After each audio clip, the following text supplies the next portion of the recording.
Alright, good day everybody. Today we're playing another installment of Nuclear Warptorio, where we have defended the warp platform from the very start by placing a nuclear reactor on there which would blow up our base.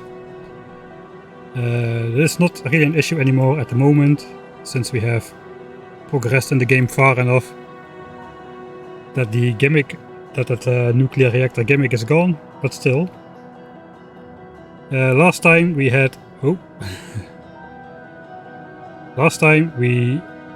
explored this barren world, which does not have biters, does not have resources, but it does have loot chests, and we collected a whole bunch of loot chests, and basically got distracted a lot by that. Today we're gonna make some progress. We're gonna go for the rocket launch and possibly beyond. I'm not sure how much time I will need to fully finish the game. I have attempted to put on the stabilizer to get rid of the red dot, but it is not shrinking just yet. Let's see if I can see some values here. I'm gonna start in just a bit. No, it is the cloud is too big. It is just too slow of a process to get all of that out of the vision. Right. So we actually did not end on this world. Let's take a look at the loot chest spoils of war. We've got everything from chests to different kind of belts, including express undergrounds, which are going to be nice for the base.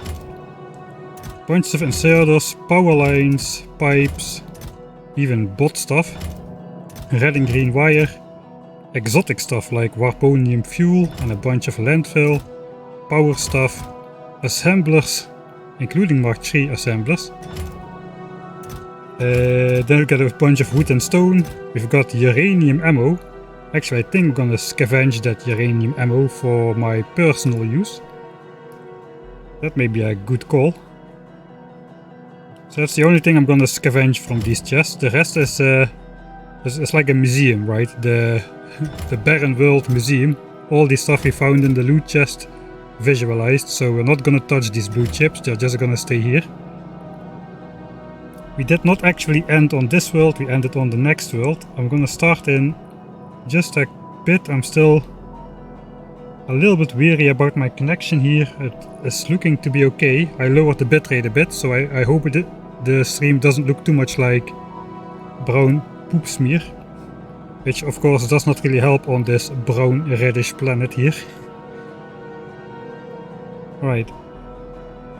So I'm going to play that commercial block before I get started, so we don't get commercials in the first hour. So 3 more minutes to get started. After that we'll start the game, continue the playthrough, and hopefully everybody who wants to join will have joined by then. So go grab yourself a drink and a snack, and I'll be back in 3 minutes.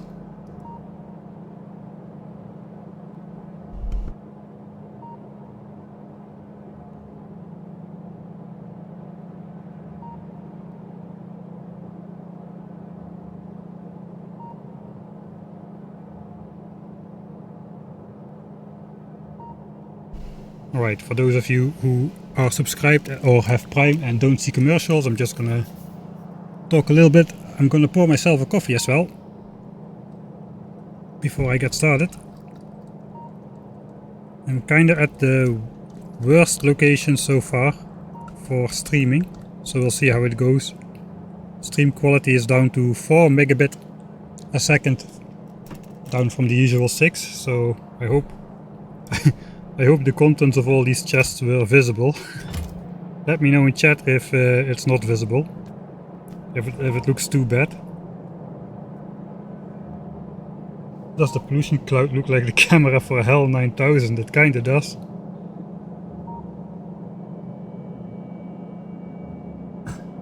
Hello new people, hello old people. I was Scotty 2K in case Calterensit, 4700 NVER. And I think the Gaming Veen and Magic Tally are new, and 6980157 MHI, I'm not sure. Steam is watchable and seems to be stable. Well, I guess 4 megabit bit a second is a lot for a static screen like this, but once we start playing and doing stuff, it may be a bit more blurry. We'll see how that goes. Yeah, this world is perfect. This would be the perfect world for 4 megabit a second. There's nothing going on, literally. There's literally nothing going on except for loot chests. We didn't claim all of them, but we claimed almost all of them in this entire field, so that's a lot of loot.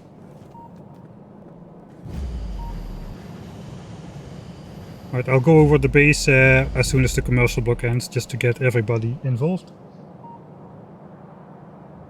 The Warptorio Warp Zone 7.8 blueprint book string does not work in Discord. Okay, thanks. You can call me anything you like. Okay, then we'll just go with the first 2 numbers. Hello. Hey Angelus, thanks for the 2nd month subscription. I'll have a look at the Warptorio blueprint book string in Discord then after the stream. Yeah, I tried to update it before the new episode aired and apparently I broke it. Alright, is that commercial block over yet? 10 seconds, alright. So, we're gonna get started.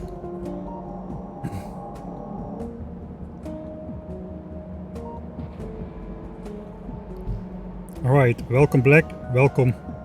I cannot speak today. Welcome back, commercial block people. This is probably the only time I'm going to be aware of a commercial block playing. The next hour should be commercial free. Feel free to subscribe if you want to watch without commercials, that helps me as well. Few people are having an issue. So... oh right, yeah, thanks. Thanks for reporting that, that's good to know. I don't look daily on Discord, so it would have taken me a while to notice. Right, we're gonna get started. So we did not start on this planet, we warped out instead. And I think we warped out like 10 times before we got the only true one planet. Which is this one. The one with resources missing. So it is one of those planets where stuff is missing, but it is not iron. As long as it's not iron, I'm happy. Alright, so we're gonna have the radar scanning for us a little bit while we explore the base a little bit to see what we've been up to. So yeah, we've done the loot chest thing. I was gonna grab the uranium ammo for myself, because why not? The rest is gonna be a museum. Let's grab this teleporter. We still have bunches of coal. We have no stone anymore, so we need stone. The base is idle because we spent so long on that resource-free world that our entire buffers are basically gone. We have a little bit of steel, a lot of copper and no iron at all. So I think I'm gonna double mine iron. But I cannot really do that like this. If I want to double mine iron, then the copper which is coming in over here, I guess we have to do like a...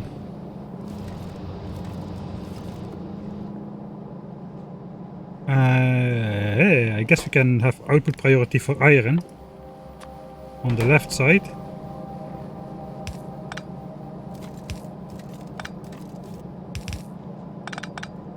Alright, and a red belt should be enough. We can just hook that in over here. That will float to the buffer chests in that case.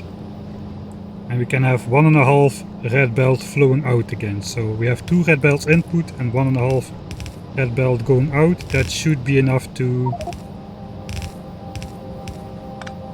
balance this out, because we've got 126k copper and 0.000 iron at the moment.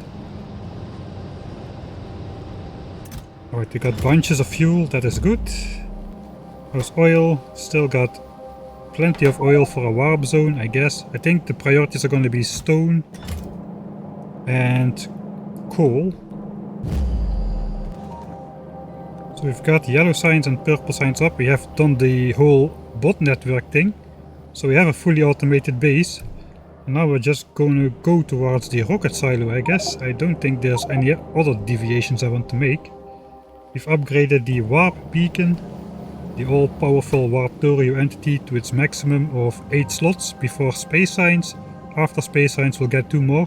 That means we have 60% productivity bonus in the entire base, plus whatever productivity bonus is in the assemblers themselves. So these things at the moment have 84% productivity bonus.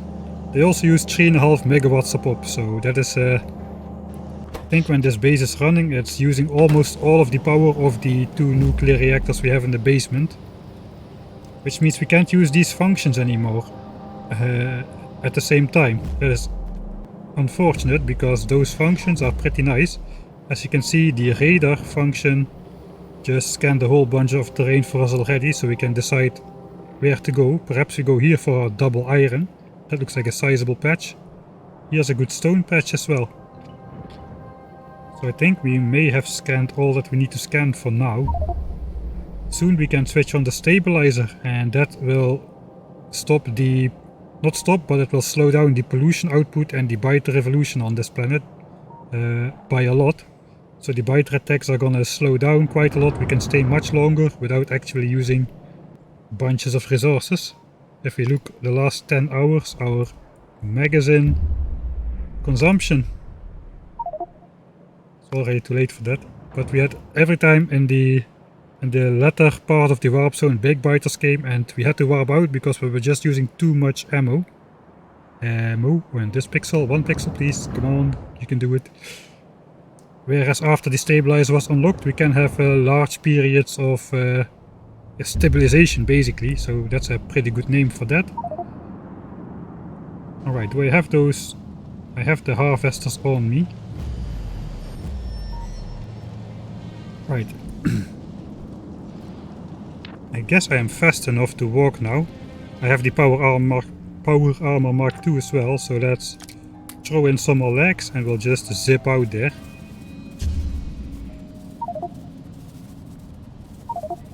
Alright, not too interested anymore in the contents of the loot chest, unless they're on our way. I don't think even if they're on our way, this is in the forest. Let's not do that, we've just looted I don't know how many loot chests.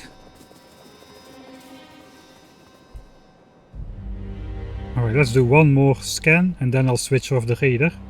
And I'll try to switch off the radar. I'll try to switch on the stabilizer before medium biters. That will really cut down on the ammo costs as well. I do have personal construction bots, right? I think I do. So we can just try to get rid of a bunch of these trees. How big are my platforms? I kind of forgot all about that stuff. Okay, we kind of need to... I think the...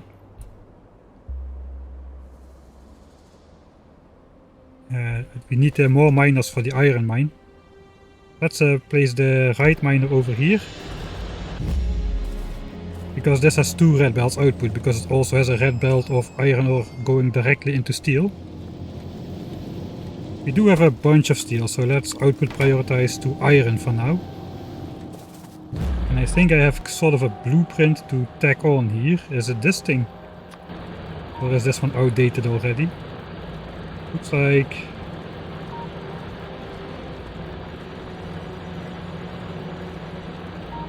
Looks like I can kinda tack that on. Wait. But I will need to...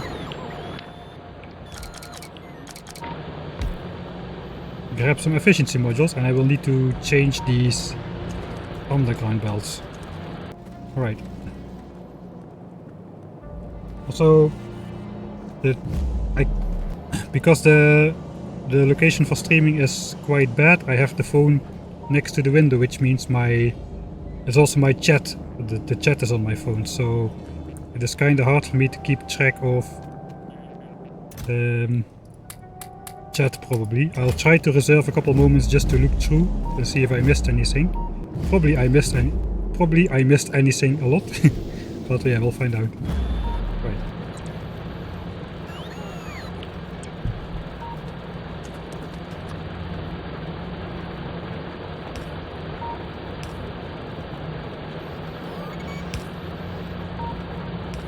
Alright, so that tacks on some iron. I think we had another one over here.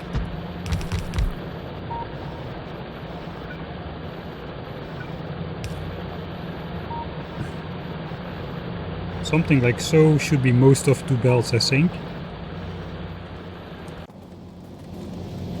Okay, some of it is going to steel and the iron belt is full, so that's nice.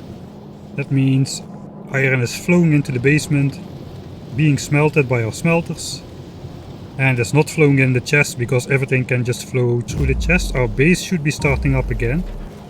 And indeed some things are moving again. Iron is coming out. Stuff will back up slowly. Meanwhile we can go and set up the other miner. I think we have to find another iron patch for that, maybe up here. And stone is over there, so yeah. It's gonna be quite a run again. It's a good moment to look at chat while trying not to run into a biter base. Wait, there's a lot of biters here actually. Fortunately I'm super fast. I don't need to worry about bite. I can just run straight through. Who cares? Are you gonna redesign the harvester platform? Yeah, I think once they are at their final size I will do the redesigning. But until that moment I don't see the point in redesigning it with 6 intermediate steps, so probably this is one of the last worlds where we use the tech on. Right. Then I'll just place the left harvester on here. That should be a red belt in itself. We've got 230% mining productivity bonus. So actually we may need a little bit more.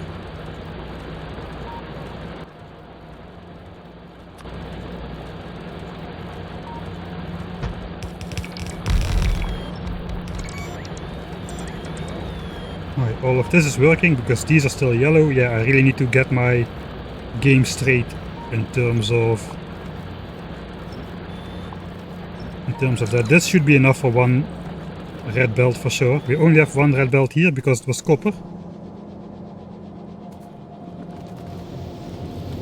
Alright, so now we're gonna get... Let's check if all goes well. So this is the copper line, but iron is now just flowing.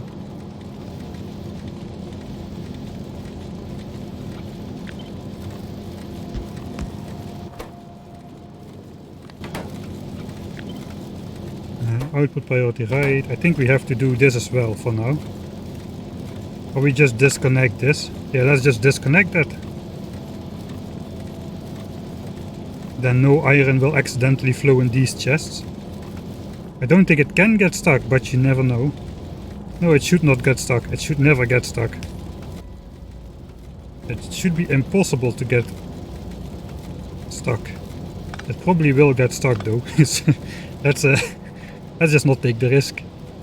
If it gets messed up, then we're gonna be further away from home, as we like to say in the Netherlands. That just means we're gonna be in deeper trouble. Right, so theoretically everything should be working. I think I limited the science chest to just a little bit. Right, let's go set up the stone mine, because then purple science can start up as well. And then we'll, once everything is backed up again a little bit, we will start the base up again. Start the base up again.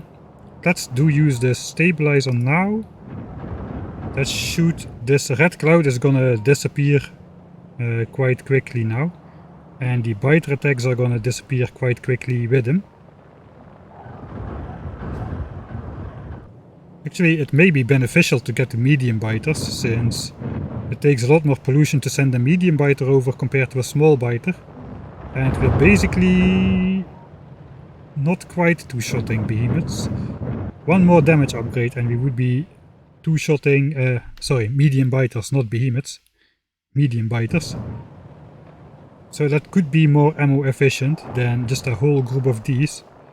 The fire is too slow. All of these are getting shot down, I think.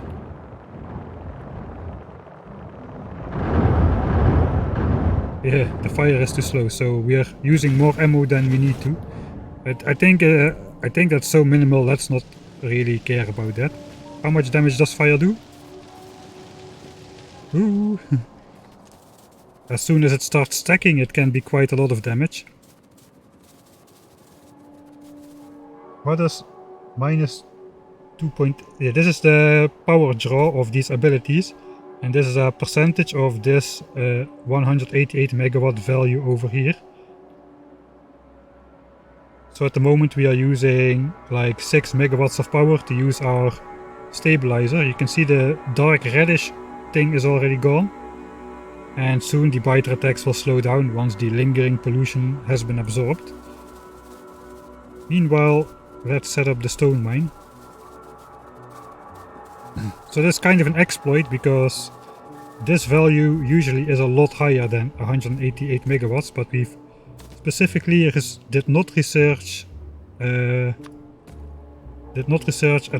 specific technology.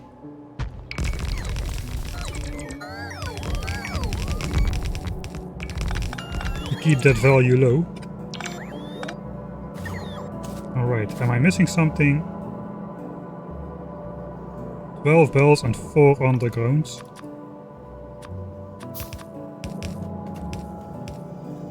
And of course ammo for the gun turrets. That's a small oversight. Okay, now we just place our warp teleporter in here. And that should start the whole thing up. This is gonna pollute a lot. This is gonna attract biter attacks, I think. So we're gonna have to get some ammo. But that is all resources taken care of. Coal, we have plenty. Stone is now coming in. Under the thing over here. Yeah, stone already flows into the base. Alright, so the entire base should be capable of producing signs again. So, let's see. 1k, 1k.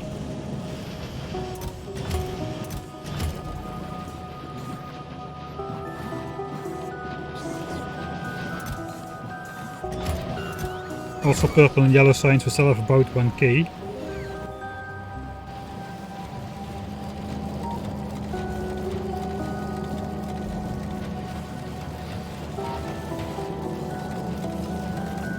Okay, yeah, what's next then?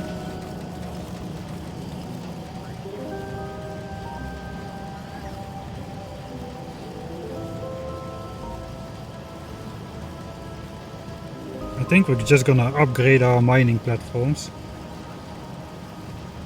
and go towards rocket silo next.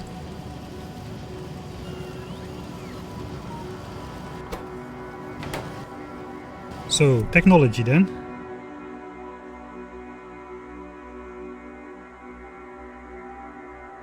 Oh wait, we have a problem with those harvesters. So if these platforms expand, they will despawn my furnaces. We kinda have to take care of that first. And we have some time, the technology won't instantly complete. Let's see, what do we need to get that harvester stuff going?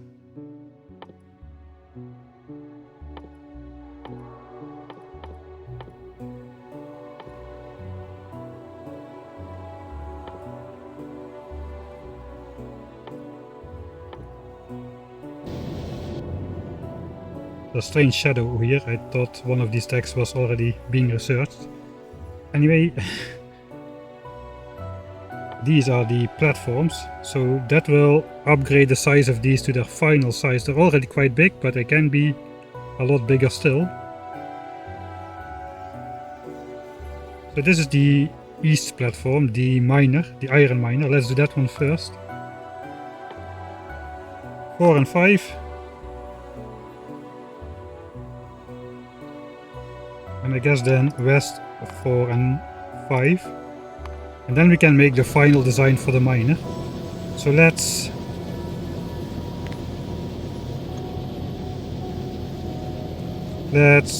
cut off this belt for a moment, so not everything is going to be full of ore. Once we pick it up, I think I'm just going to pick up the first 6 or so furnaces.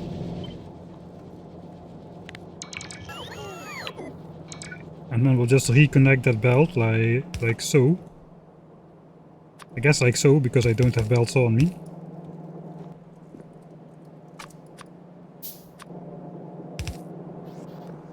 And I'll just paste it I guess just on top of here for now, like temporary.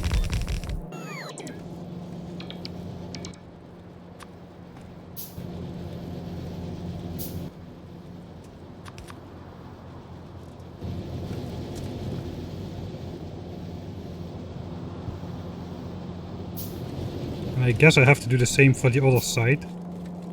So let's go grab some red belts. I think I should maybe have some.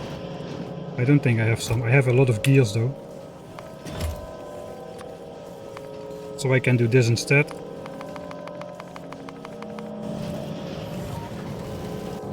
Let's say we are inside. Let's take a little bit less legs.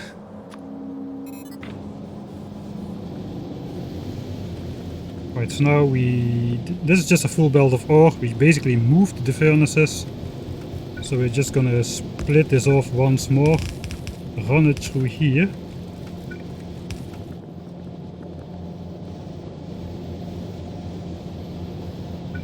And then the steel is gonna come out here, I guess.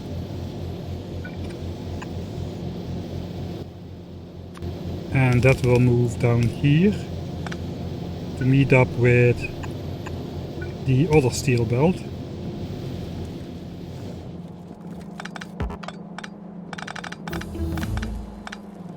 Alright, it won't actually update until I pick it up and place it down again, so that is good. I was panic removing my my belts to save them, but that was not necessary just yet. Oh, that's good. That's good to know that they won't instantly despawn. Anyway, I need to make a couple of those.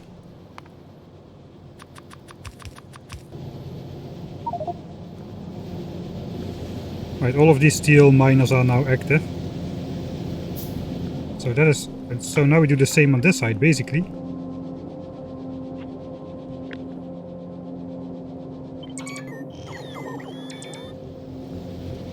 And we'll flop that one up here as well. Probably need to rotate that. Well, maybe not.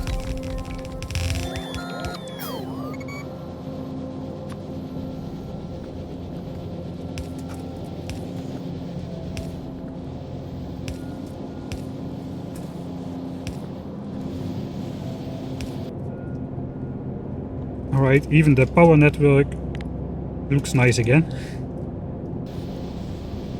Alright, and these have to connect as well to this side. If we do that symmetrically, that should end up something like so. So that is steel out of the way. Now we can safely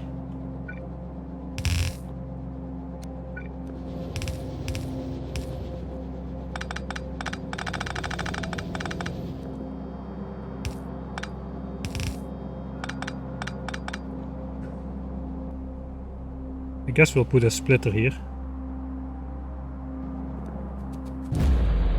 There's a splitter here already. Alright, never mind then.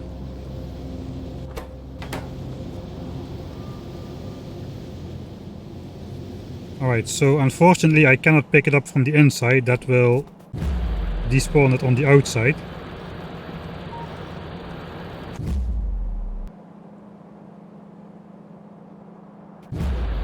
I think I want to pick it up though. As soon as we've got 5 research, I'll pick it up and place it back down once again. Perhaps all of this will fit on the platform by then. Who knows? Maybe we'll just have a temporary tack on the platform. Then it will probably turn into a less temporary tack on, I'm afraid. Alright, so yeah, let's not redesign this right now. Alright, let's pick up this thing. Okay, I think I'm just gonna grab these expensive belts. I have no idea how big this thing becomes.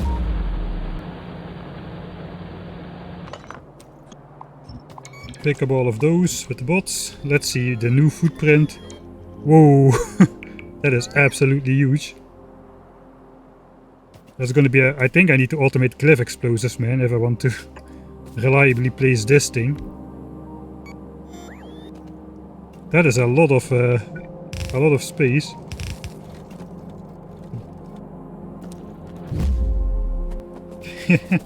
Holy moly. Alright, let's look at the difference. I cannot even see that. I can zoom out a bit. Looks like I've already used commands anyway on this world. It looks a little bit lopsided now. The connection to the floor is a lot larger now.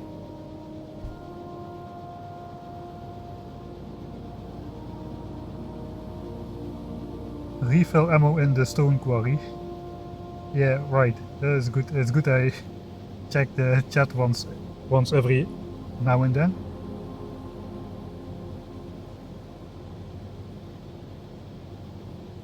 Accelerator doesn't do anything. Yeah, this is just like intimidation turrets, you know, it's like peaceful turrets. Alright, let's not read chat too much then. Hello Stefan, I cannot look too much at chat now because the phone is laying on the window to stabilize my connection. Unfortunately, switching on this stabilizer doesn't do that for me. Let's grab a bit of ammo. Stone quarry, we need to go like so. Looks like we still haven't been attacked here. Pollution cloud actually quite small. I think that helps a lot that we're in the forest and that most of the stone miners already are idle. I think we can get away with just a couple ammo in each turret, that will be good enough.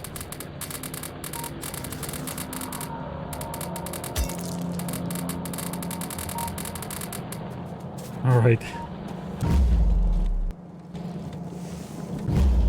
Let's put the rest back. I think we should maybe keep just keep a bit of ammo on us to refill turrets every now and then. Alright.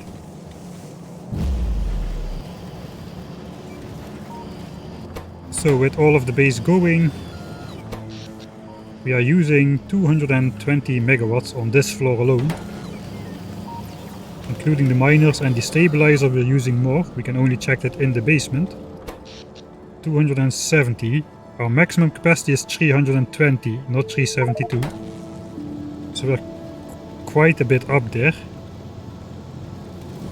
Alright, so we're not mining copper. How is the situation? 109k copper, down from 127 I think. And we have stashed up 10k iron again. Though we are using a full blue belt of iron still. And steel is also filling up again, so that is nice.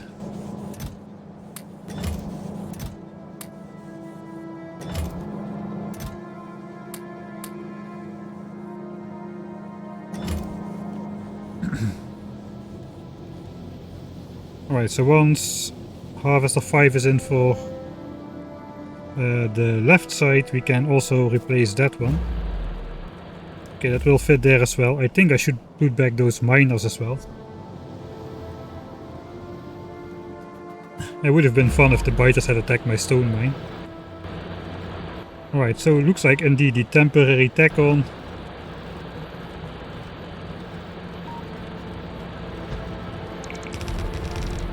suddenly is a lot less temporary. It all fits on the platform now. So we'll see how that goes. If I will run into problem, I will redesign it.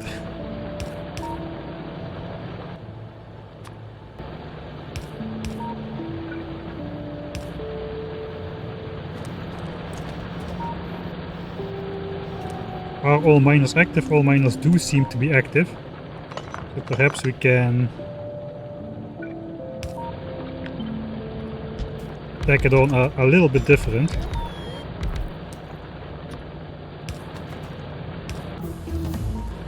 Missing a couple efficiency modules. That is not good. I should get my normal hotbar back. No idea how often I already selected that nuclear reactor.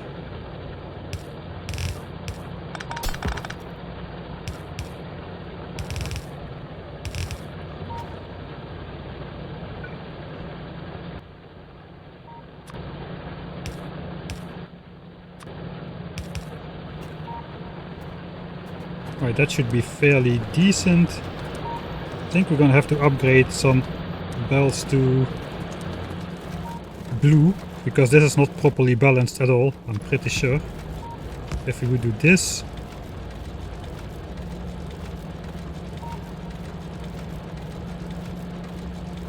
I think we are compressed here. Let's check gaps in transport belts. Okay, there are no gaps in the transport belt, so this is enough for 2 red belts, I think. Unless I messed something up. Let's go grab a couple efficiency modules. Holy moly, this thing is big. What are we going for next? I think we're just gonna go towards the rocket silo, if really.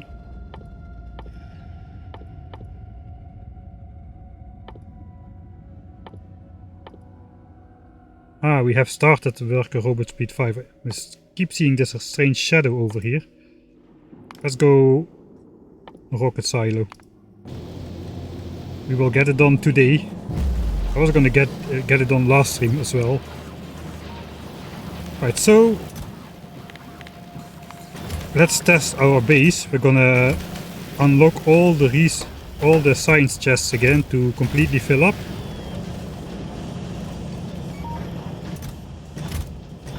And we can see our science per minute then. I kinda want to upgrade all of these assemblers to the Mark IIIs, especially the science ones. Especially the military science, since that one has too few assemblers in general. You cannot really just upgrade everything, but perhaps I can.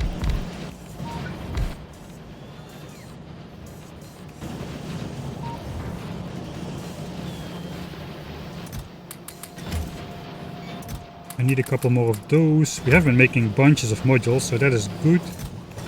Okay, we are actually quite rich. I should not really try to conserve resources. The main issue is power. I just don't have the power to supply everything as well as I should.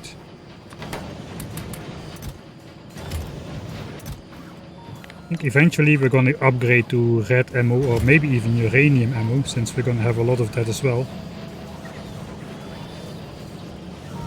We also have automated nuclear fuel. Let's make another chest.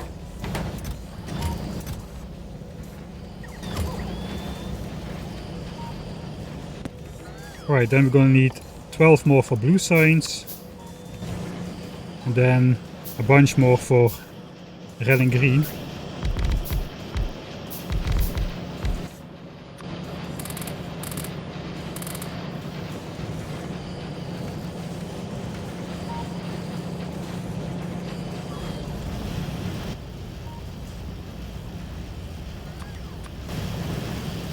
How many is this? This is 15 assemblers. I have 6. 7, 8, 9, 10.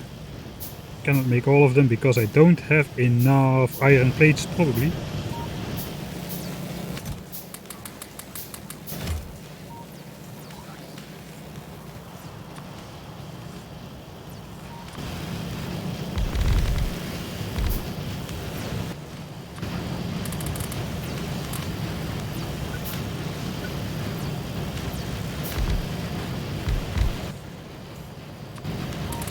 Alright. Okay, now we're up to 300 megawatts on this floor. That is very bad. That is very bad.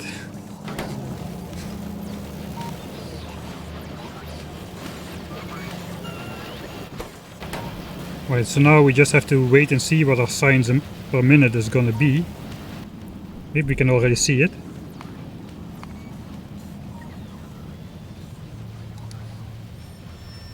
So consumption is at about 50 SPM. When we are researching a 60-second technology.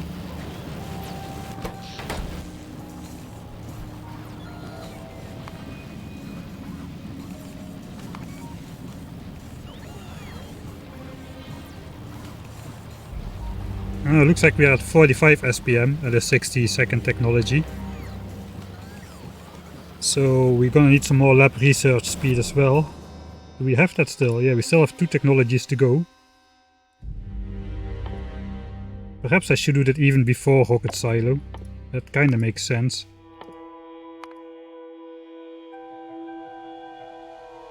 Because I think that is gonna be the bottleneck.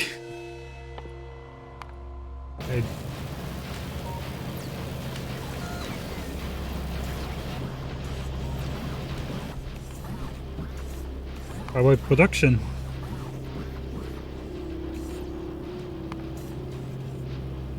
Okay, automation has jumped to 160, logistics to 140, that is fine. Sometimes we need 2 or even 3 of these red and green science packs, so we can produce those a bit faster. Chemical is up to 120. Utility and production is at 51. They have a very slow speed, 0.875. Perhaps we can make a beacon here.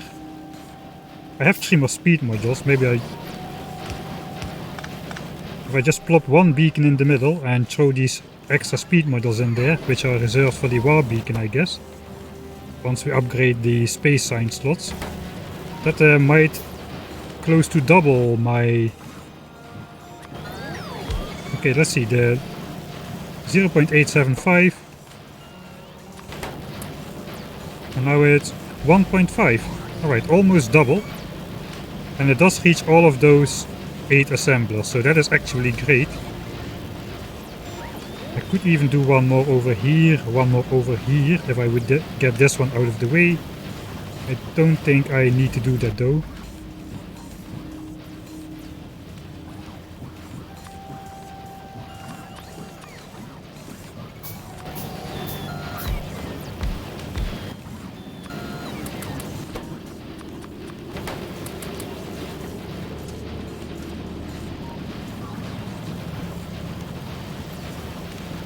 Alright, actually I can use more. I can use all 4 efficiency modules in this playthrough, because the effects of the war beacon still count on these as well. So these are still consuming 50% more than unmoduled ones, because of the modules in the war beacon, the speed modules in there. So let's just lower it even further. Let's see, 563 kilowatts, 450. Alright.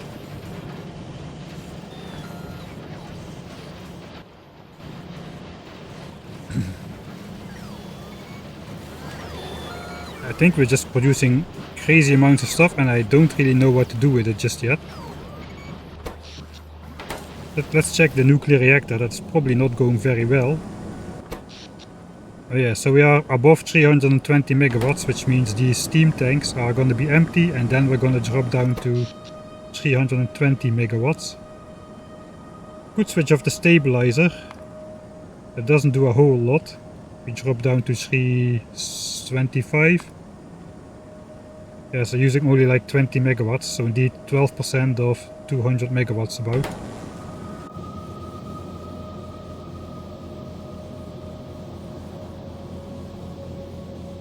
I just made a base with separate U238 and separate U235 on the bus. You don't see them much on the bus. Actually, in my other playthrough, Science Galore, those 2 uraniums are actually used for science, so I have them on the bus there as well. But yeah, you don't see that a lot because I guess there's no real reason to put them on the bus in a normal playthrough, I guess. Except that it looks cool, of course, which is reason enough by itself. Right. We should see a bump in the lab research speed now.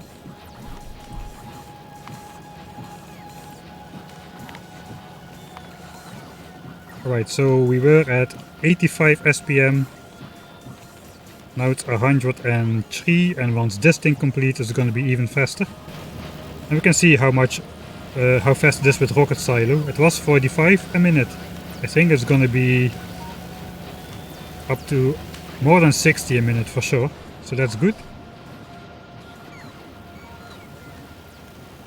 I think I still need to upgrade these turret sizes to their maximum size. Okay, let's do that first as well. Turret.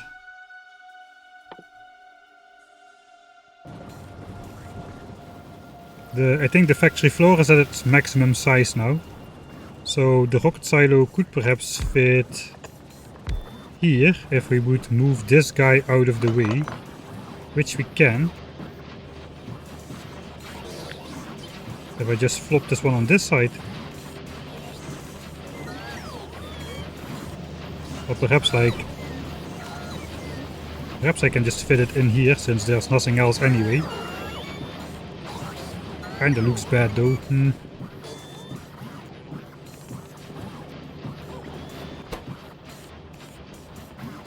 Right, we need 4 productivity modules per crafting cycle. That is, yeah, we need 2 of those. I cannot delete one of these. Let's just, for now we'll put it on this side.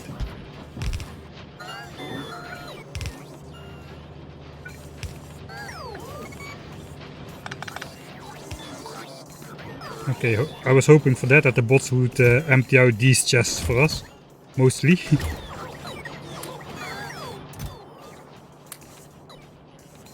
500 furnaces in there.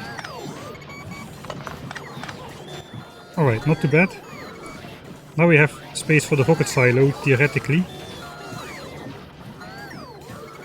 That's kinda cramped, but that is what you get. The rocket silo is 9 by 9.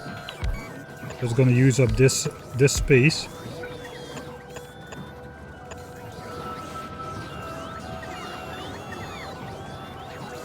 Or I could just build it like so. That would be possible as well. I don't want to build on the hazard concrete, especially not something expensive like a rocket silo. That would be a horrible idea. Alright, lap speed 6 is in. Alright, we are at low power now. The base is struggling, so I cannot actually check the research speed because it is slower because we're at a power deficit.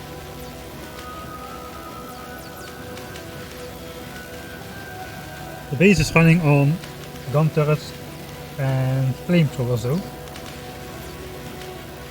So we don't really need to care about the power deficit. Also, biters are hardly attacking us anymore. We're just wasting the flamethrowers at this point. Anyway, they consume so little oil, it doesn't even matter. Yeah, this design is like balanced around. The flamethrowers are shooting this group and the next group is so close by that they just walk in the flames of this last flamethrower's fire. And then the flamethrowers are effective, but with these infrequent attacks, the fire is just there too late. They cannot even find the next attack. Right, also all 3 of our mining platforms are outside of the pollution cloud, which is good. That means they don't get polluted too much. Let's check our iron production and consumption. We should be at like 4 full belts. 5.4k is where we should be. Yeah, okay, our miners are a bit slower too and our furnaces as well, so because of the power deficit now. I think that's going to be the next project. Get more power. How do I do that though? Basically I have to either get rid of this stuff somehow, or I have to build a new nuclear reactor without dismantling the old one somehow. That's quite a challenge. Is the boiler floor upgraded? Boiler floor. Right, we still have... No, the boiler floor is upgraded to its maximum size as well. There are some giga floors to unblock, which basically tacks on some more space. That could be an idea, but I kinda like to build it in the original area.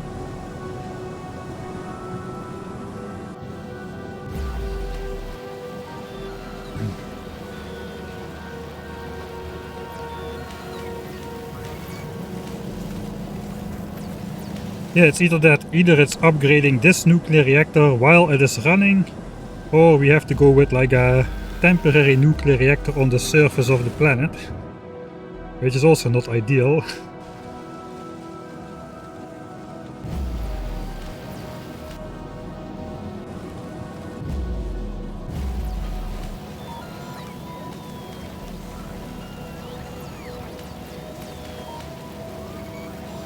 I mean, our problems would be instantly solved if I just would do this. Now we are using barely any power here. We're at 160 megawatts, but yeah, let's not do that. I think it is better to have the base run slow. A little bit slower than because of the power deficit than if we just take the modules out altogether. The stabilizer does seem to remain working though. I thought it would switch off by itself. Okay, I'm kinda hesitant to actually upgrade the reactor while it is running. I think I theoretically could do it. It's not really gonna be a good reactor though. Why can I not get through? Alright, let's switch the roboports off.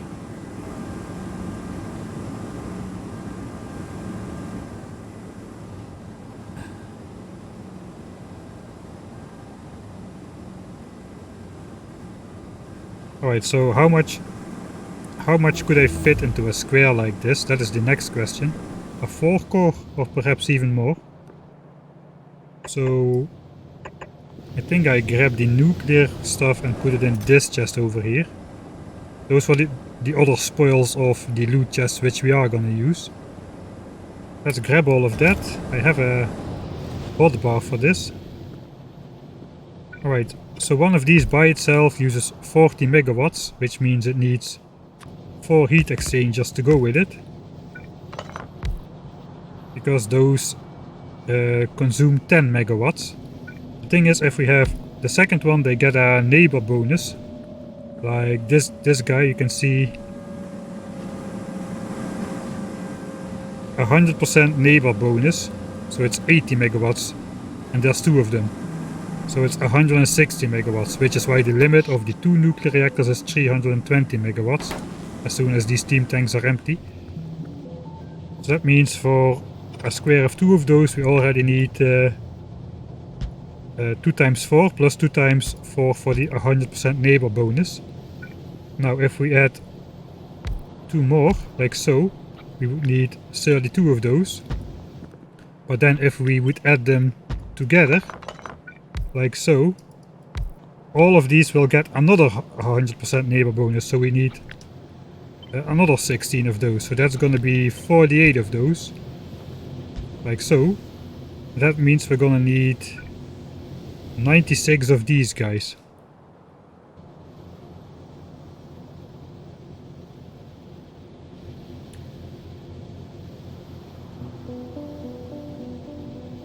That already looks massive.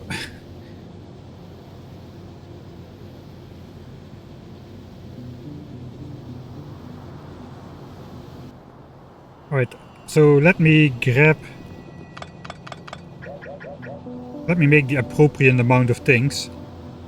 So 48 of those things. I have 42 thanks to the loot chests already.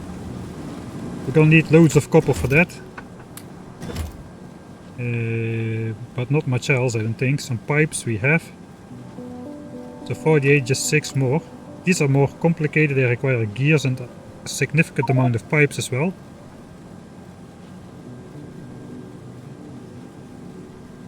And we have 47. This is 48, so we need 48 more. Let's say 50 more. That's 2,500 copper.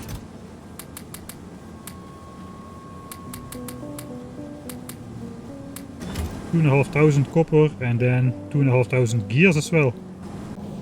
And like 1,000 pipes or so. We can all find that in our sneaky chests over here.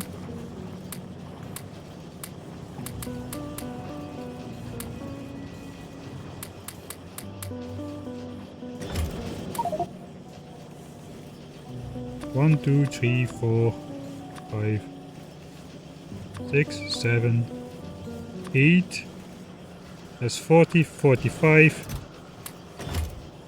6, 7, 8. Okay, that should give us enough resources to work with. And we somehow gotta update that reactor without actually... That's gonna be difficult. especially because I cannot even do it with ghost placements, I just have to do it on the fly. 2 hours later.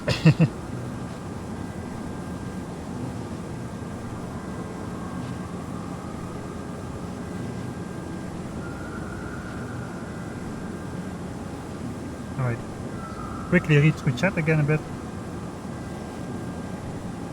This is the Netherlands in Euro Truck Simulator. Couldn't you fit a reactor by overlapping the tanks? Black Void, yeah, this Warptorio that has different floors, and this is the bottom floor. That's why we're in the Black Void.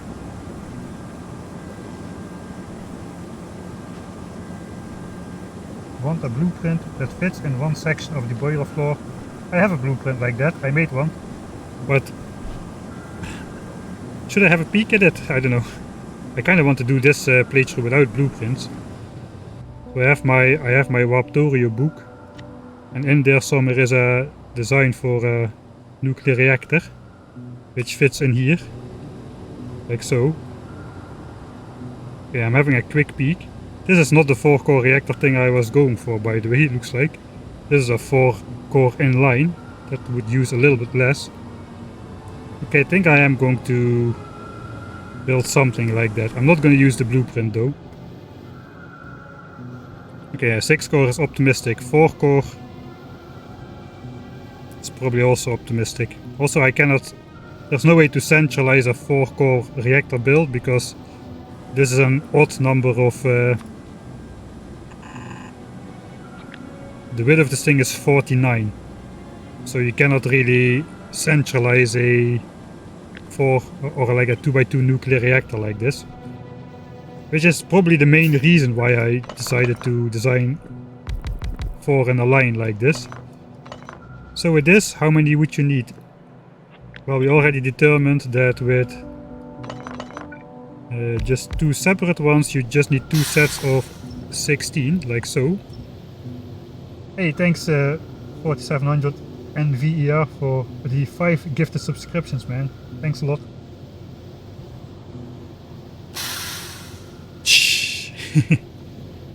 Let's listen to the nice sounds.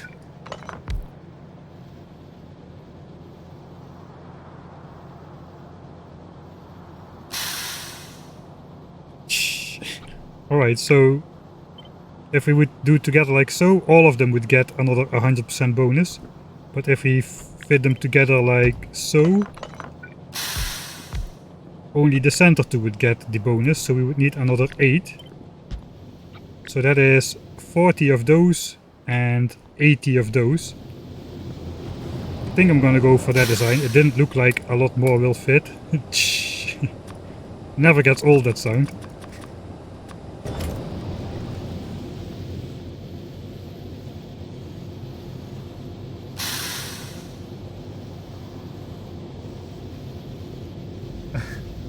Thanks SDB Red 13 for also the 12 gifted subscriptions. I think we surpassed the 169 then. Nice. Alright, less people watching us is always better. I think I cannot even switch them all off on Twitch in general.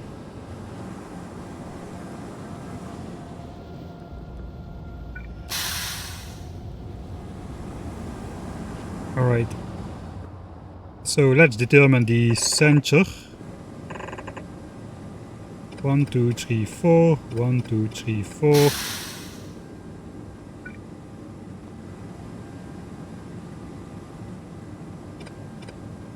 Looks like this is the center. Oh yeah, I already did that of course for that reactor.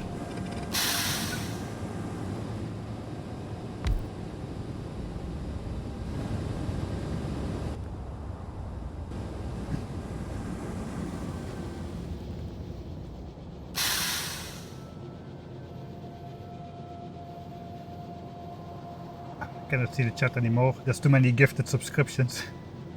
Need my round number of 85 total. Oh, thanks Coco Jam for the 10 gifted subscriptions as well. Alright, that's enough for a bit. Right. Thanks for the subscription, George. Okay. I cannot keep up, man. And for the 5 gifted subscriptions. Thanks, George. Riakis. Don't broke mic, yeah. Especially not when I'm in the middle of designing a nuclear reactor.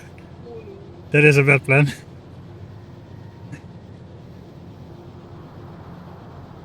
Alright.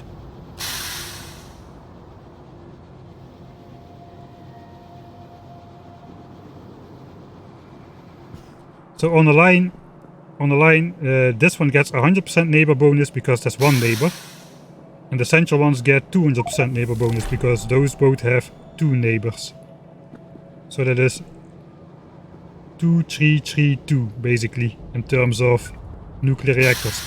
So this is like, this will produce power like 10 singular ones. Whereas the square of 4 by 2 by 2, I cannot even fit it anymore. That would do 12 reactors worth of power. Oh yeah, let's see. I think I spent a long time designing that thing. So I'm not sure I'm going to be able to just do that quickly on stream now.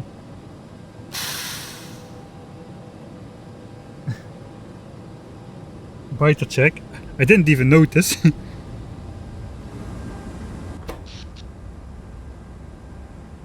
Alright. So as long as the stabilizer doesn't switch itself off, I don't really care if the base runs slow. Iron still hasn't caught up with copper. Steel is actually not fast enough. I think we should put steel on this floor as well.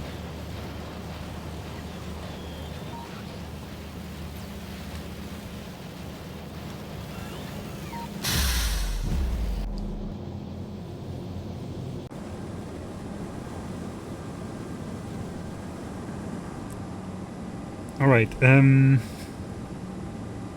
want to have a pole. The sound just never stops. I'm gonna make safe. I'm gonna run a pole, I think. Safe. This is warp zone 42B. To nuke.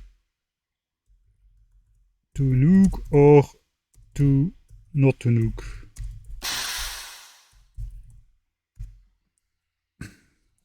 Let me see if I can do that on my phone. The biter check is queued up. That's I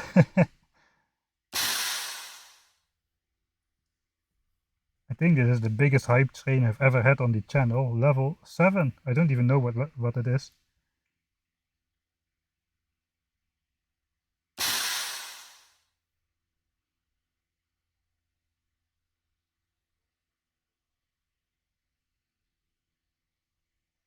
Emotes of level 7.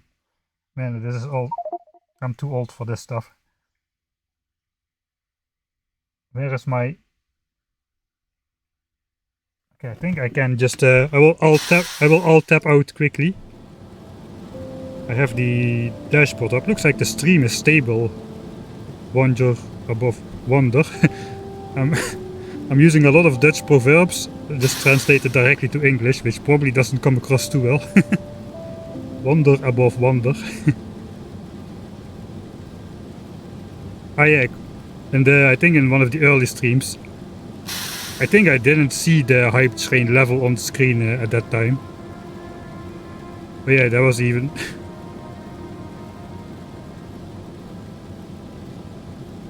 Alright.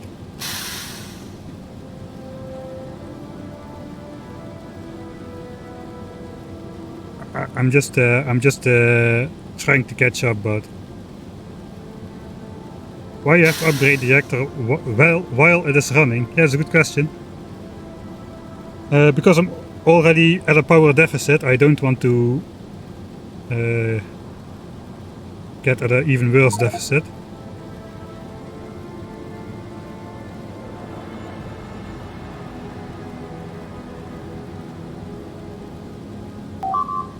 Right, I don't think I'll get a great Twitch partner contract to begin with. I'm like barely meeting the requirements, I think. Ideally would have the reactors in the middle and stuff in the rooms. Wait. Okay, I was all tapped out. There's the biter sounds. They got me.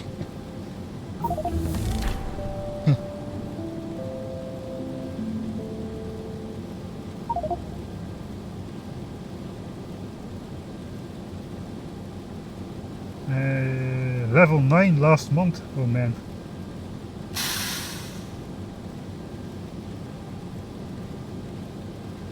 I'm saying that like I know what it means. I just know it's a high number. Thanks CTX Stuur for the level 1 subscription. I think someone else subscribed for 6 months at a time. I just cannot see it now. And thanks to KK again for the 10 gifted subs. Alright, that is enough subs. Thanks Sifox as well for the Prime subscription. Cannot keep up. Too many subscriptions. Now it says I've almost improved my record. Right, okay, so yes, you were right. Indeed, the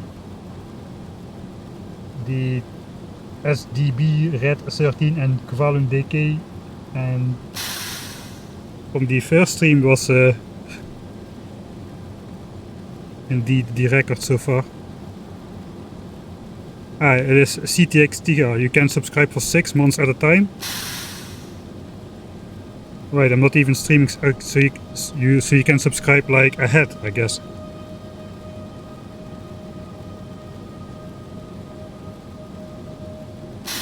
Yeah, I kinda get the impression too that Twitch likes ads. So I have done 3 minutes per 60 minutes because that's the minimum you can have without them doing stuff to your channel. This is a different run than the YouTube stream. Indeed, we are defending the platform in this one. I think I kinda caught up. 6-month intervals, alright. Context Tiger. Alright.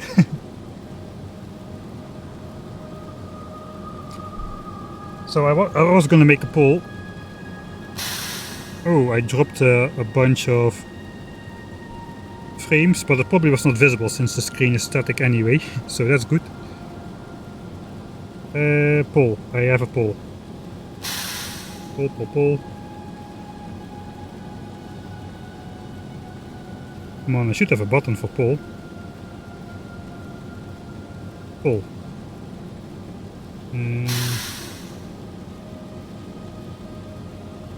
New poll.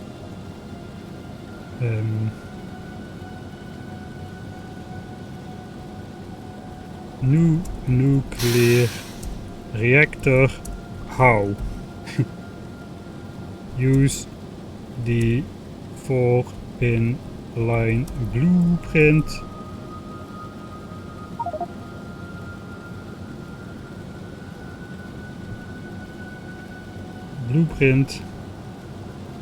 Upgrade live reactor.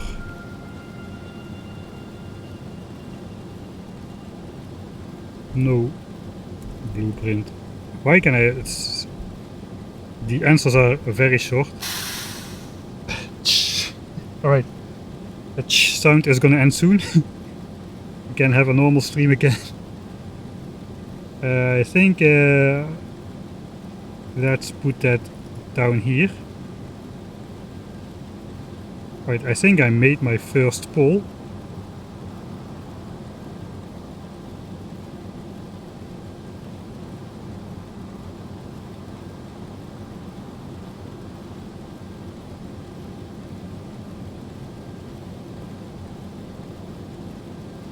Use the blueprint or upgrade live reactor. If you want me to build it live on stream, you have to get your vote in now. It is 11 to 7, 12 to 7 for just use the blueprint and get on with Warptorio. 16 to 7, 40 seconds left.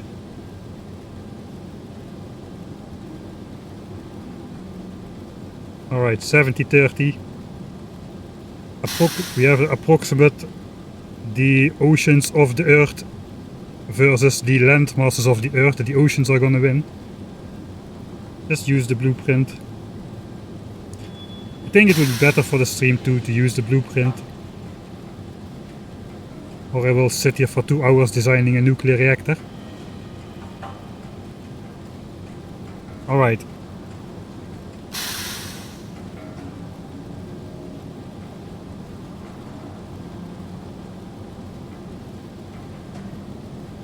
Alright, it looks like we're gonna be using the blueprint.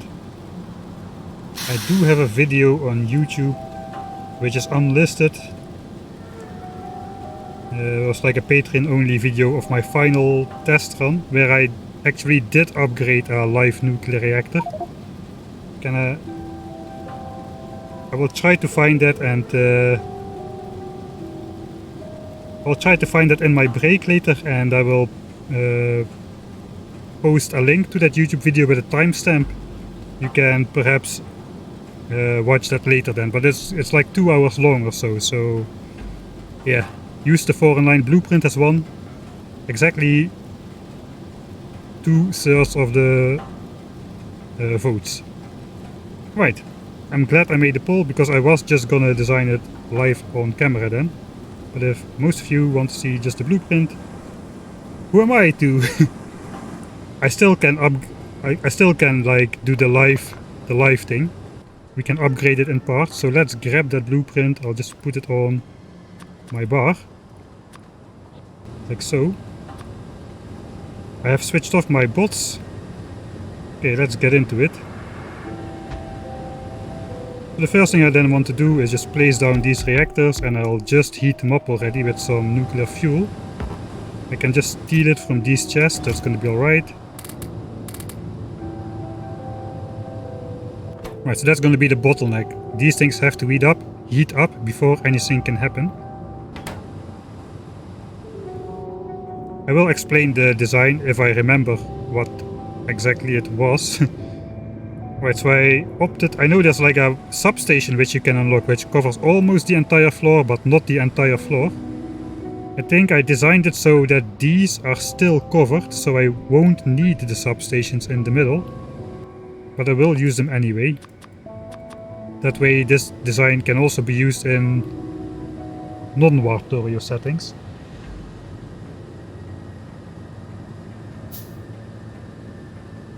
I have no idea what this means, but I will vote. Yeah, that's the problem with voting systems. One of the problems. The vote of somebody who spends 40 hours researching and comparing all the different stuff between political parties and stuff counts for the same as somebody who just thinks, migrants, and just votes according to that, right? But then again, it is not easily fixable, so the best of the worst. Right, I'm not really paying attention to what I'm doing. Right, so we have the nuclear reactor just like a snake.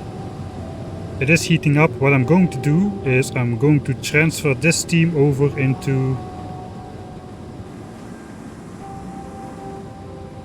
Actually, I think this one is not 100% fuel efficient, because we don't need it to be anymore. Now we basically have unlimited fuel.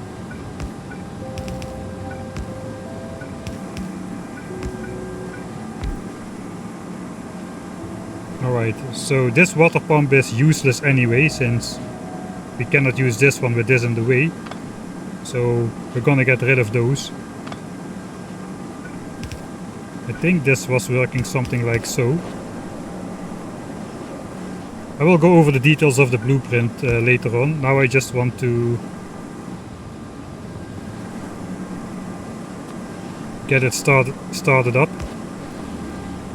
Right, so we get water in these boilers now. So these are able to make steam. They already have made steam. So now we can start up this part of the reactor.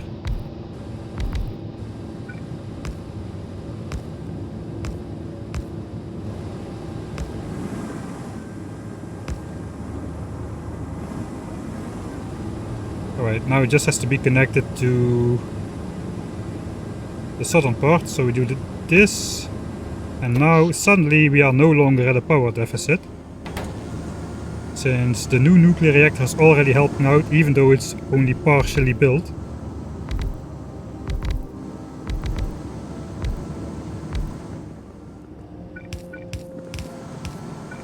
Oh, this would have taken forever to redesign, man. Especially with all the water testing and stuff. There's like limited fluid mechanics stuff going on. Alright, I have to say thank you, chat, for for saving me that trouble.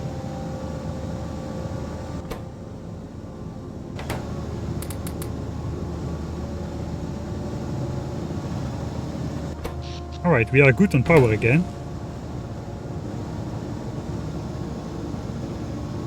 So we've got 14 of these. Here we've got only 16 of those. So I think we can slowly start to take down the old one here. I'm gonna start by just deleting the steam buffer.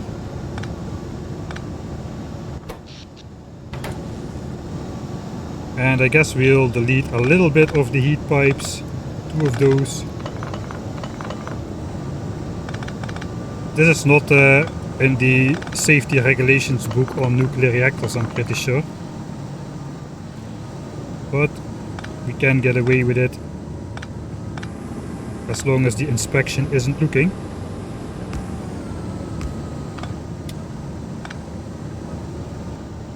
Right, so let's place down the blueprint one more time, and we can already... I think those pipes are leftovers. Alright, then we can continue with the next set of heat exchangers. That is gonna give the reactor kind of a cold shock though. Alright, it was hot enough. Everything is already at running temperature almost.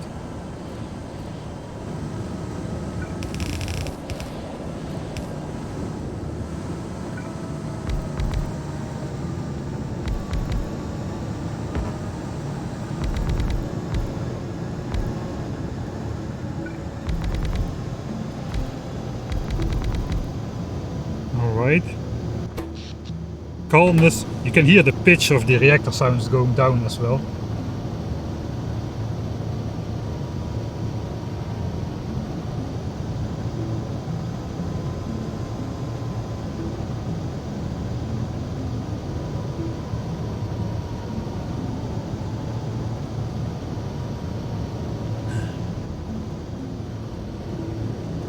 Right, these need pipes as well. I guess we can place those already as well.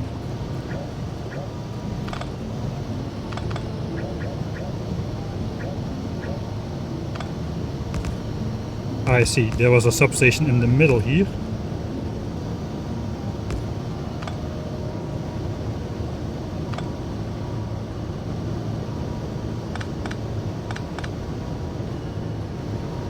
Alright, so now this should be more power than it was before.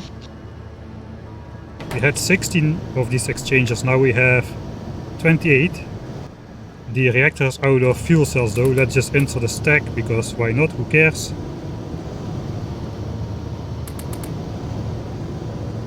And I guess we'll just rip this thing apart like so. Just pick up the superheated nuclear reactors, no problem.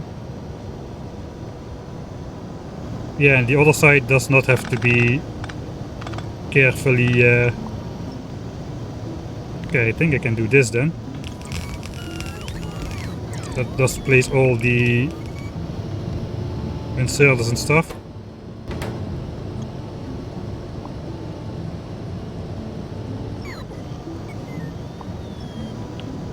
So yeah, let's just get rid of the entire old thing. It is still connected through these sides temporarily.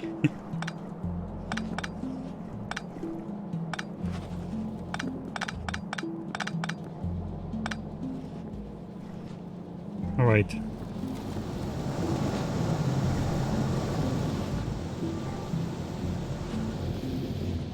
Oh no. Thank you bots, but no thanks. That was not necessary.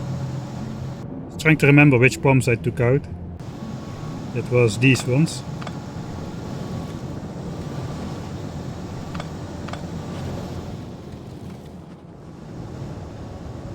Alright, power is good. Now we can basically just plop down the rest.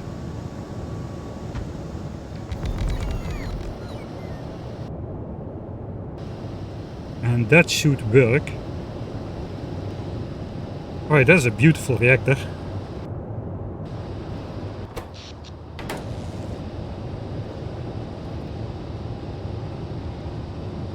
Alright, so yeah, the design is a bit different. I couldn't get a 4x4 to fit in here, I think, or a 2x2. So I did this in a line.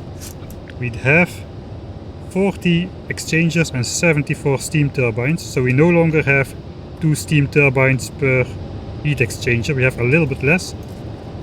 Mainly because the substation here in the middle powers all of these things. As well as having the space for, man, this thing is, the steam is so steamy, we barely can see the chest, but this is like the feeding system and the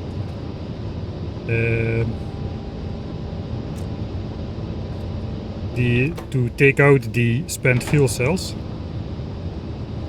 And to divide the steam we have just a pipe of steam going from left to right, so these 7 steam turbines worth of steam plus these 7 have access to 25 steam turbines, which should be almost exactly enough, I think. And then here at the bottom we do have too many steam turbines. We could like get rid of 2 of those, but I rather just have it looking nice and symmetric instead of going for the optimum ratio. So the thing is, 20 of those heat exchangers consume 103 water a second a pop, so that's over 2000 water, which means we need 2 of these pumps. I tested this out, that the system is fast enough. There is 2 of these pumps collect water in this tank, 2400 a second. Not quite 2400, more than 2000. The fluid mechanics have been tested. And then we just pump it. If you keep these pipe segments very short, you can get away with transferring more than 1 water pump of fluid through a single pipeline. So with 2 pipes it's like 3000 units a second, with 3 pipes it's 22.5 units of water a second. But by this point we already don't need to pump that much into here. And it's basically symmetric on this side. So if you want to see the full process of this design thing, I will try to remember to link the video in my break. I won't take a 2-hour break though. Right, how is the iron versus copper going? Rocket silo is finished.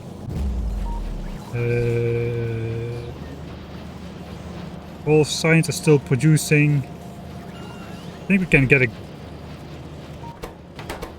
Power is good, we can probably get a good overview of signs per minute now. Signs production a minute.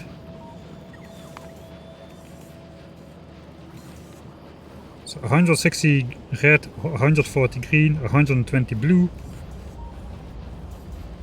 About 90 to 96 yellow and purple.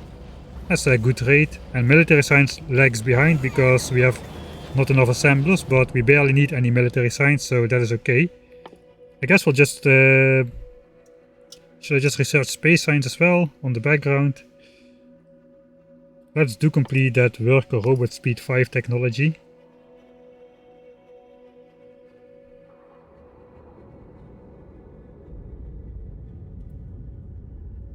We can research everything we want basically.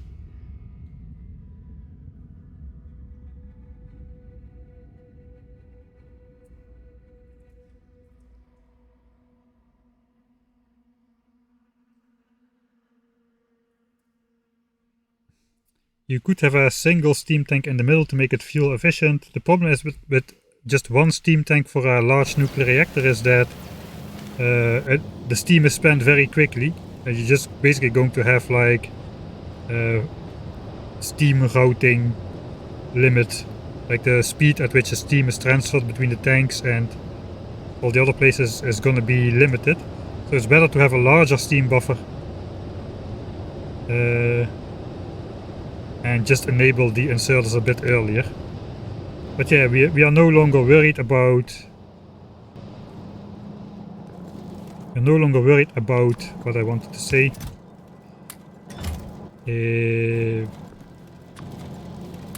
Fuel cells, because we have Coverx enrichment running on this floor over here with 60% productivity bonus, and we're just going to get stashes, tons and tons of those. We already have 4,000 of these. Let's actually bring those down into the basement then.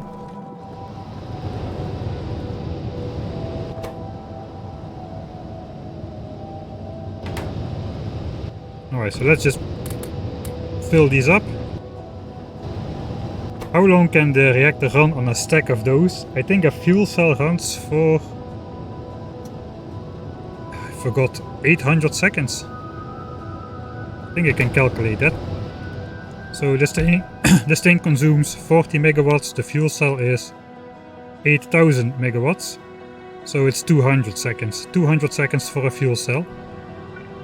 And when you put two reactors together, then the extra energy is just magicked into existence. Now we get 16 gigajoules out of a fuel cell. And now we get 24 gigajoules out of a fuel cell, but never mind that. 200 seconds, so one stack of 50 is gonna last 10,000 seconds. So let's say it's roughly 3 hours. 3600 seconds, yeah, roughly 3 hours. So every stack is gonna be 3 hours. It's gonna be 30 hours. We have been playing for 30 hours right now, so I guess let's go 30 hours. We don't need to worry. Don't need to worry about nuclear fuel for the next 30 hours if we do this. Right, 30 hours of fuel supply, and we still have leftovers for the one in the bottom area. For now though, let's just zip this thing out of existence. Right, like so. But these chests not. Alright, here we go. Pick up the old reactor bots. And let's see if I run into inventory storage problems. Who did that? Somebody followed. It is the same sound as my inventory would be full. Alright. So I guess, what are we running at? 430 megawatts. I guess the real output is 400 megawatts. This is a 400 megawatt reactor. So it's already, this one is better. 400 megawatts, and we had before 2 times 160, so that was 320. So this thing outputs more in one single corner of the base. And once we need more power, which probably is now, right now, we can basically just build another one on this side.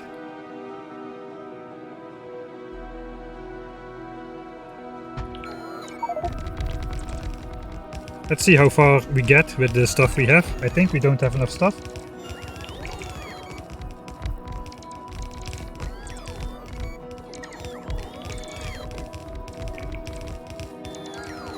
Once we get into Mark III modules and 10 levels of War Beacon, this is still not going to be enough power though. Well, at least it's enough power for now. We can almost completely build it. Actually, we can completely build it, except for 6 substations. And I am completely covering the area. So that is nice. I think we can just heat this guy up.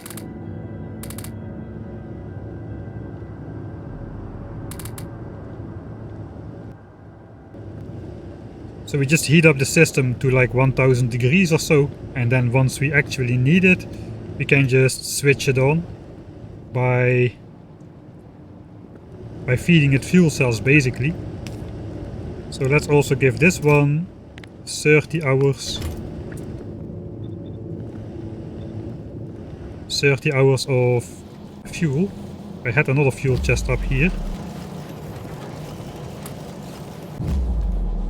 And pretty soon another 60 hours will be ready. Alright, I'm just gonna put those here to be divided later. I guess plus 4 stacks, which we can insert in the reactors themselves once we want to start it up.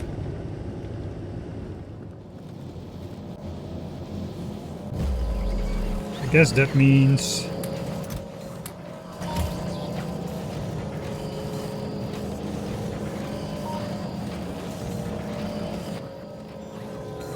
let's make one buffer chest. So we'll request I don't have space for an inserter, but I can request the fuel cells from the passive provider chest to the buffer chest.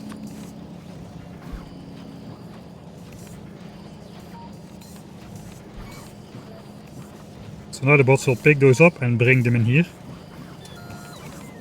until we have 2200 of them.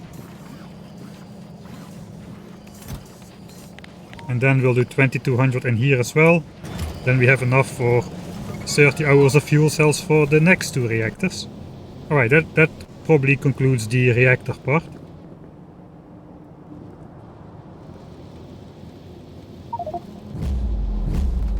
Now we just need to connect it to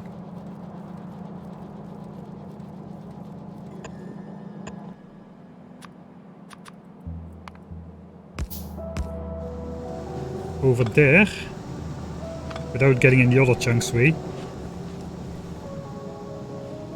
I think I'm gonna get rid of the first level pumps.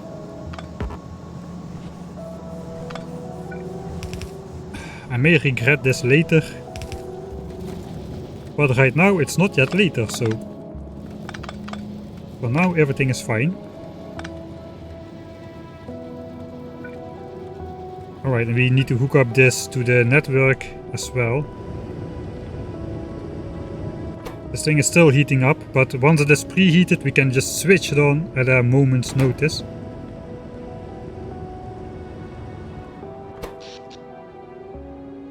As for now it's only powering its own inserters and pumps.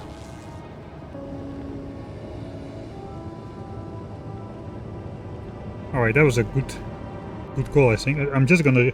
Let's just keep on researching technologies. Let's go space science so we can unlock all of the post rocket launch technologies.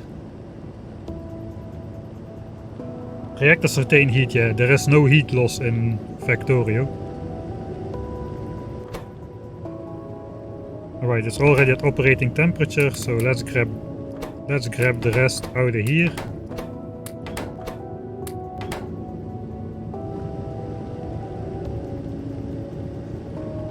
We just have no input fluid because these pumps are not powered.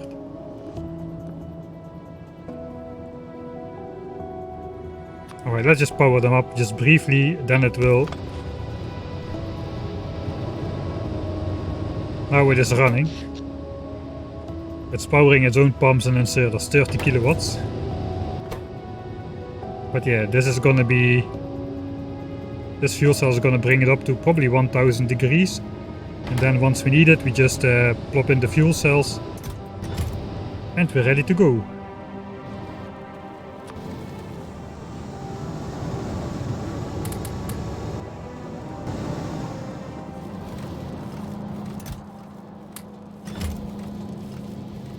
Alright, power problems solved. So I won't connect it just yet because now it is not 100% fuel efficient, so there's no reason this reactor needs to run before we actually need it.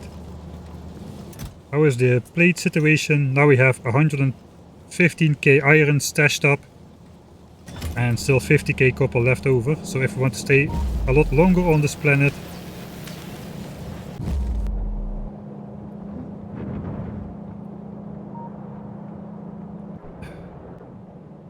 I don't know how long we can stay on this planet, man. We can now easily afford this 200 megawatts of stabilizer power at 100%. I have never driven this up to 100% just yet, so I don't know, it will just keep going above 100% or it will just be maxed out and just stay at 100%, or it will just completely cut out. I have no idea.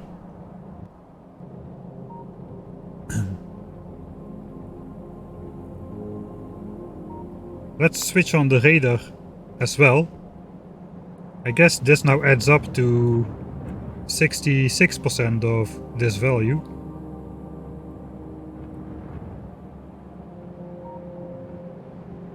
So if we want to stay on this planet for a long time, I would like to find something like oil and stone close together, or stone and coal close together, so I can mine both of those resources at the same time by leading the coal belt in here from a nearby coal patch.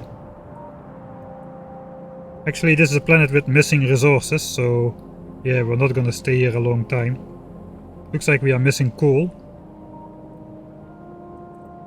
Coal and possibly uranium. Yeah, but it's quite peaceful with the stabilizer on.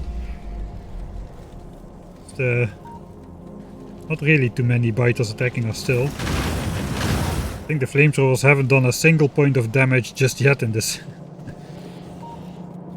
warp zone. Alright, but again, we are having more resources than I know what to do with.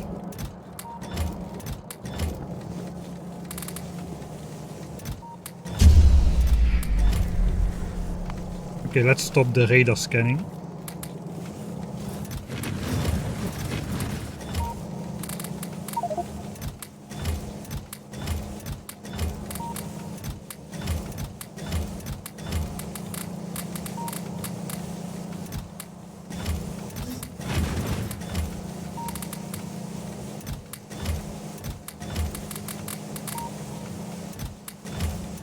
Okay, that fills up all the stone chests.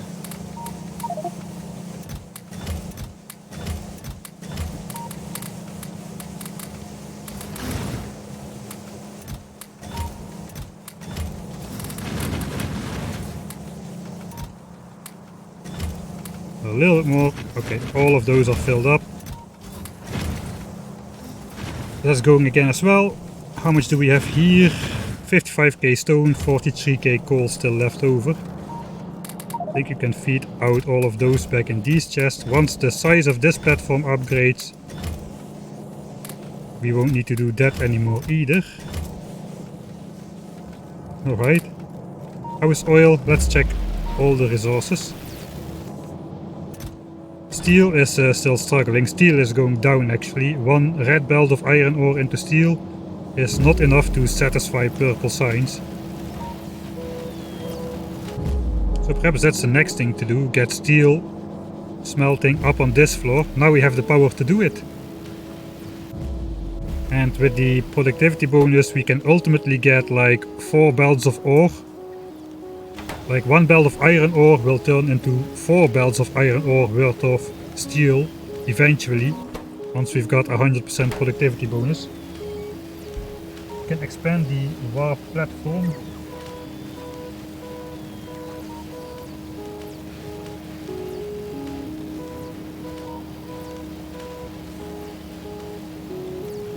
Megawatt a second.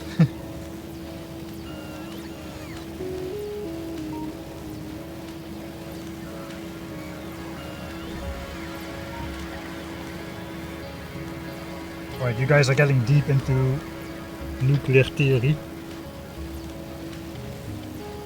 No water in base.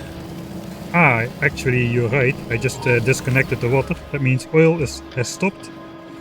We are running off the last scraps of petroleum gas. Still, we're barely using any oil just because of the 60% productivity bonus on everything.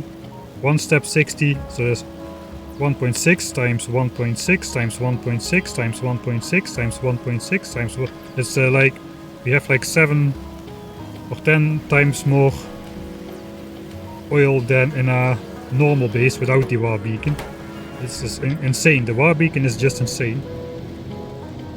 I think I'm gonna bring steel smelting up there. That is also gonna make sure steel keeps up, because now it is not keeping up. So it basically means this belt of steel is gonna disappear. Instead we'll just leave the second belt of iron ore up here. It will come out here. Then we have to lead that belt out here somewhere so we can do some steel smelting. Then we have to bring the steel back to connect to here again so it can go all the places we have set it to go.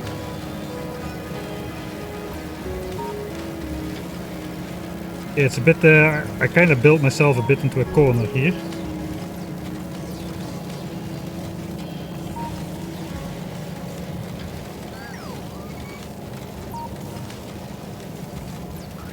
This may need some reworking if we do that. Smelt steel with bots. We actually could do that. That is not a bad plan. That would solve all of those issues. We do have one more empty chest over here. That was the previous coal route from the top to the bottom to feed like furnaces and the steam engines, which we have gotten rid of. We could bring iron ore in this chest, and we could research the technology which upgrades the chest size of all platform logistics. This one will turn these chests from steel chests into logistic chests. I have to check the settings though, which one they do turn into. Okay, they are set to be buffer chests, so that's the one I want. I think the default one is active provider, which is not good. I think buffer chest is the way to go.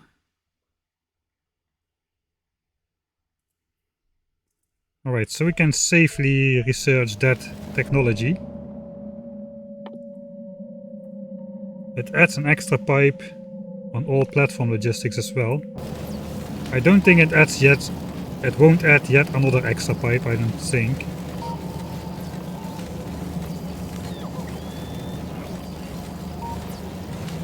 Alright, yeah, let's do it with bots, why not? We'll just have the same setup basically. It is probably the most compact one you can get for steel.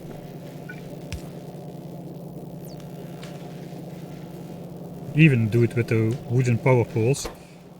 These modules aren't gonna do squat though on this floor. Let's check it out. Without modules it consumes 1.3 megawatts.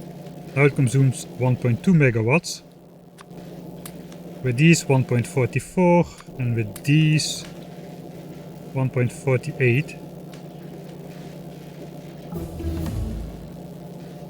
It does give us like 50% speed compared to productivity though. I think we're gonna go with speed modules. Also, actually this is not the way to go. This is not the way to go. Because of the productivity bonus, eventually one iron ore, one furnace which smelt iron plates can support two furnaces smelting steel, because it's going to get 100% productivity bonus. Okay, we're gonna need a redesign. So basically we can do this, like in short we can do this. Okay, so we have a red belt of iron ore coming in. That is going into this guy. And then this can go into two steel smelters. The normal ratio is 1:1. But thanks to the 100% productivity bonus we can potentially get, we can get away with 1:2. So it won't be able to keep up with those two just yet, but once, see if everything is alright. Looks like everything is alright. Okay, we do have buffer chests. Nothing is set up to claim from buffer chests, so that is good. We can still keep using the base exactly as we were. These requester chests are not requesting from buffer chests by default.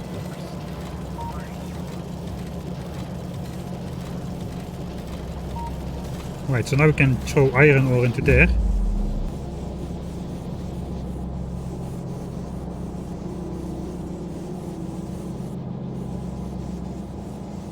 I think let's just quickly do that. blocks with a temporary split off, like so. That brings iron ore into here. Let's do that so that it just looks like it is going somewhere. Bots can pick this up and bring it over to the start of the iron smeltery thing, where we can have a requester chest, which does request from buffer chest iron ore. And now the bots will bring that iron ore over here. Okay, that's gonna be how it works. Alright, now I kinda need to try to figure out how this is gonna fit. Ideally, let's power it up so it doesn't blink all the time.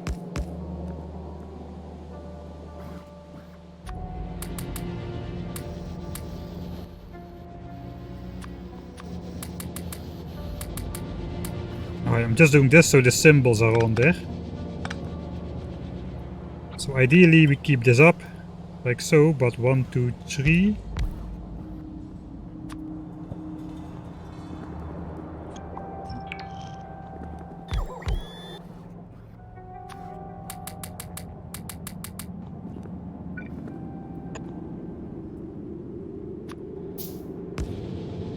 Alright, and then we can flip one of those.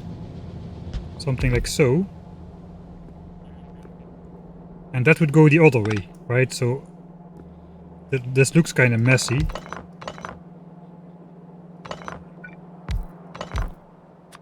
Let's try to visualize it with different modules. Okay, let's say the iron ore is the one with productivity. Steel is the one without productivity.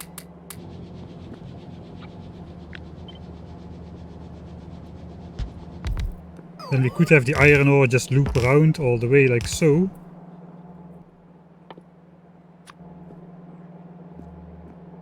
And this one is gonna insert from this side.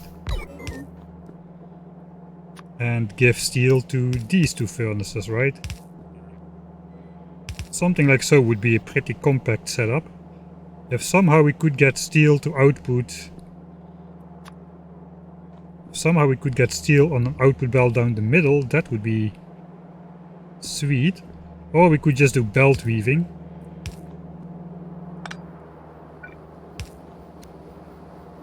Just like so. On every iron furnace we can just have the red underground belt. And then we can have the yellow underground belt, which is going to be fast enough, I think. Just coming back with the steel.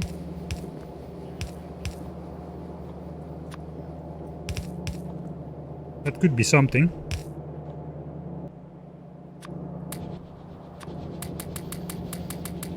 Right, just so the symbols are clear.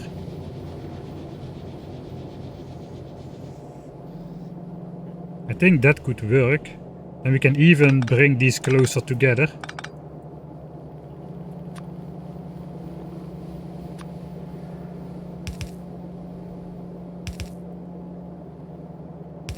Something like so.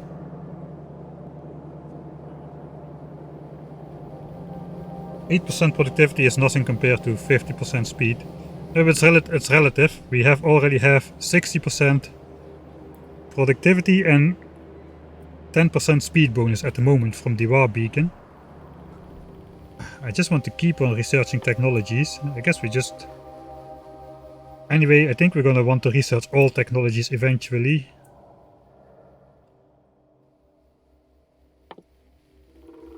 Cool liquefaction.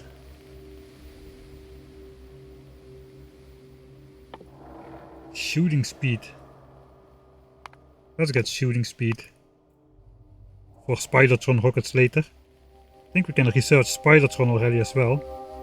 Instead, the research is going so fast I just cannot keep up with.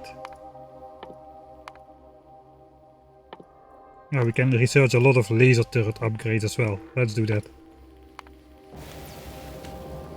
Personal laser defense upgrades.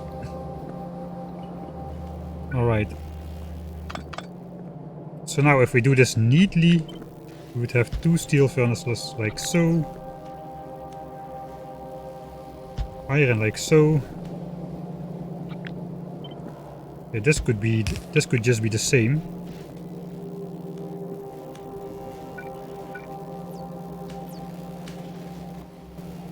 We could have like power lines like so.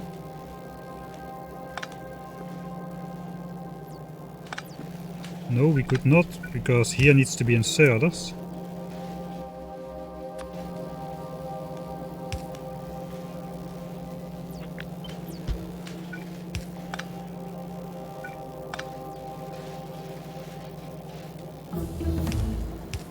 Okay, that does kinda work.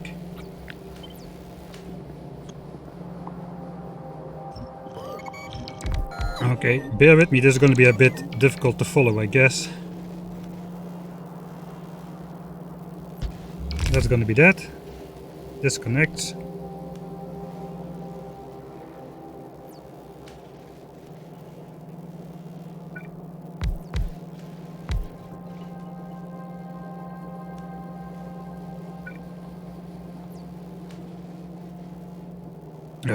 I cannot even follow it myself. This is a little bit cursed, this system. Alright, this should be like so then.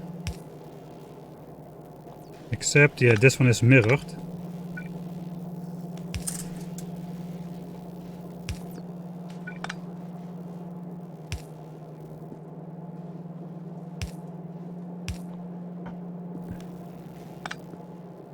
Can't really figure this out, can I? We also have these outputters. Don't forget the outputters. I think we're just gonna have like a regular pattern of power lines. Okay, top, top.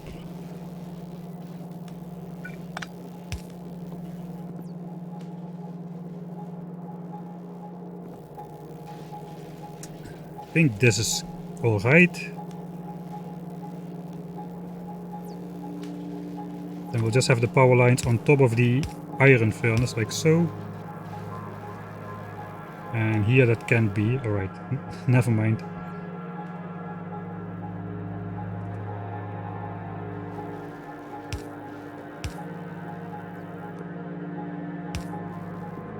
How about so?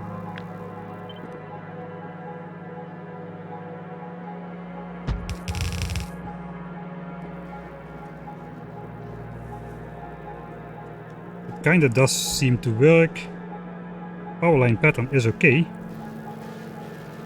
We just need to grab all the modules, alright. Then we need to calculate how many...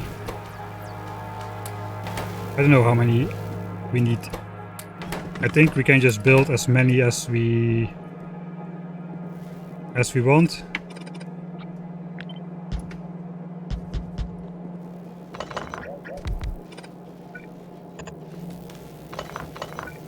Okay, just getting all the modules out of there. It's kind of compact like this as well. So I guess this roboport is in the way. Kinda do not need it there. Could be like so. All these robots actually could go perhaps in these corners instead of here as well.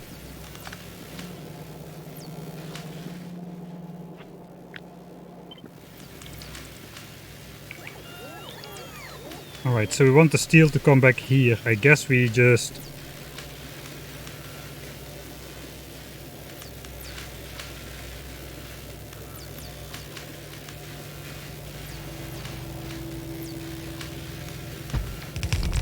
like so and like so.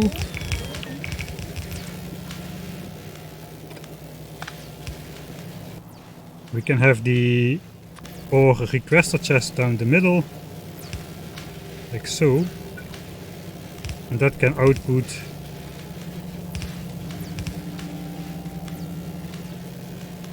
on all the belts like so. We can have 3 of those. We'll just use stack inserters.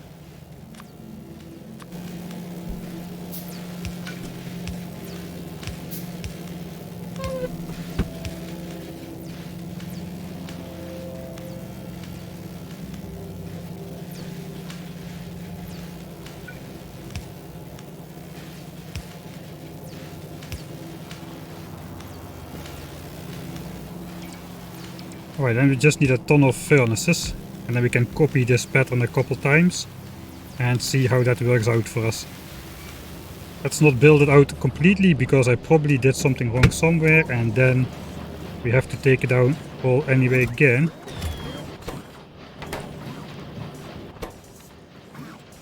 Alright, surprise, we're out of furnaces.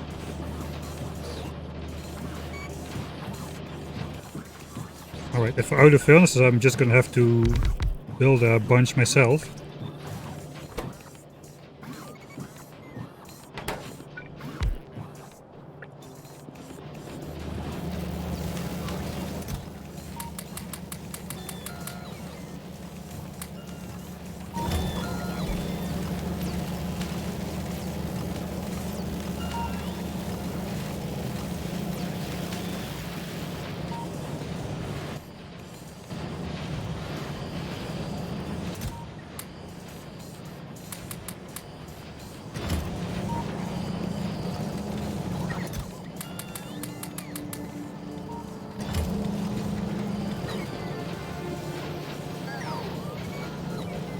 Alright, I think we are just running low on copper at the moment.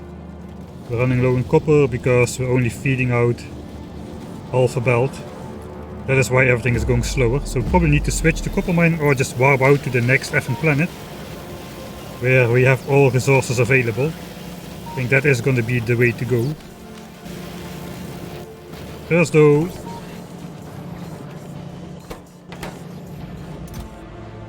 let's grab some circuits for ourselves.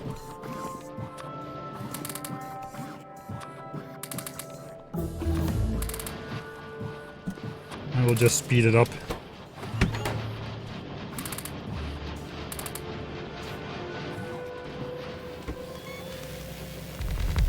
We also need a bunch more red undergrounds and stuff. And inserters. Basically have a shortage of everything. Let's just restock a bit. I think we can afford to make a little bit larger buffers. We'll need tons of gears to make the undergrounds.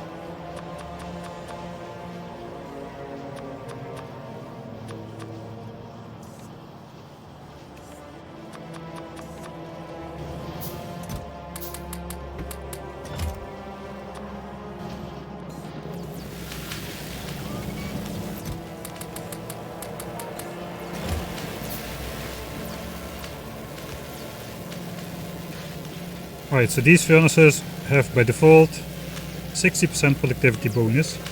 So 1 iron ore turns into 1.6 steel, and 1.6 steel gets another 60%. So that turns into 2.56 iron ore worth of steel. Kind of forgot to build the output belt though. Perhaps I can actually...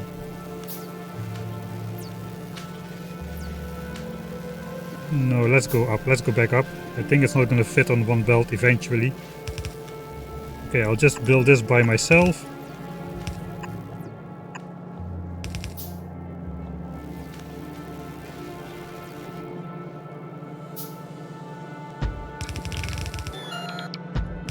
Alright, that's about as much as fits.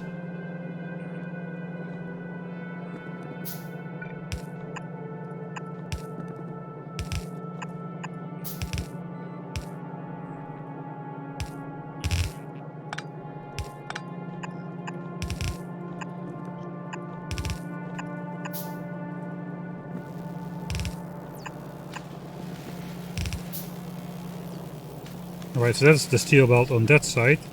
Theoretically I can just copy this and then flip it vertically to put it on this side as well.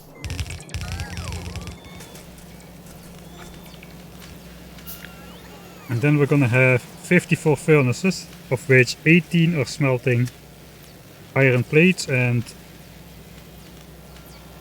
36 are gonna be smelting steel. How many did we have before? Here we have 48 iron furnaces smelting iron into steel. Alright, so let's check out our steel production. Steel 360 a minute. So that's expected because one belt of iron ore, 1800 units, a steel is 1/5 of that, 360. Yeah, it was 360 for the last hour. Alright. Then I'm gonna switch on the new system. That's also gonna have one red belt of iron available, theoretically, if we output priority to the left. That should always keep the chest full. I'm not sure if I have enough logistics bots available for this though. And also this roboport is not powered.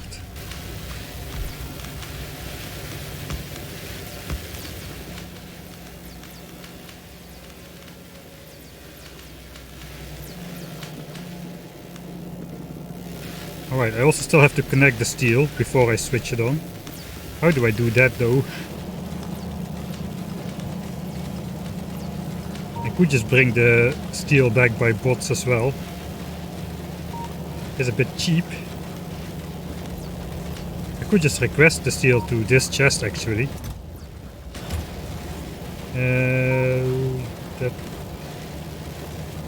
That's a little problematic because I have a steel buffer chest somewhere. So that would keep flipping around.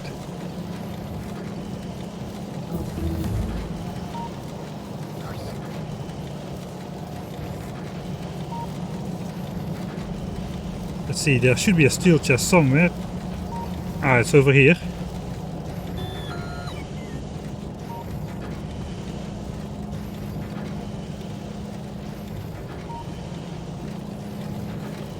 Yeah, that kinda is a problem.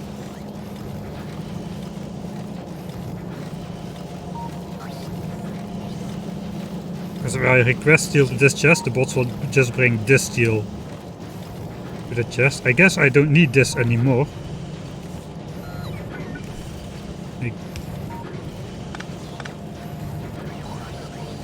You can just simply put that chest on the end over here.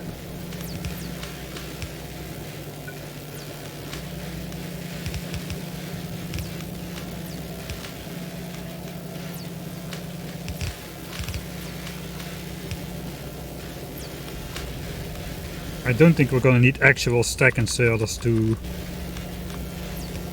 Oh right, we're still missing a bunch of those. We're not gonna need actual stack inserters to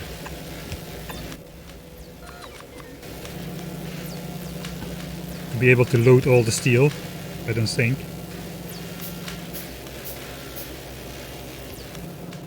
Right, we're missing way more things than I was imagining.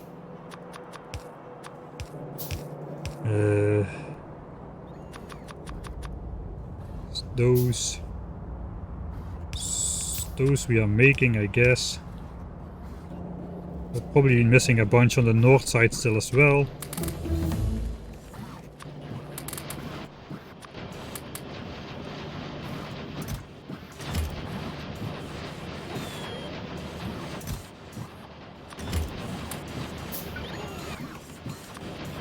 Okay, let's just help furnace production a little. For purple signs.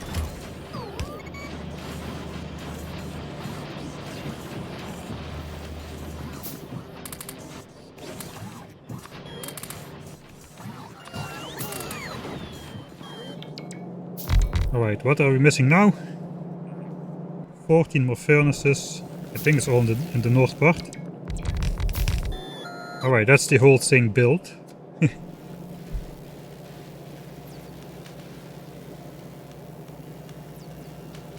Upgrading shooting speed until the game breaks, yeah. Yeah, two steel smelters from one iron smelter, that is correct, because we are playing Warptorio and we have this thing which propagates its effect to all entities on the entire floor with 100% efficiency. That basically means that this specific furnace contains already 6 Mark III productivity modules and 2 Mark III speed modules, plus whatever more we put inside. I think for now it is gonna be speed modules. I think we only need speed modules realistically yet in these. The ones which smelt iron. Eventually we're gonna need all of them though.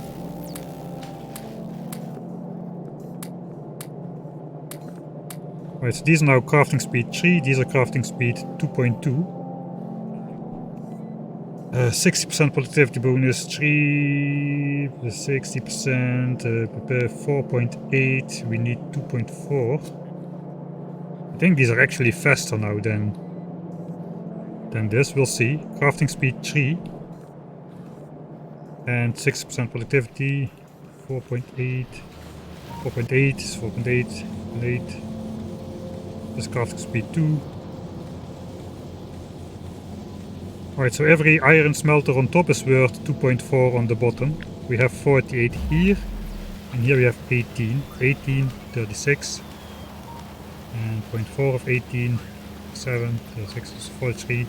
There's roughly the same amount of steel we're going to smelt here, except we're going to consume way less iron ore. Okay, let's save. To see, to steal or not to steal. No pole this time though. That's... I don't have any space outside of the... Okay, let's just do this. We'll just do 50 at first. And we need to flick on request from buffer chest, alright.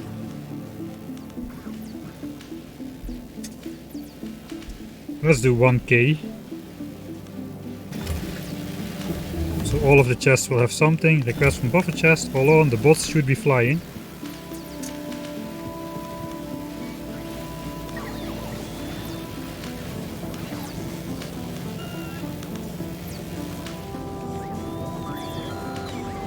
Alright, this is gonna look a little cursed, I think. Now we can see this one is smelting iron with 60% productivity bonus. And these are both gonna receive iron plates. The thing is, with the speed models, this thing is almost 40% faster, as well as having the 60% productivity bonus, so we may still be outspeeding the two steel smelters at this point. If not, I could even put more productivity inside. But yeah, we already see that they cannot handle the full iron load just with the speed models inside. That's pretty sweet. Right, so now we just need to loop this iron ore around as well. We're gonna need to get rid of these roboports. How about so? Okay, that exactly does not cover that edge, so if we go like 2 tiles away, like so, we just put a substation maybe in this tile.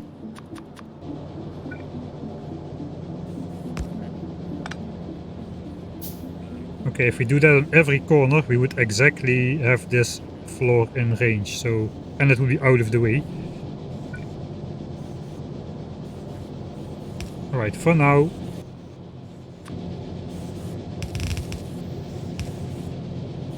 this is too far.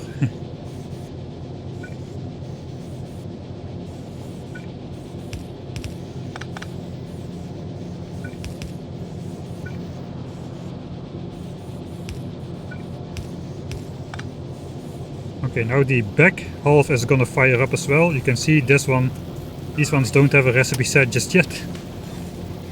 Now it starts to make iron, this goes into steel. Okay, 10 steel is in there. Okay, I think this is slightly faster than the steel needs to be, so this is just gonna work out perfectly, really. Well, let's do that here as well then. Get rid of that guy. Substation this guy. Just put one here for now. That's gonna despawn if I research the tri-loader, so let's put it 1 tile further out.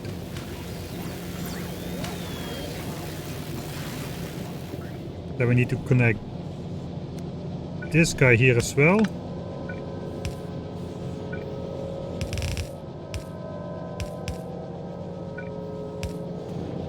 That will bring up steel on this side, and then soon we can compare steel production. And now we're having the steel chest over here. So we're just gonna set this buffer chest now to request. Just request all the steel. That will request the steel from these chests as well, but that's alright.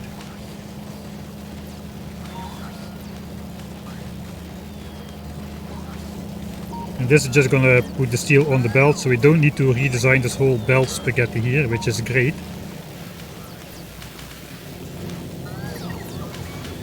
Right, it does look like all the steel smelters are active, which means I think we can start comparing steel. So we have been doing 360 a minute all the time. So are we above 720 now? If we are above 720, then this new setup already is better, even though it has way less furnaces. We are at 850. Nice.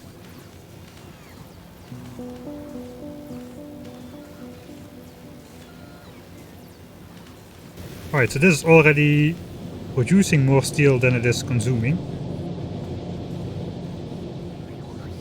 I mean, I guess I could make like individual requester chests as well, but I kinda want to keep the belt structure going on as well. As you can see, we're not using like a full belt here at all. I say we get rid of the steel smelter in the bottom floor. I may actually put another one up in this corridor here as well, if I can.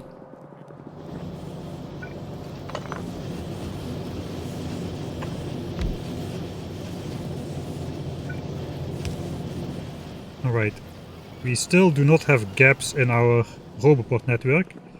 Let's quickly change these to be in the proper location as well.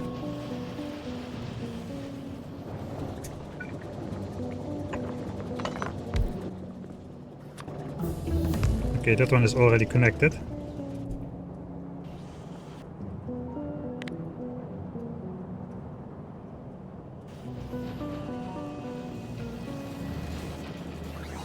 Energy weapon 6 already complete.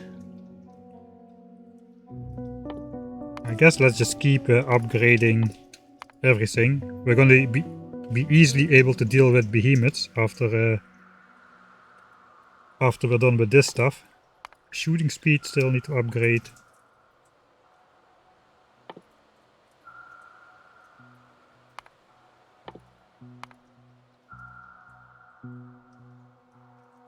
I think that's the last of the damage upgrades already. We still have explosives.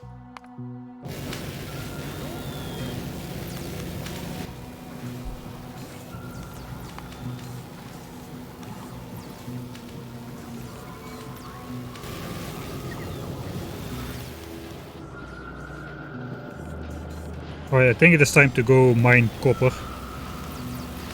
Probably our copper reserves are fully gone by now. And there's still a little bit left, but it's not a lot. Actually, that's not a lot. One full chest, another full chest, one full chest here, half a chest, alright. That's all the copper.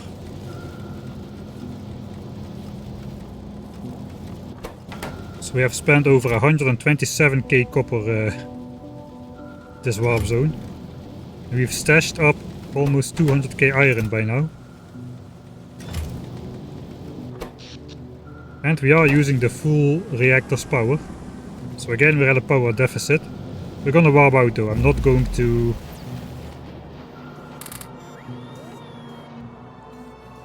redo that once again.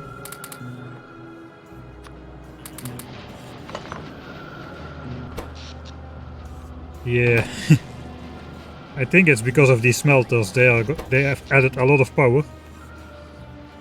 68 megawatts at a deficit, so I guess we can see it. They consume like almost 1.5 megawatts a pop times 50, 75 megawatts we just added. If that means we can basically get rid of these furnaces over here. So instead of this belt routing in here, we just have to do a temporary loop to get that into here instead.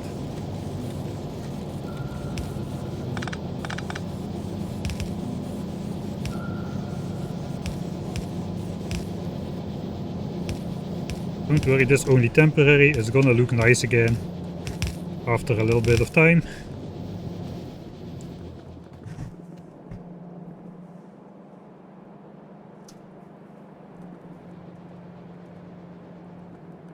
Alright, now we can get rid of all of these.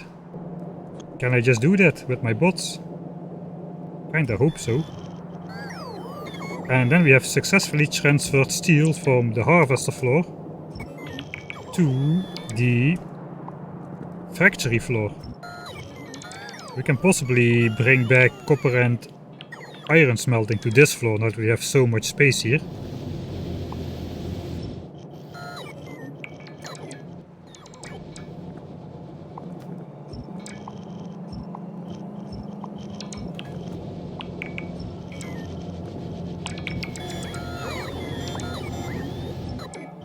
This belt is going to be copper once again in the next warp zone.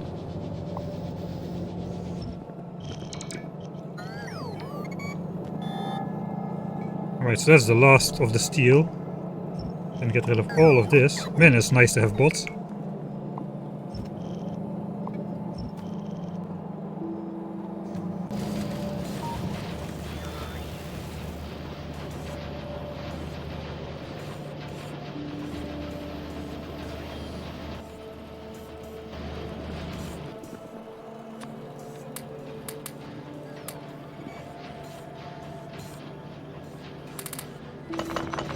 Okay, I'll just throw all my furnaces in here to keep purple signs going.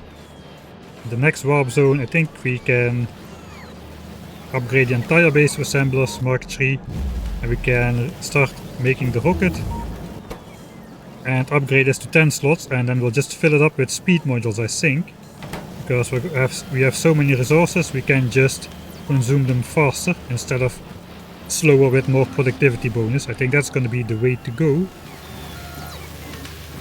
These chests are already filling up. 2k steel a pop. Let's grab the last steel from down here.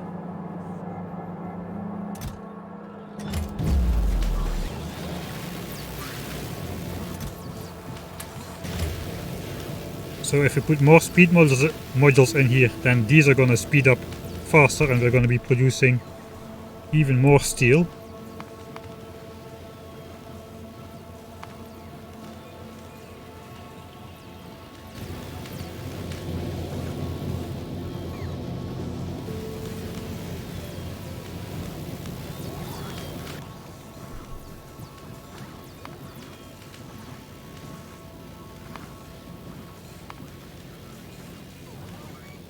I don't quite understand why we're exactly seem to be back on 360.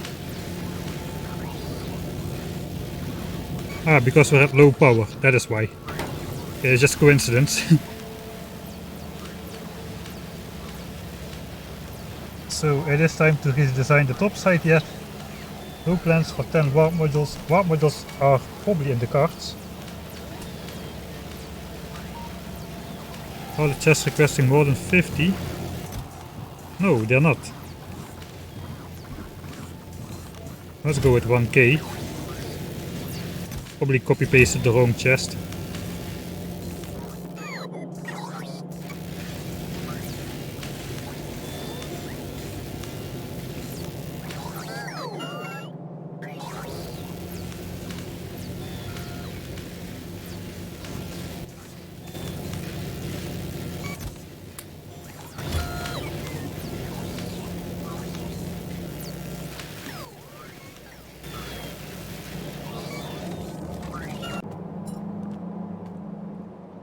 Alright. So this is these are two more reactors with other fuel cells. I think we'll just switch on that other reactor as well. Why not? Just grab all of those. Plop on all of those. 10 stacks in every supply chest.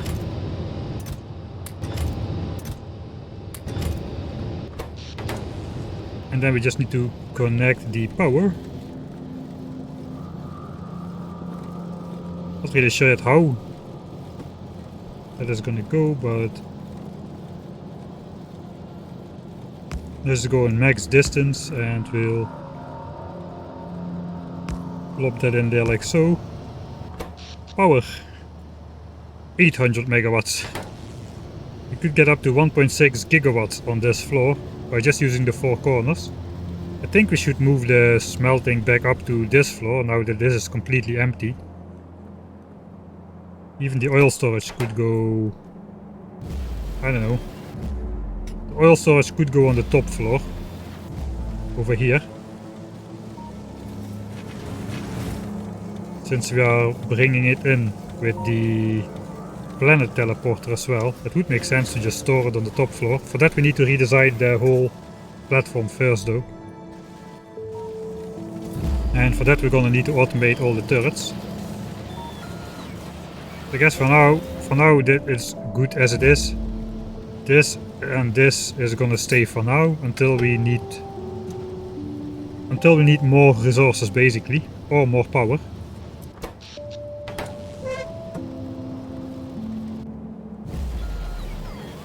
Right, that is it for this warp zone, I think. I think we're just gonna go ahead and deconstruct the stone mine and we'll prepare to warp out. That stabilizer is too powerful, man. More than 2 hours on this warp zone without a care in the world.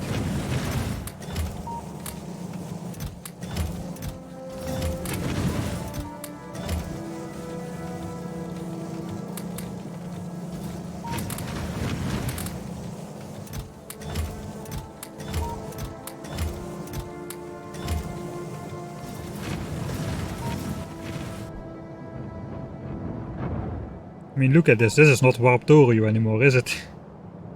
There is no pollution from the warp platform anymore. But as soon as I do this, we're gonna have like dark red pollution immediately again.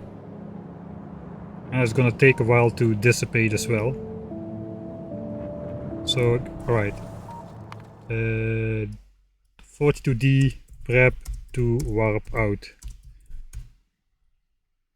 And I do want to get a planet which has all the resource types. And I just do want to see if we can get up to over 100% usage on the stabilizer.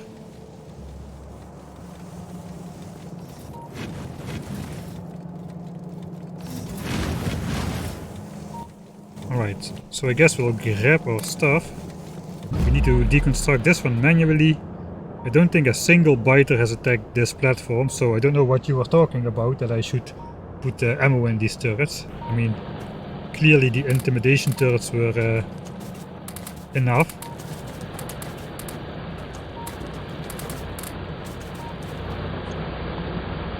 Let's just get rid of the miners first, and we won't get all the stone in our inventory.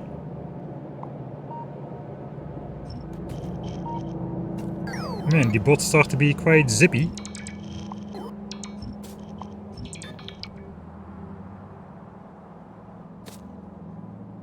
Alright, let's check out 2 of those warp chests, just for old time's sake. One is over here. Oh, blue undergrounds. And one is over there. And then we'll head back.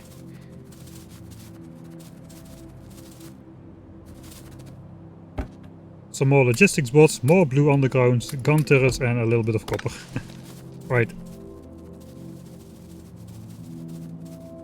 I don't think I need to... All of this is on the platform now. Or is it? Actually I did never pick up the left platform. Let's go pick up the left platform.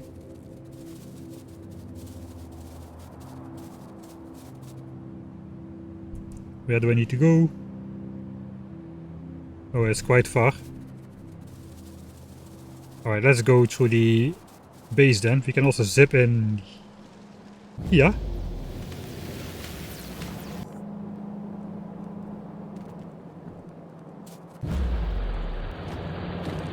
Alright, so let's pick this up. Deconstruct all of that. And I will put it back down. It doesn't even fit on the patch anymore.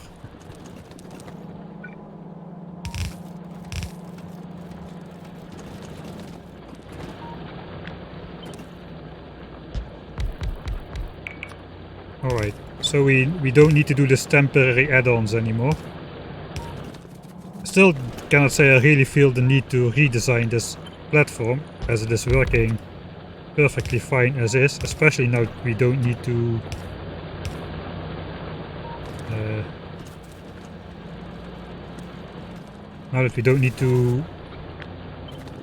micromanage it anymore, because everything fits on the platform now. This is enough, because there's only one belt of resources still. Eventually we will need 2 belts of resources.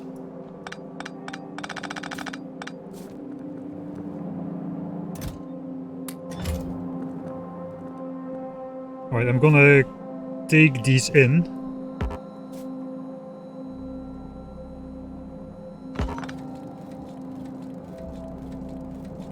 Okay, what did I deconstruct?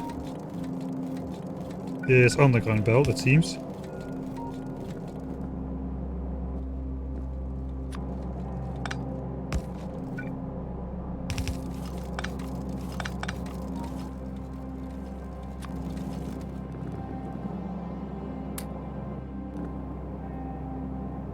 There's really entirely too many legs for inside of the base. Okay, so that is empty again.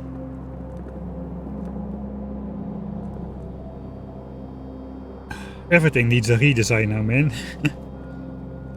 That's the problem.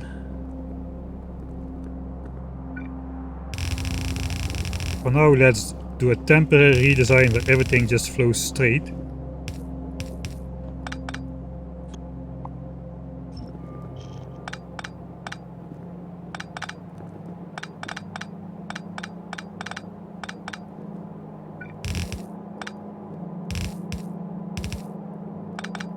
Okay, so one goes in there. This is all gone now. One goes in here. Let's grab all the iron ore as well.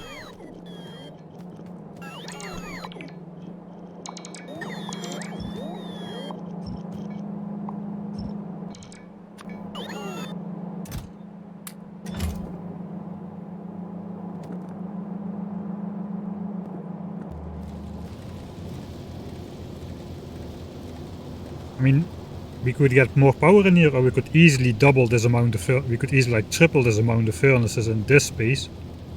So yeah, not really sure what to do yet. But then if we put furnaces down here, what am I gonna do with this space? I think we should eventually move smelting back up in this floor. There's plenty of space now.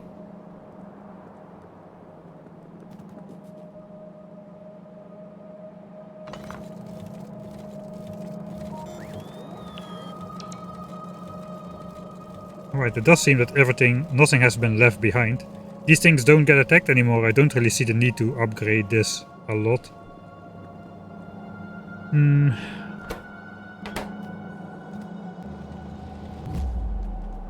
I think I just want to leave all that bottom floor micromanagement now for what it is. It is working. It is working fast enough. It is working faster. It doesn't need to be more optimized. Let's continue with doing stuff like rocket silos and spider trons and whatnot. I mean, we can research all the stuff, so let's get some of that fun stuff going and optimize this base in the next warp zone. Alright, so I'm going to go on a break while you may enjoy the attacks on the platform for the next 20 minutes or so. Stabilizers off. Yes, by design. I want to get action going. Let's make the last save. I forgot to do the last save last time. Z warp out time. I will reload the save and then we'll warp out.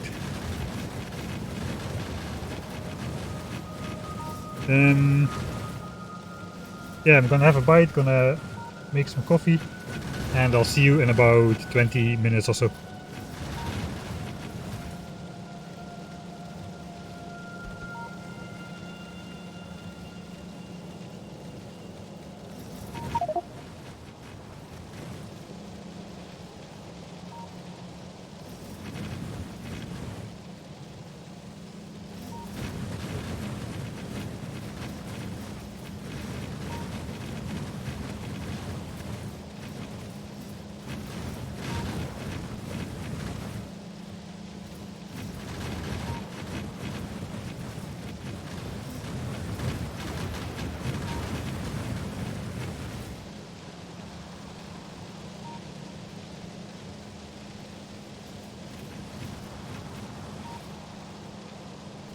Alright, perfect alignment achieved. Let's go for the break.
Alright.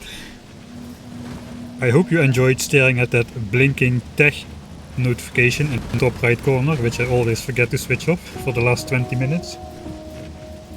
I'm almost ready to continue. So I will read through chat a bit. Mike on break, yes on break, barbecue, peppering, some research.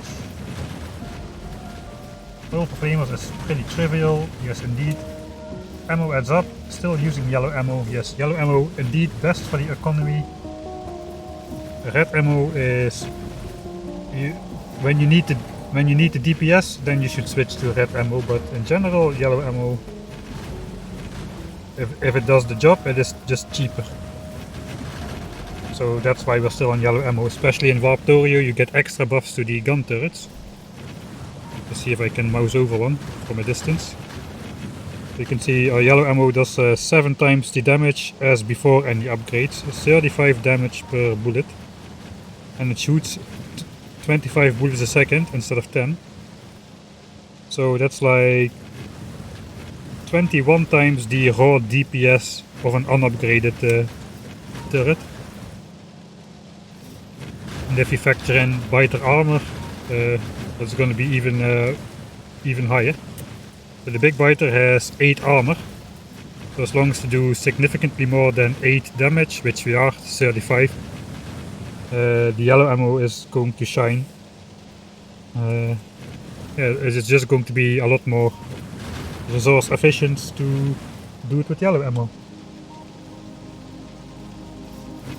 Right. Let's actually check how much magazines we used. We're using about, well, we're producing 180 a minute now.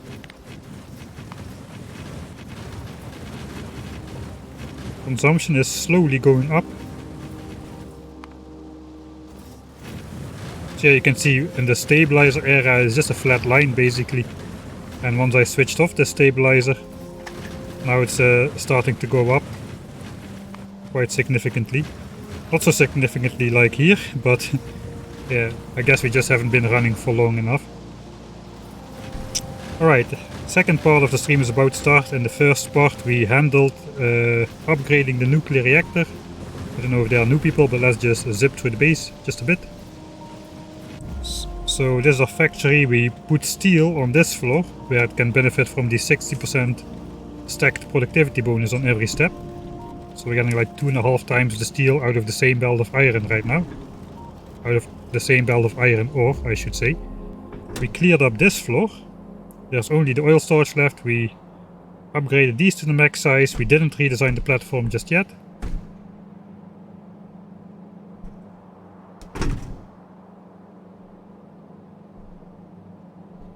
And in the basement we have now 2 shiny new nuclear reactors, which are not powering anything because we're out of copper, I think. And we don't have miners. Yeah, so nothing is going on basically. We're just making ammo and uranium-235. Second part of the playthrough, we did research a rocket silo already.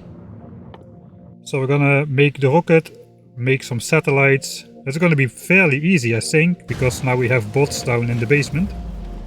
So let's reload and jump right in. Load. Warp out time. We're gonna warp out to a planet which has all resources at least. I don't care if it's a biter planet or whatever, but it has to have all the resources, or I just will re-warp. So I guess let's just speed up the game a bit. We don't necessarily need to watch the entire 30-second countdown. Let's see what we get.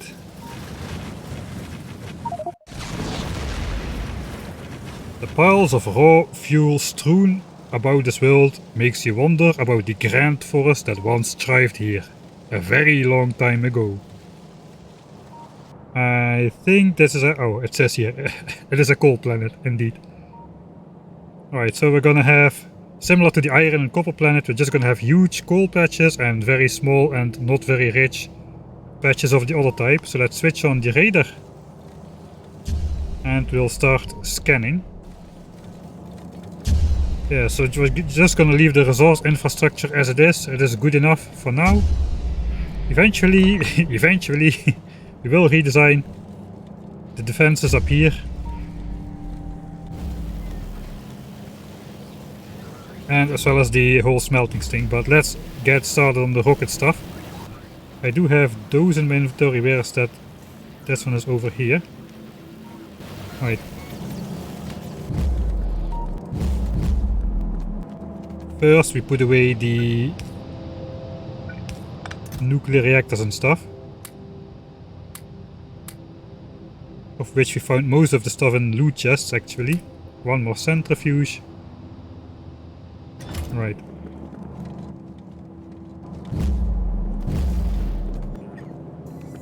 I do have a bunch of modules. Yeah, I do have those modules because of the miners, so I should keep those at least.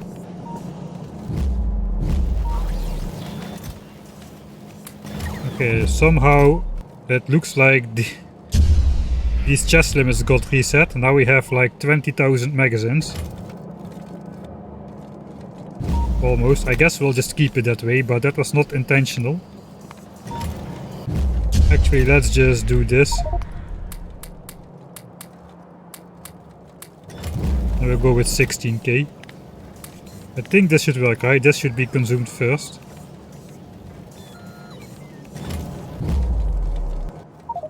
If I take this out... no, that is not consumed first. Alright. I think it is fed out first though. Alright, never mind. Let's just keep it... let's just let it fill up to the max. I kinda don't want it because then I don't have space to stash my own personal magazines I pick up anymore. We have 36 new logistics bots apparently. 210 in total. Let's just add them to the network. Alright.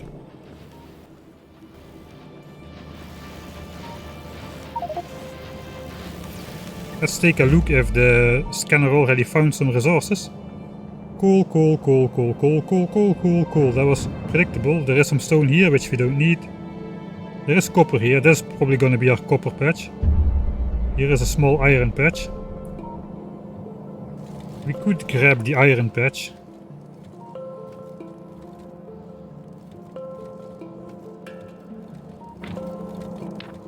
I kinda wonder. I think I'll just real quick will make myself some personal laser defenses, then we can easily take out any nest in the way. Actually, what am I talking about? It's small biters again. We can just zip through this nest without a problem. Just put the... Actually, I cannot put the harvester in their face anymore. It is grown too large.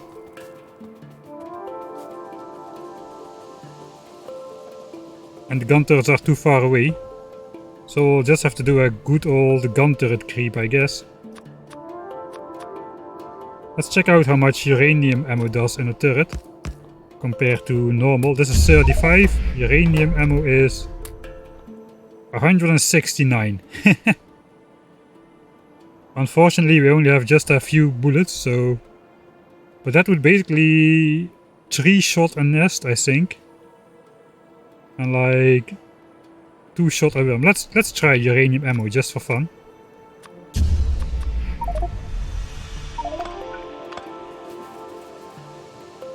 Okay, I'll draw out the biters to not waste too many magazines with the regular ammo. Alright, then we'll just walk in here, put down one gun turret.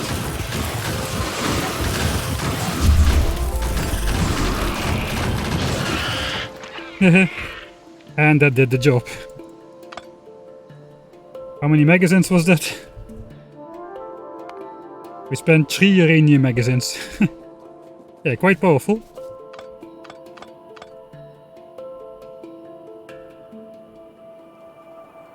Right, there's a bigger iron patch there, a little further away from the war platform as well, so we didn't need to take out this nest apparently. Let's go for the copper first, since we are out of copper basically. Yay, 4 accumulators.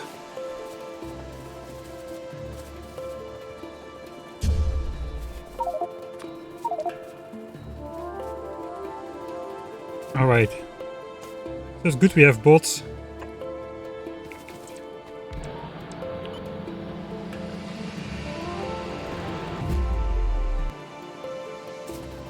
Okay, let's make sure this goes to the right place, since after... Really need to reload. Actually, I'm doing that out of habit, because I used to let the base get totally destroyed in the break. There's always like a question of would the base make it or not. Alright, this now should only allow iron to this side. I think we can just leave this structure up. It should not have any negative side effects, I don't think. Then let's beautify it a little bit.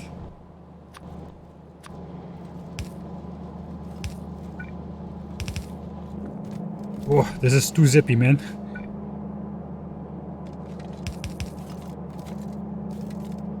Okay, it basically has to go in there, so we don't really have too many options. Alright, at least now I stayed long enough to see that this will work.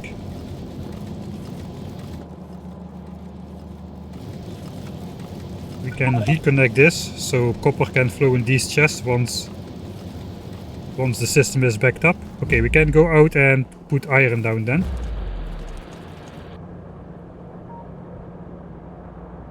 Alright, still don't see too many other resource patches.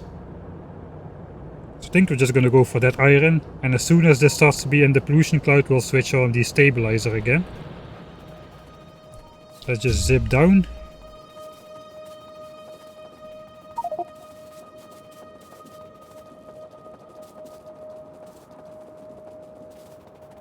Oh, there is uranium here as well. We don't really need any uranium, but it's good to know, I guess.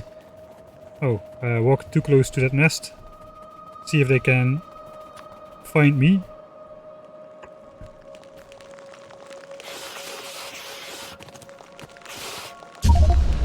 Oh, they may have... Those guys may have transported down below. They had it. Oops. Let's punch them.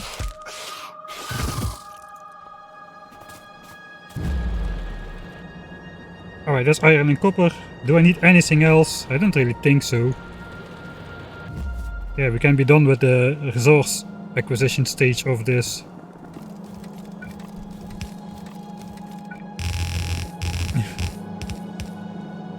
Of this playthrough.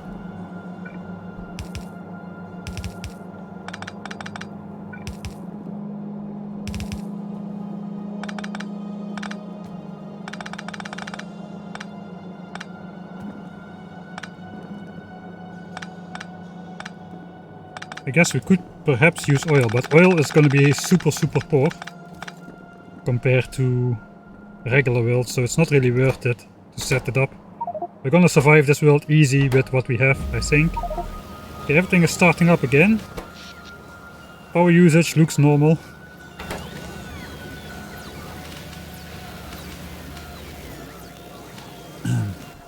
I guess it's a rocket silo time then.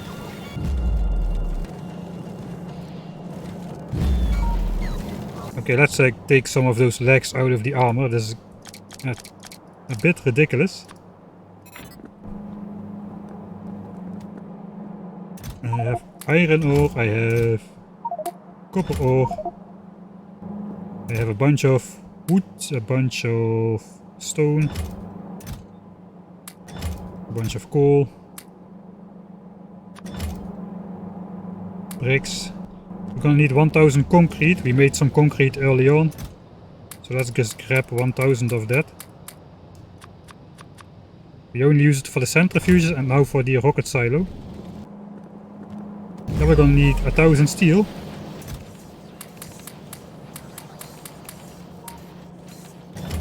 I think a stack or two of blue chips. As well as some pipes. And the last thing was like electric engines. 200. Then we can make one rocket silo. Let's use this assembler with speed modules for the occasion.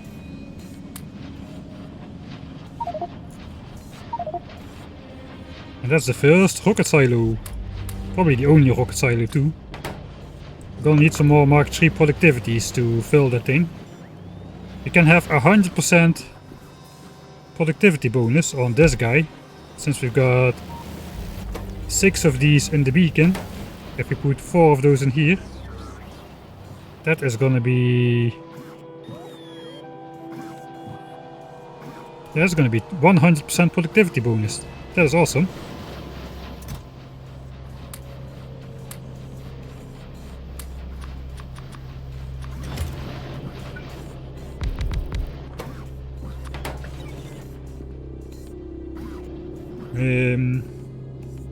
So we need 4 of those, we need 80. Wait. 5 times 20 of those, 80 of those, alright. And then a bunch of blues.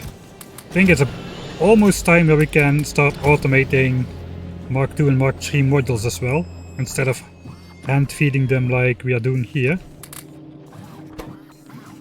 So if I half the models in there, then half of half in there, half in here, take that out, zip and zip.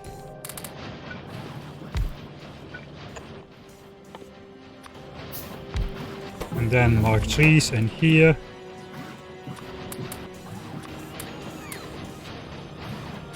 I guess we can even just plop this like so. That should finish up those 4.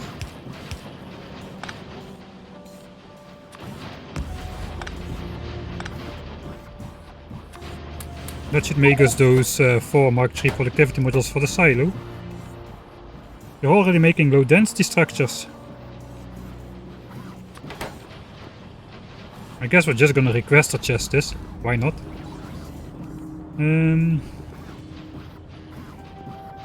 Space science has to go out somewhere as well, and has to be woven into this lab setup somehow. I guess space science is gonna come out this corner then, so let's do the inputs on this side. Maybe on the bottom. Central bottom, I think so. So let's go 400 of those, 400 of those, and 400 rocket fuel. We don't have the last two ingredients just yet, but that is how it's gonna be. Okay, those are not in the logistics network apparently. Why not? Oh no, they should be in the logistics network. They are in the logistics network. Alright, they are getting delivered as well. Alright. And check that out. Productivity plus 100%. That is nice. Have you ever been a teacher? No, not in that sense. I have been like a hiking guide for the occasion, where I taught something about techniques and stuff, but no teaching background, no real teaching background, so to say. All right. So I guess we'll make the rocket control units and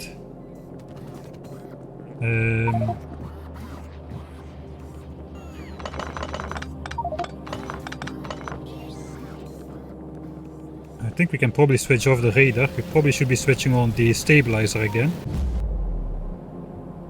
Yeah, I think it's about time. Stabilizer on. Did we discover anything significant? I don't really think so. Stronger explosives 3 is finished. Okay, 4, 5, 6. Why not? Just keep on researching. Okay, let's switch off the radar. Let's not let ourselves get distracted. I think we'll just do rocket control units just with requester chests here as well. So simply like so.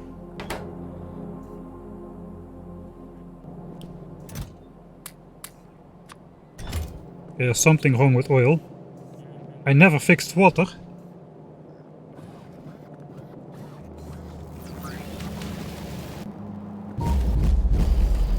I never fixed water. That is bad. Very bad. Very, very, very bad.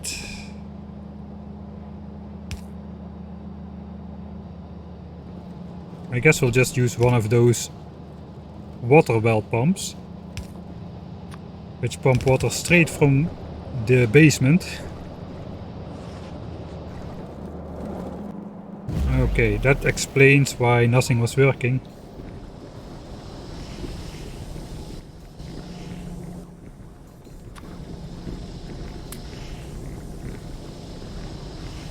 $76 or 84%? I think we'll just go 76, why not? It's enough.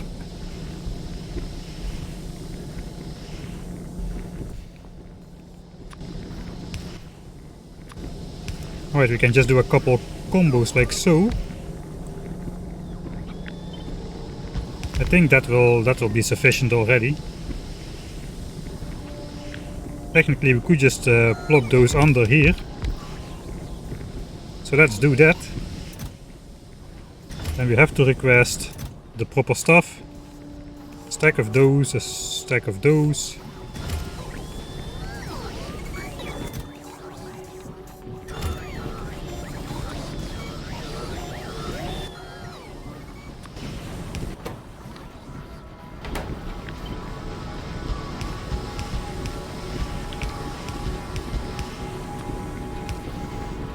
That is rocket control units automated. Rocket fuel is going to be a little bit more difficult.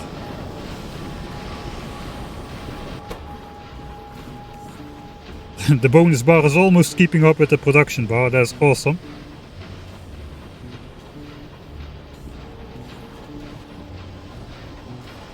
I think you did RCU twice instead of one rocket fuel. And you are absolutely right.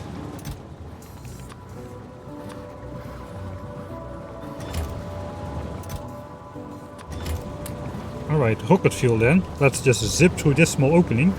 Because we can. Right, so we kinda have our oil storage tank here. This one only pumps out oil to cracking once there's more than 20k in there. So this guy will have access to all the stuff below 20k.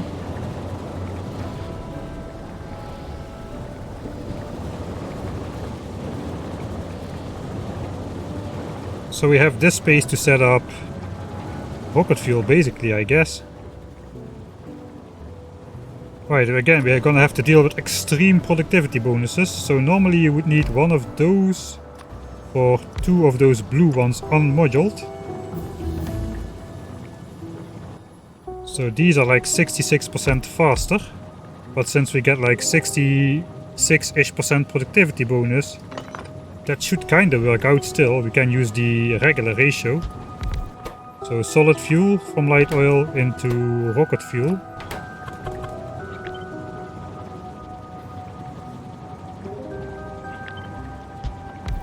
How can we do that as compact as possible? We can again do that alternating trick maybe.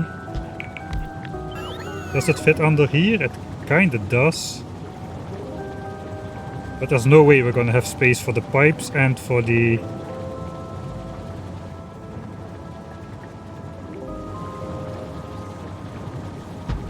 There's no way we're gonna have space for the pipes and for like inserters and stuff if we do it like so.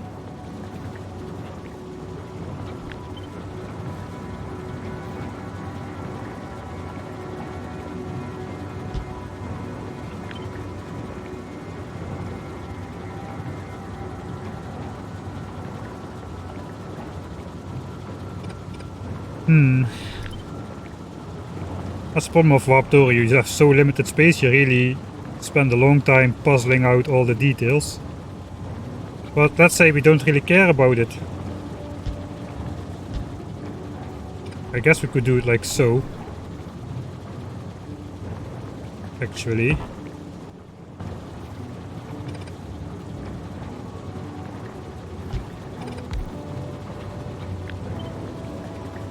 No, that doesn't fit either.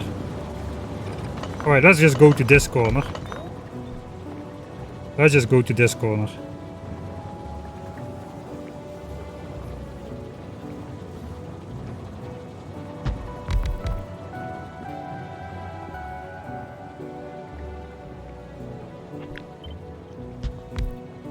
Kinda want to do it like this. No, it doesn't make any sense. It does not make sense. We would need so much space in between that it would be less efficient to do it like so, I think.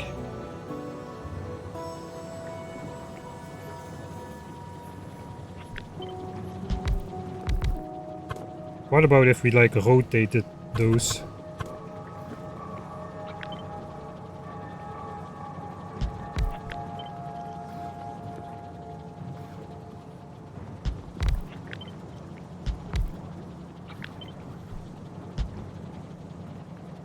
I mean, this would fit like so, like so.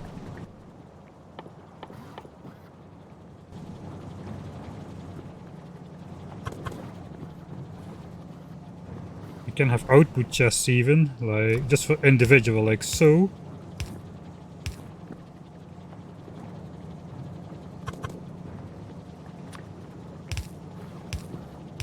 Okay, this is gonna work, I think. They're still fairly compact, like so. And then we'll just do this. That connects to so. So. So. Okay, this is not working. This will go like so. Instead of down the middle.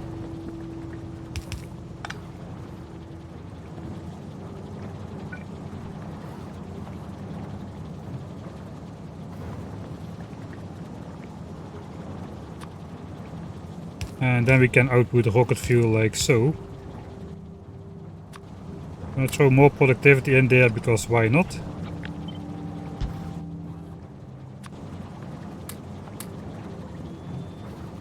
Alright, what about this? Does this fit in here? This fits in here. Twice. It's almost like it's meant to be.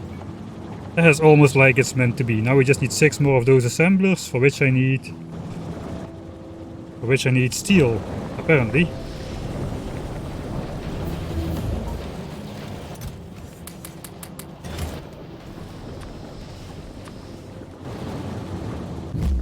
Wait, that could be dangerous actually. I have to be a little bit careful. Will you continue making series for YouTube? Of course. YouTube is still my main game. Streaming is just for fun. So a while ago I did lose my translation job and I decided to pick up streaming to fill in the void.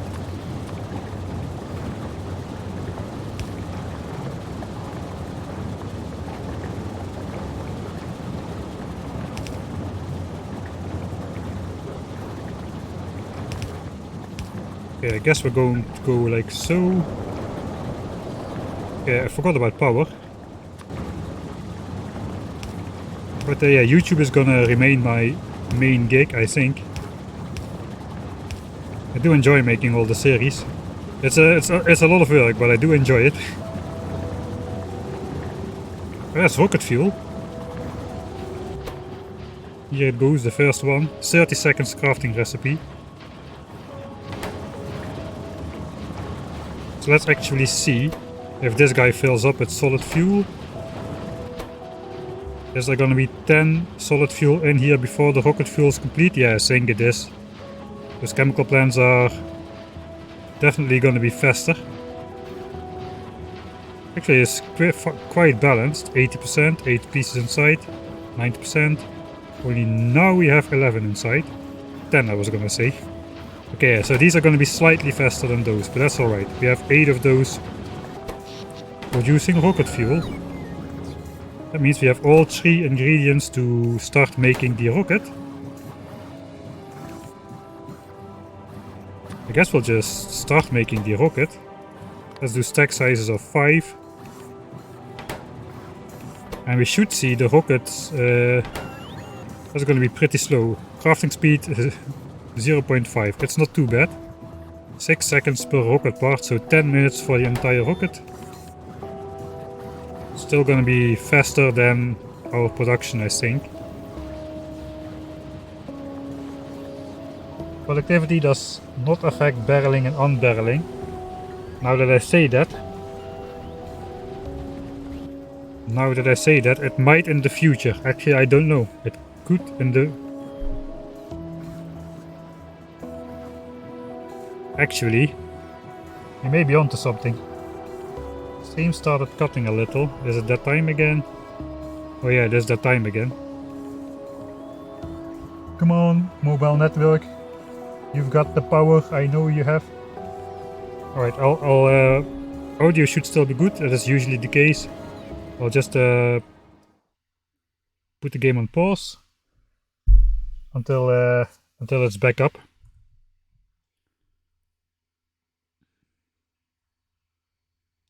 I'm still here. Okay, let's just make a save and then I'll... It is 43, warp zone 43 already. 43B. I'll just let it run so the music plays in the background. Full PowerPoint mode.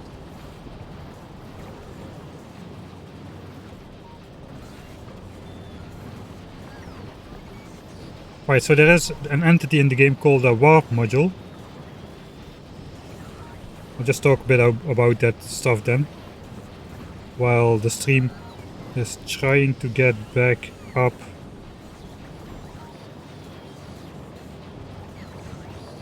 Alright, looks like no, upload speed still is not stable.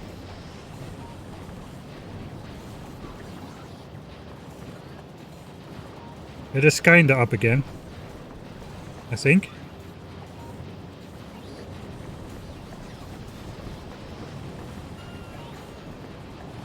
I'm surprised it went so well so long. I'm in quite a horrible location for streaming.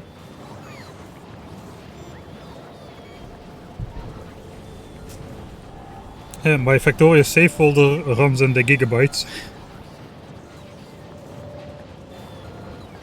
I taught myself that method of saving because of my YouTube series. If I ever have to refilm something, then it's very nice if you can just go back to the approximate point in the game. Say, oh shit, I need to, on Warp Zone 25 I messed up, I need to refilm that part, and you can just go there, load it and refilm it. So that is quite nice if you try to make a YouTube series out of something.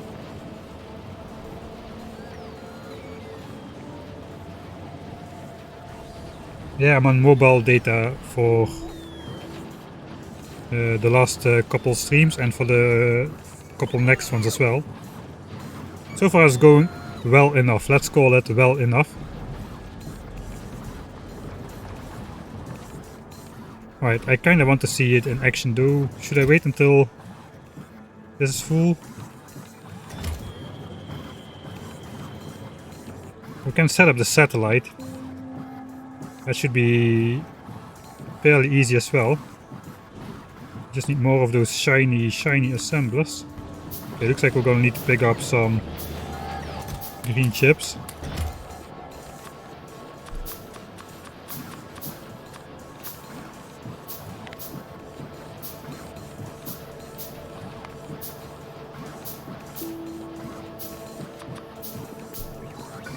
Right, unfortunately the satellite does not get the bonus.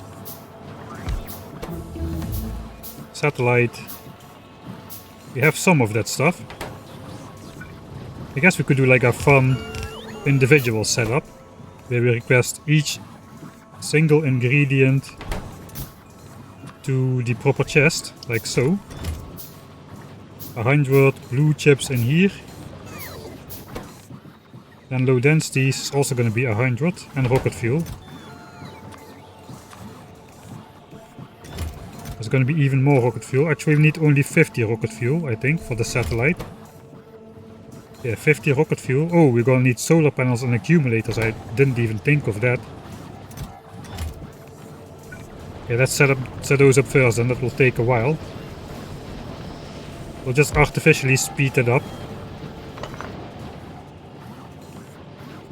This is in the right location, I think. Everything is multiples of 2, so let's give stack size 2.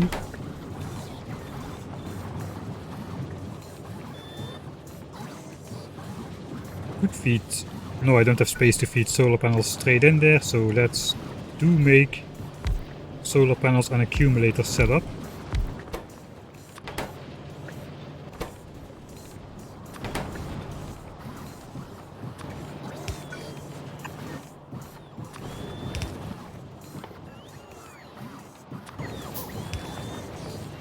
Alright, copy paste, copy paste. And then we just adjust the amounts to, let's say, enough for 100 pieces. That's gonna take them a while. Probably should get more logistics bots at some point. Okay, 1000 pieces is gonna be 200 iron, 500 batteries. Accumulators are quite cheap in that regard. 2 and 5. Whereas solar panels are 5, 5, 15.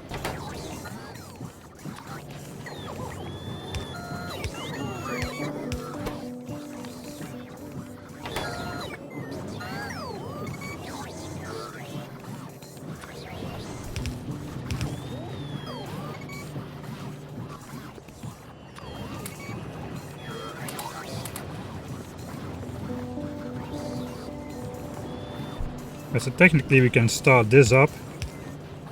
That was the point.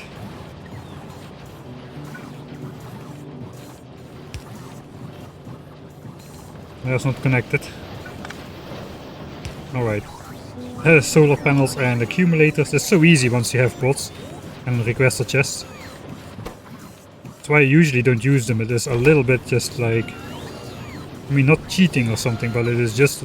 It feels a bit too easy to be able to just plop down everything you want. Just like that. Radar.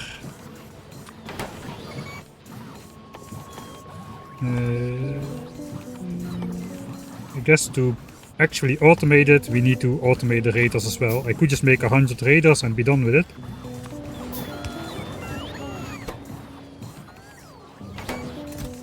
So let's...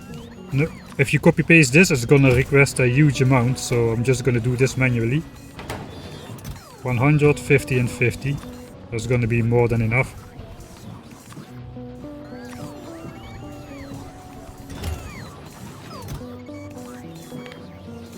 Don't think I need a lot of raiders in this playthrough. Let's just go with 50, that should be plenty.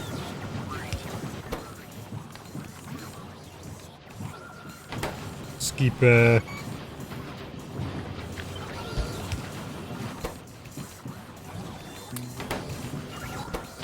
gonna keep production speed down by just...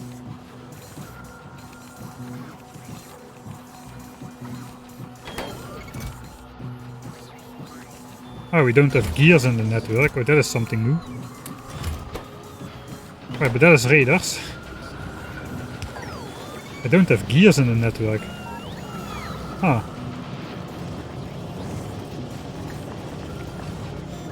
I guess this is my go-to to grab them myself. Let's do this one for gears.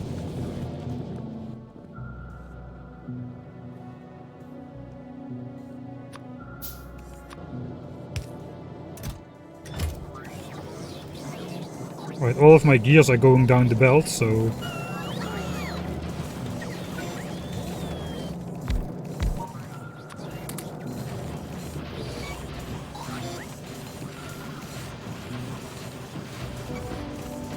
Alright, then we can set up the rest of the request. That is going to be solar panels, accumulators and raiders.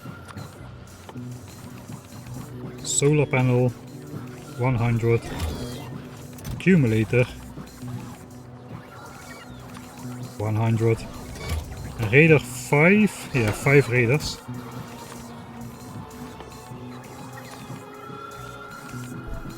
Alright. That is 5 raiders.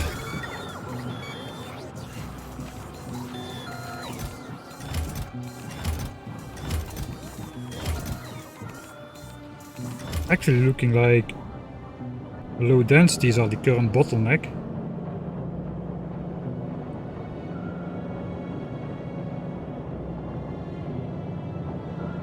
Only have 8 assemblers of those, and they're also used for yellow signs.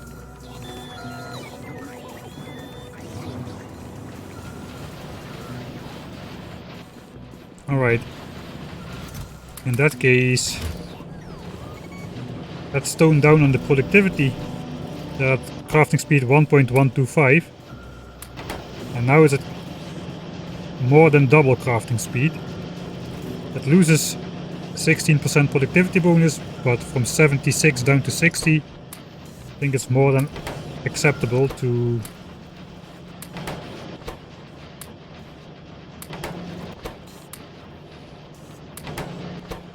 double production basically. Also, I'm gonna give him access to these. Where is this? And I'm just gonna set up a separate chest for myself, like here or so.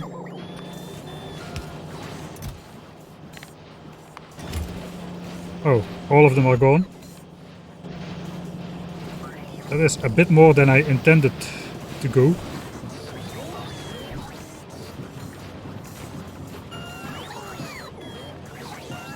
Okay, all of them went to science, I guess. A lot of them went to science.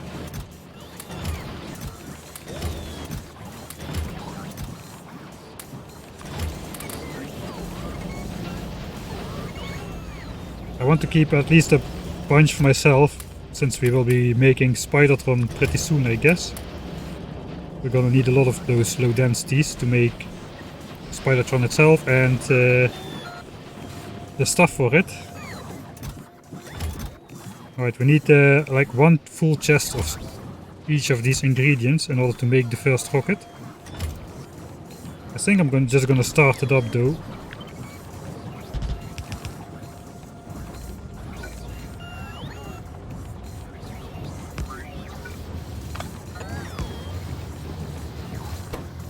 Alright, we get 2 rocket parts at a time. since we have a 100% productivity bonus. That's insane.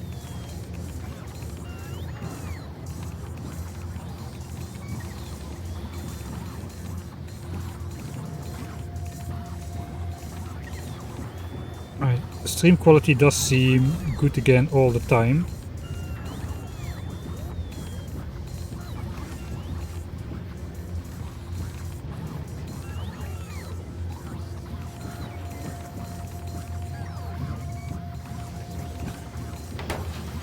Right, more technologies have finished.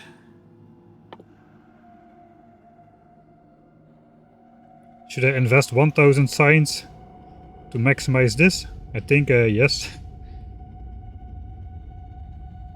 I mean, we are about to get Warp Factory Beacon. Right, so we're gonna get 1000 science packs from a launch.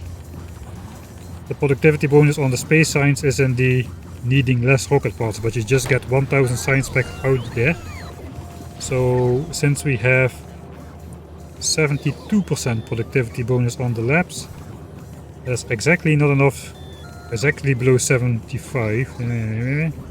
Okay, does not really matter. Productivity bonus is ridiculously high anyway. So I guess I shouldn't really be bothered.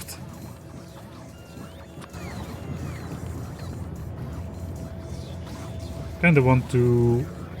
I think I'll just output space science over here. That looks alright.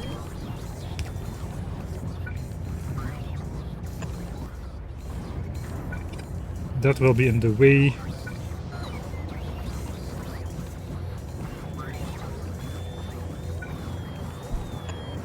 Okay. I guess for now I'll place a substation there.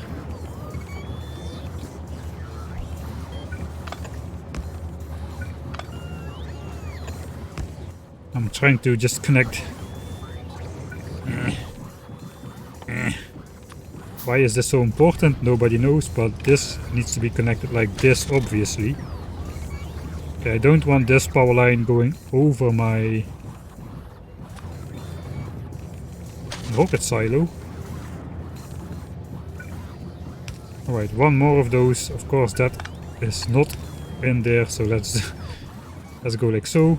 Can do blue underground. Ah no, we can actually just...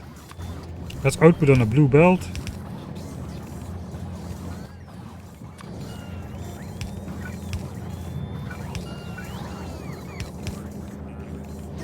Okay, now this robot is in the way. That still exactly is connecting everything. Could even be going like so. Everything is in reach.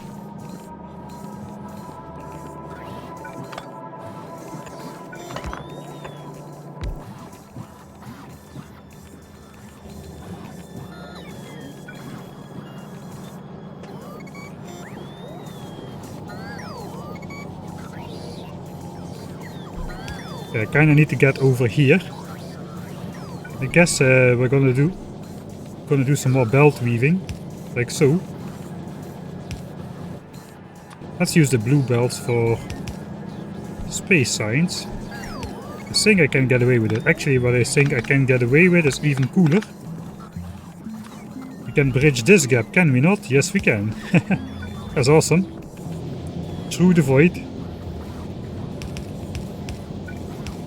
An absolutely wasteful turn. But that should be it. Now we just need to weave that in here. This is a yellow belt. I think I want to upgrade all of these into red belts. I think we're gonna need it eventually. Do I have that? Looks like I do.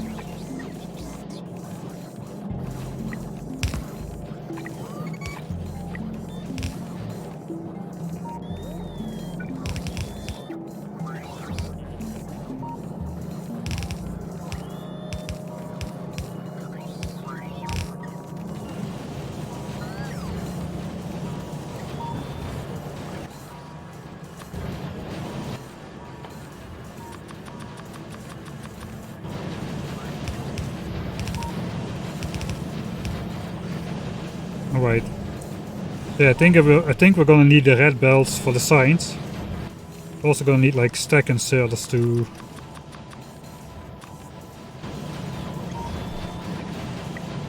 output for the fast technologies. So I will output them on blue belts, which should be faster to offload stacks of resources than red belts.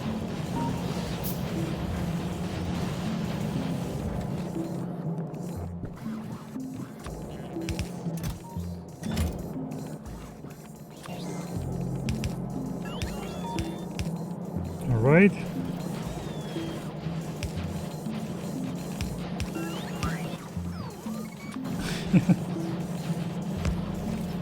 A blue fish splitter, a bit wasteful. Now at least I have 30 underground belts in my inventory.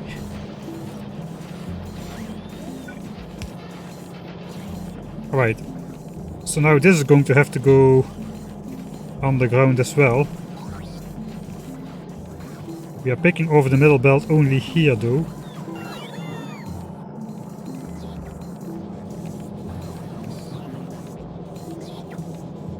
Yeah, we need to be picking off the middle belt everywhere. I think we're gonna need to get rid of all these power lines down the middle. Now I disconnected my entire steel smeltery. Yeah, I think we're gonna have to go substations on the outside. And then we can do the proper inserter setup to get space signs in there. There's now no space for space signs inserters, basically.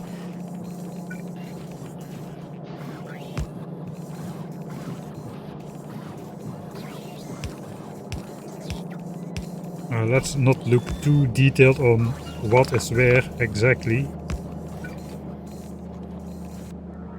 I think I did not create a gap in my coverage. Everything looks still covered. Alright, so that's good.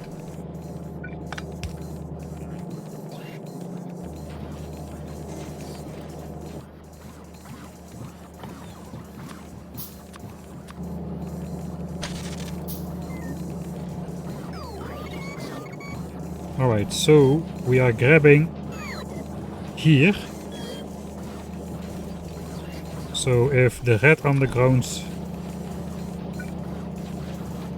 I think we should be grabbing space signs of the current location, and we'll grab...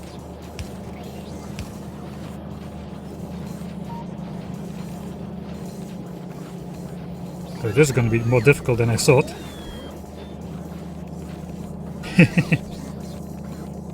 Right, so let's put this guy here.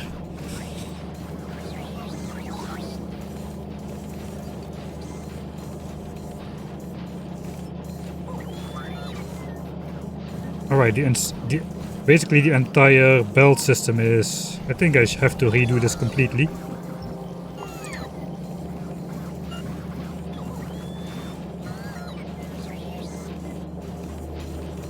Do I...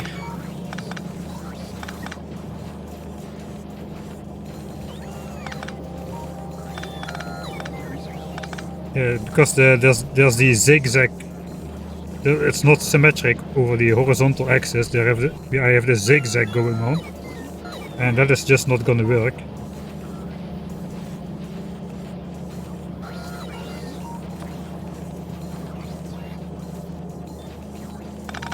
Alright, let's bite the bullet. It is always easier to redesign that from scratch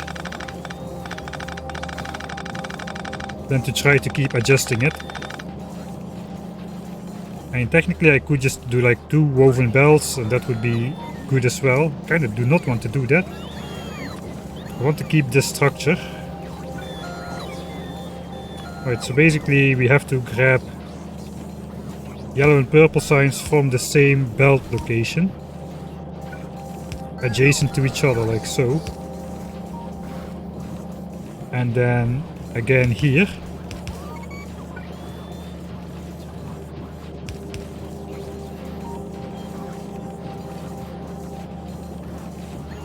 And then we have to grab space signs.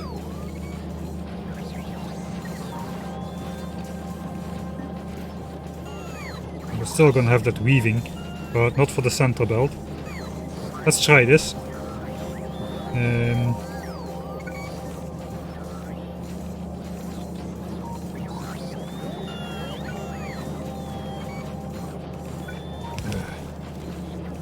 Alright. I guess we'll just set it up until the end. Like so. Space Science is gonna come in on this side. Something like so.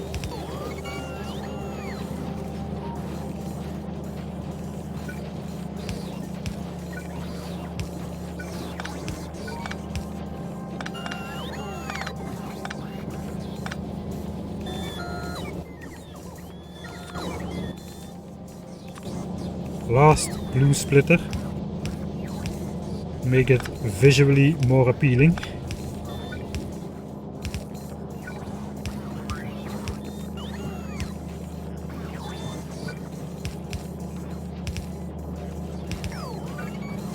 Now, can I get this to work? That is the question. So we have to grab space signs of these as well. Now we just need to see if I can still place the inserters for the other science packs. If not, then I'll have to weave those as well. If I weave these, then it would be easy. I kinda don't want to do that though. So these bells actually have the freedom to just go like so. Except they don't, because we need to place inserters. We can still do the weaving we did before, I think. Just like so.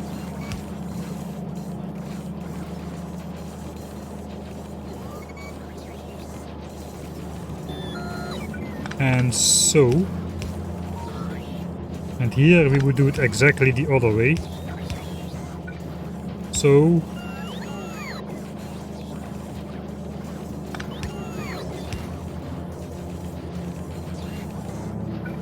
Yeah, no, that isn't working. That is not working. We could grab the space signs from here, then it would work.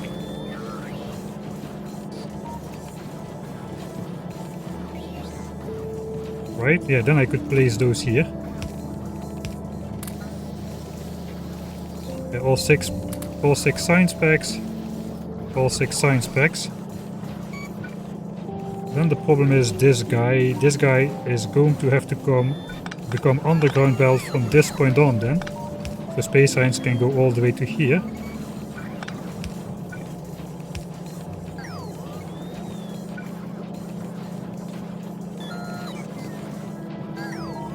Which means we'll just rotate this belt like so. And then these can go in like so, I guess. Alright, so now this works. How is the rocket coming along? 80%. Let's try to not miss the moment. Let's make a save in case I miss the moment. Rocket almost.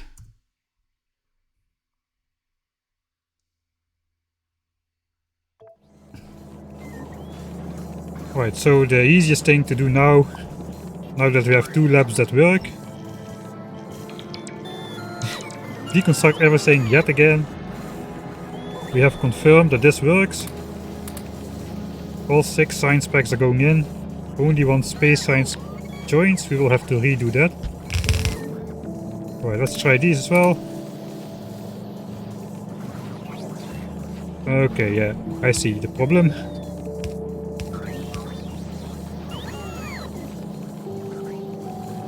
Okay, that's all 6 science packs as well. So let's copy again. We're getting there. We're getting there. Okay, that's all 6. All 6, and it should be all 6. How is this working out for me?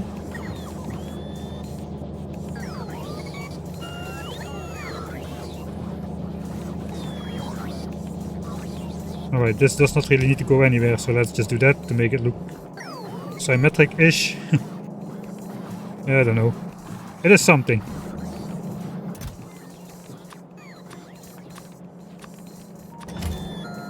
Now we need to put all those science packs back into their places.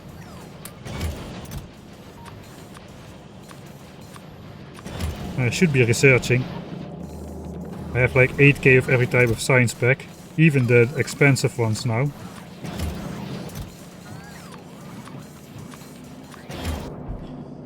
Okay, what is there still to research? Not much. Guess let's research Spidertron.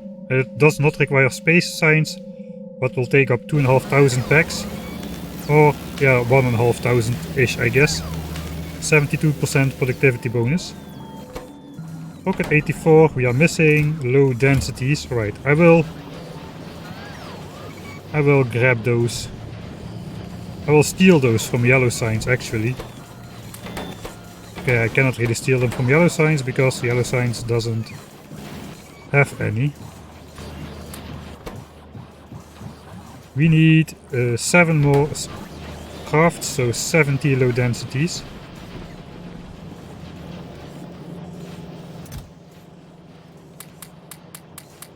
Okay, that should finish the rocket. We need to make the satellite though. Satellite is ready as well. So I guess we just hook that up.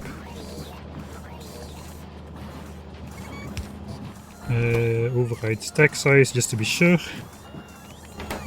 I kinda want to hook that up to the space science chest so we don't overproduce rockets. Okay, that does reach. I say only insert a satellite if there is less than... I guess the other science packs are at 8k. So that's gonna last for a while. Alright. Let's go. It is rocket time.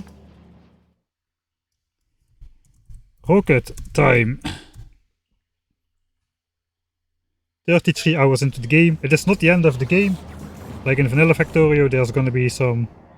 The goal is to get back to our home world, which costs 5,000 space signs and a bunch of other stuff. So let's put those in there and we just watch the rocket complete and auto launch with the satellite. Gonna stand somewhere epic. So yeah, we can... I've heard people complain about this. That the rocket silo launches the rocket from underground, right? We're not on the surface, we're underground. But think of it.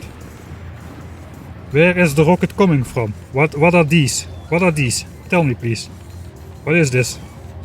This is a door to the underground. It is supposed to come from the underground. Okay, I'll shut up so we can listen to music.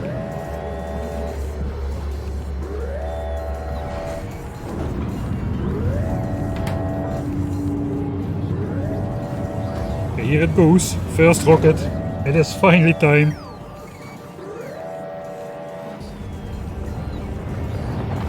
Okay, it does look a bit odd, I must admit.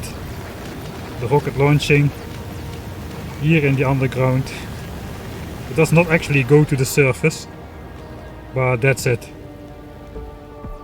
Game finished? No, it's not. You should have... The mod maker should have made this window a bit different, because we are not done. It is just the first rocket. We still have a ways to go.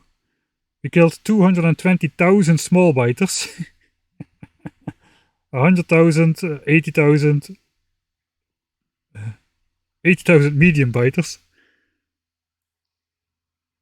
Only 28 spawners. Or, correction, 51 spawners and 40 worms in the entire playthrough, compared to roughly 400,000-ish biters. That's a lot of things. And we've got the first space science pack. Now we can see if this actually works. Do we get the 7th science packs in all the labs?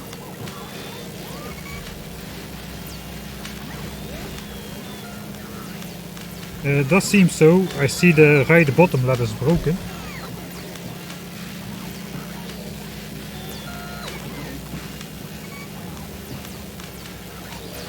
I killed a single fish.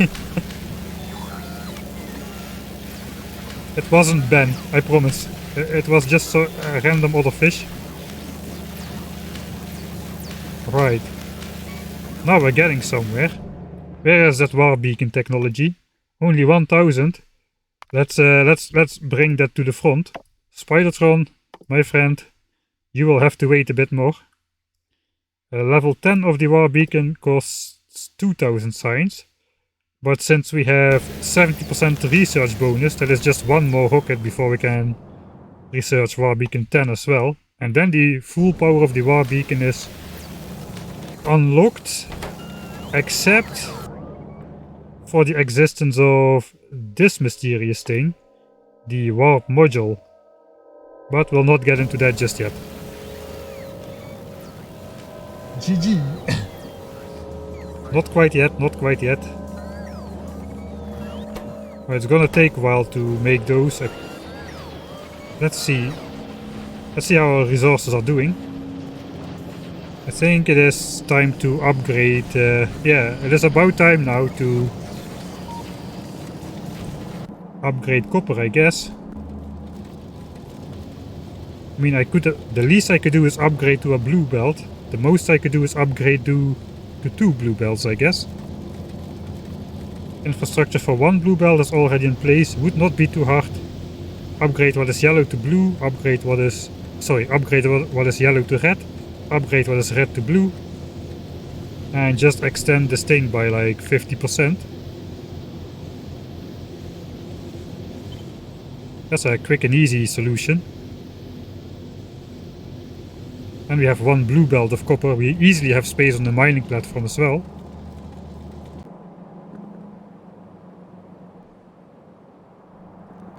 We're gonna need to make some actual blue belts with lubricant and stuff then.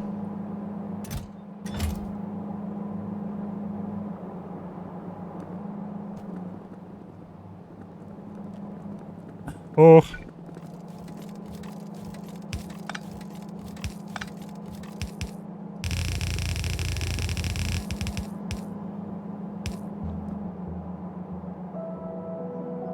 I cannot really do 2 blue belts just yet because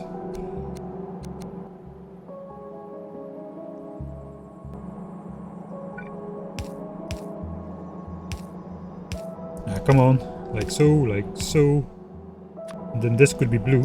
I cannot do 2 blue belts, I don't have enough chests just yet. We need to research that tri-loader, 10,000 red signs, which we could do, it would not be too difficult. Random stutters, is it that time again?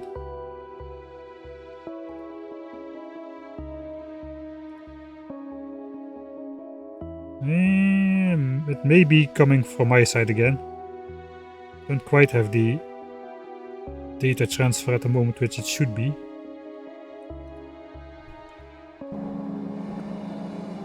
Alright, but that could be a blue belt. So now this thing is filling up because we don't have enough furnaces. So let's do that, I guess. We're gonna grab ourselves 24 more furnaces. If we have them. Of course we don't. Alright.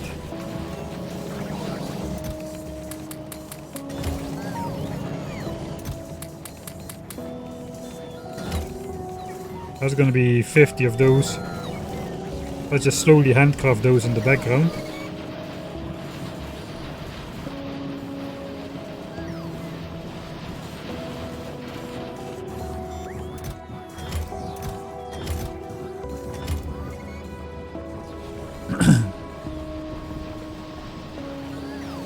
Right, so now we could make a case to replace one of the speed modules for productivity since we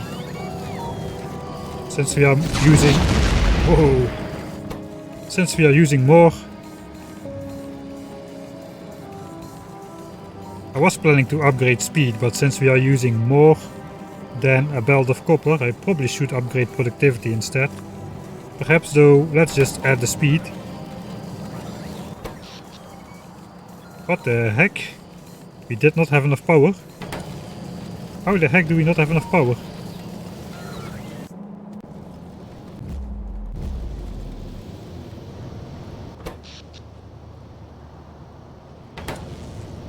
Okay, something is up. Okay, you know what is up?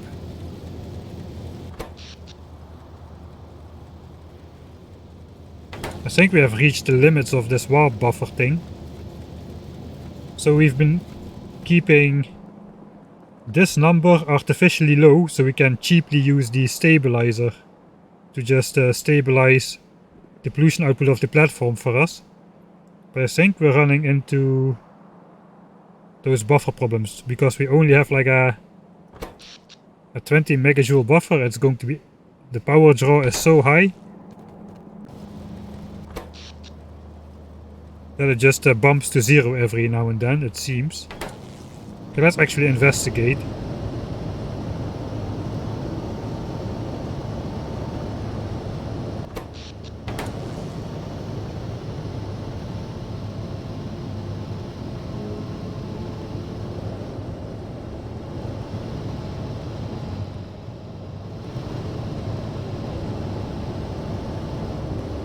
I've connected these steam pipes, that's probably a bad plan.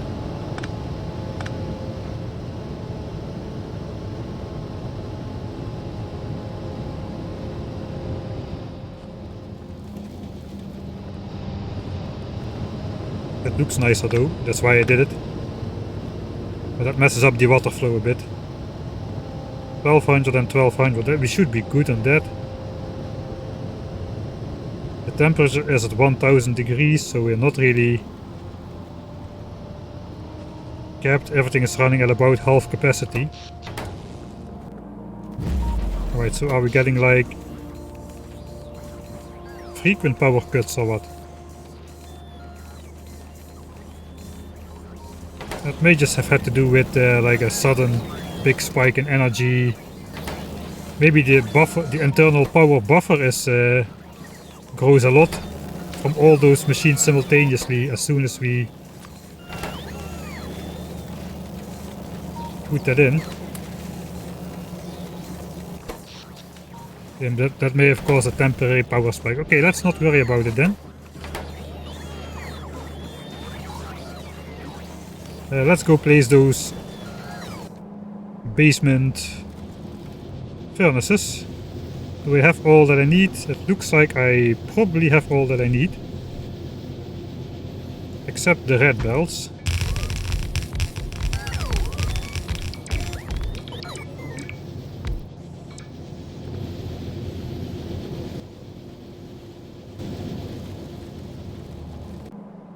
Alright. Red bells. Still haven't automated red bells. Don't really need a lot of bells in this playthrough, that's the problem.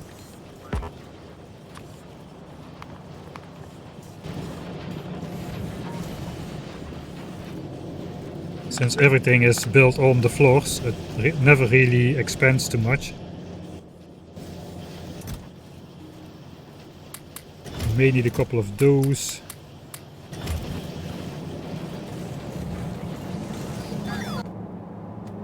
Alright, Spider-tron is almost ready. Incredibly.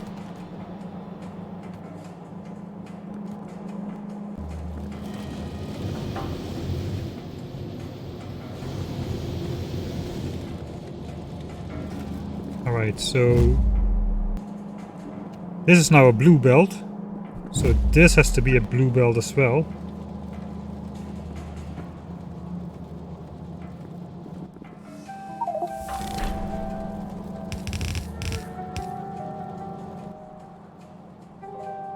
Okay, we don't have enough blue belts. That's alright. And we'll just splitter it into 2 red belts instead.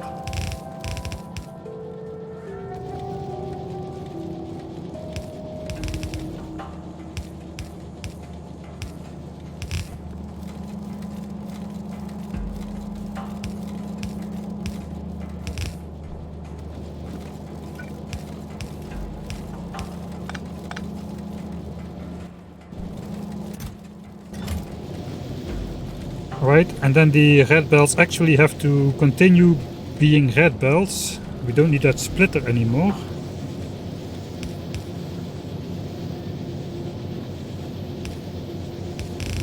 Only for the first 6 furnaces. Theoretically. And this will have to be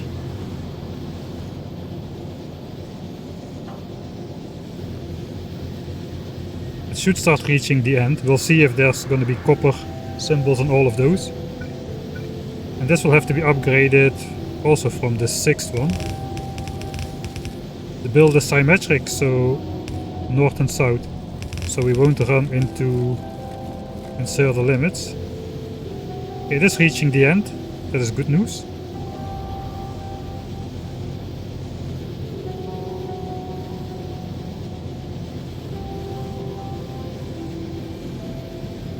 Okay, if I would be a little bit less cheap, let's do this. Just to catch some irregularities every now and then, which could happen, especially with slow inserters. Right, now we need to upgrade this line, and that should be our blue belt of copper. That was a quick fix. Alright, something like that.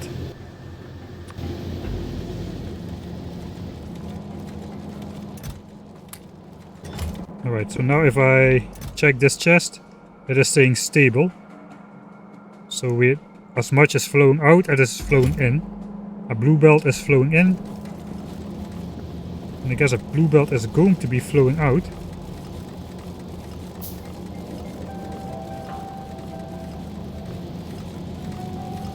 Actually, we need to upgrade this guy to a blue splitter, which is kind of a... not really though, it can flow through the chest as well. That's alright.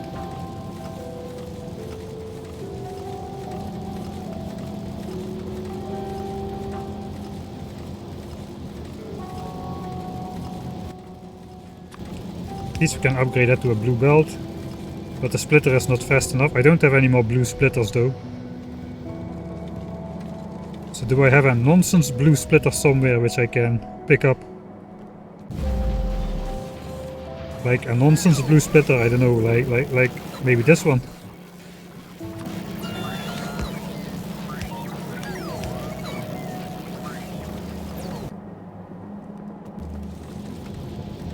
Alright, then we can upgrade it to blue. Then all of the ore of all of the copper plates should flow into this chest and no longer here. Unless we have actual overproduction. Okay, these are not actually...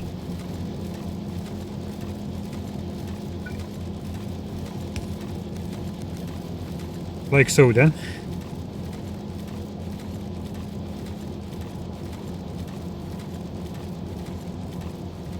Okay, that should be good. Let's throw our copper ore in here.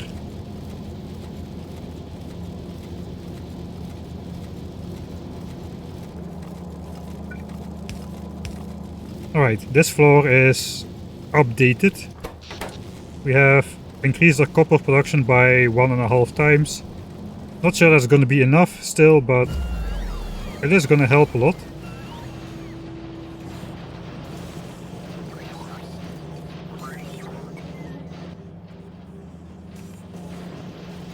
Alright, most of these are active. That's a good sign. I guess in some places copper is gonna back up now, after the belts fill up. I think this is gonna be good enough for now. Pretty sure. How is red chips doing? Probably red chips is a bottleneck. So I guess since we upgraded copper, let's upgrade these. I should start using that module inserter mod to easily upgrade my modules.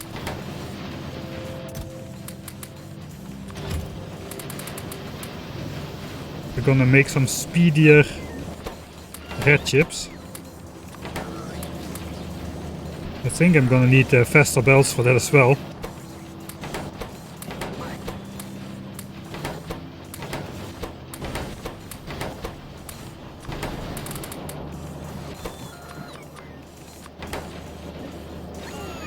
Alright, that's red assemblers with crafting speed 3. Now we're just not having enough green chips. That's gonna be... also this needs to be upgraded then. And this is only on a single side.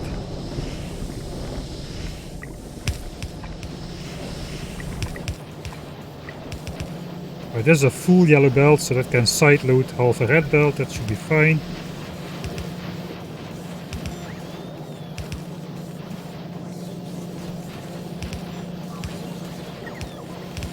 Yeah, the war beacon is so powerful, this was not calculated to be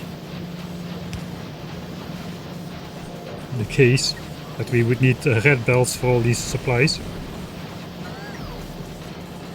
Okay, these guys can still output all of those on a yellow belt, it seems. Man. Oh, thanks Rolfand for the third month subscription.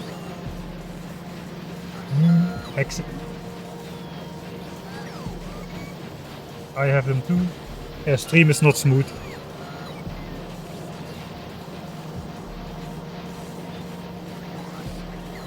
I know. Oh, the stream has been really terrible for the last 15 minutes for sure. Holy moly.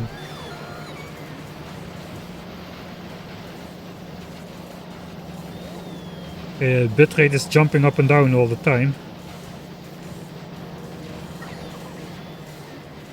And now alt tabbing out as well, which probably doesn't help the case either. Right, so the problem is now Yellow Science is getting dips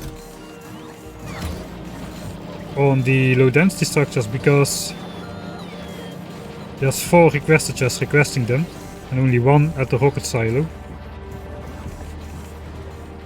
Okay, satellite is done, let's just throw some of those in there.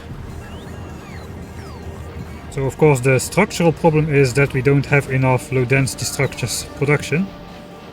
But the secondary problem is that Yellow Science is getting 80% compared to the rocket silo only getting 20%.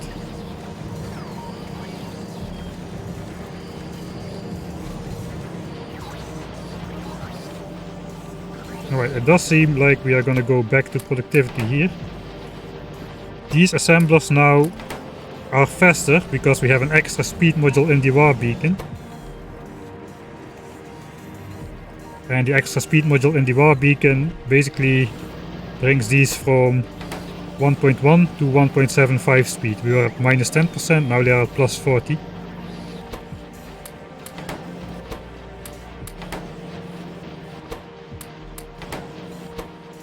So I guess if we do the first ones with productivity and only the last ones with speed, then only if we have enough copper we're going to be making them without the extra productivity.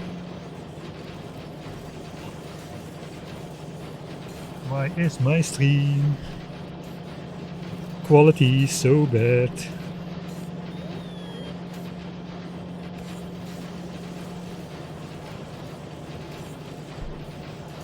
Man, 157 viewers and we're watching a slideshow.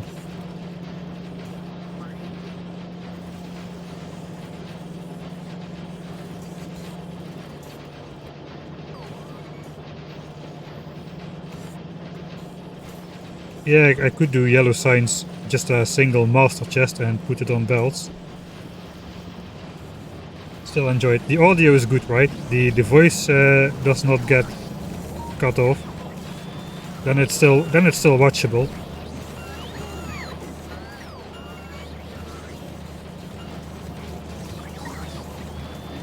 So I can't believe this entire red chip and blue chip build is running on like 4 green chip assemblers here. Not even, because it's not even active all the time.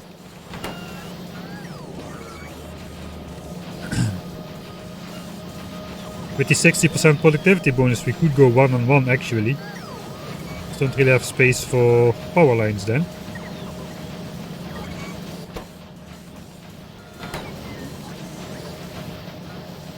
Let's just leave it as this. We'll just build a bit more if we need it. Right now we're just waiting for the second rocket to complete War Beacon 10. I guess I should be preparing for that with another big juicy speed module, I think. Maybe productivity. We're gonna give it 110%. The rocket silo that is.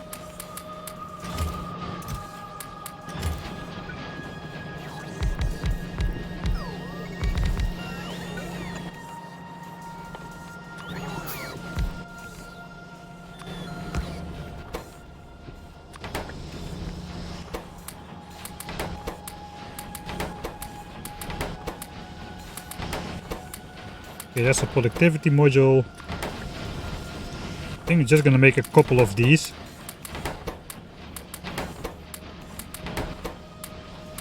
Of course, we're also gonna need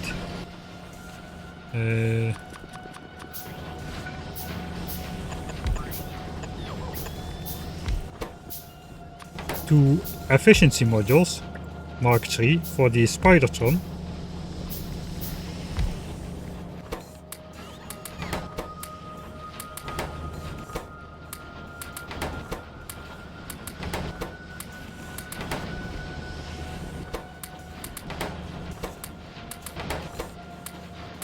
Yeah, forgive me for doing it this way. I don't know. I just want to create a couple of those so I can just switch out the modules in the war beacon to whatever seems the most appropriate at the time. I definitely do not have the resource intake to go full speed module already.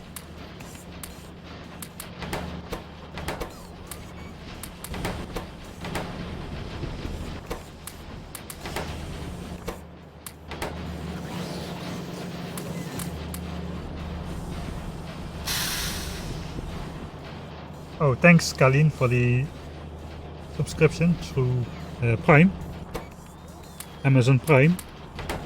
Did you know if you have Amazon Prime you can support one free streamer every month, or one streamer every month for free, is how I should say it.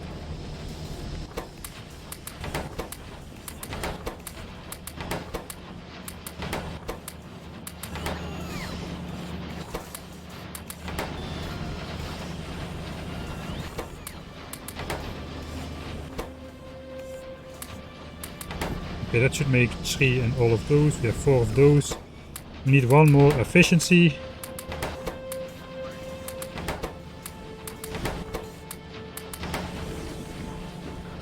Or let's make 5 of each.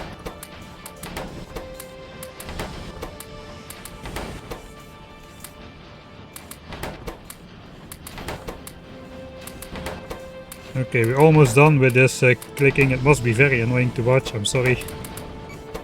Here we go. Mark III efficiency module. 2 pieces for the Spider-tron, which we have researched already. The research is going so fast I cannot even keep up with building. That's the most expensive part. The 16 rocket control units are next on the list. And one more for the remote, I think. Yeah, and the radar, okay. So let's grab those before they are gone. Let me out.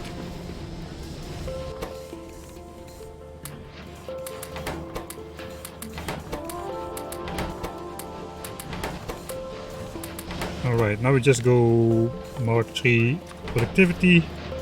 We can make ourselves 5 of those. Then we can easily switch out whatever we need in the war beacon. Same for these. Mark III speed module.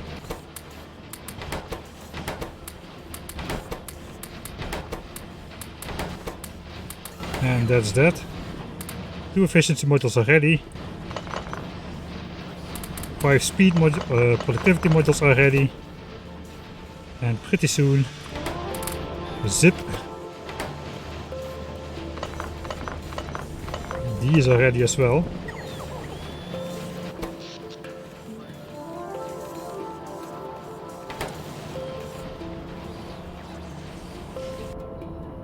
Maybe it helps for this accumulator size if I hook up all those ports in the end as well. Now it's 50 megajoules. I think I can get it up to 60 if I connect this one as well. Yeah, now it's 60. Maybe that helps, I don't know. There are 6 of those warp things, 6 times 10, 60 megajoules.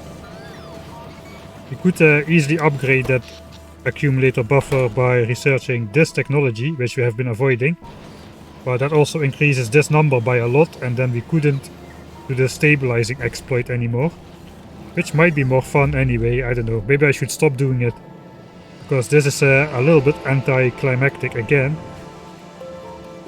It also is quite fun though, to not have to worry about the above ground area so much. And about keeping your warp platform safe, you get more time to build the base basically. Okay, 80%. We're almost there. Let's see. Spider tron, we need 150 of those. I guess let's do the second rocket manually. Again. Rocket number 2. We have plenty of those, we have plenty of rocket fuel. It's just these guys again.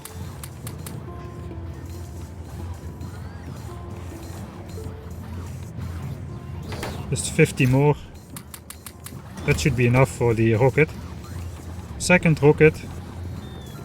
Let me stand somewhere better this time. I cannot go between that. That's annoying. Okay, let's just watch the rocket launch from up close. If we still have a slideshow.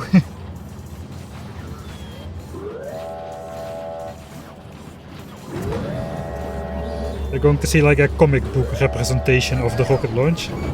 Hopefully the stream is good at exactly this moment. Second rocket going up to space, which will allow us to reach Warp Factory Beacon 10. And then we have fully unleashed the power of the beacon part of the Warp Beacon. And then it's just up to the module part.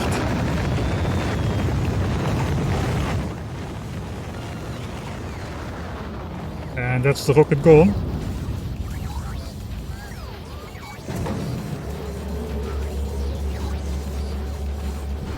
From the underground of the underground. Okay. Science is resuming.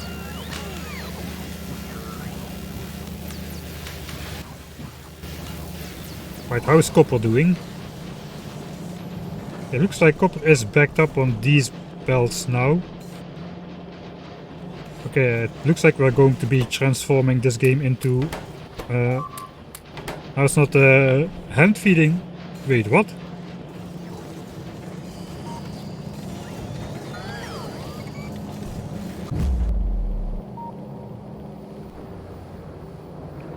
Ah, okay. I see. It's just the spitters staying out of range. They have become strategic.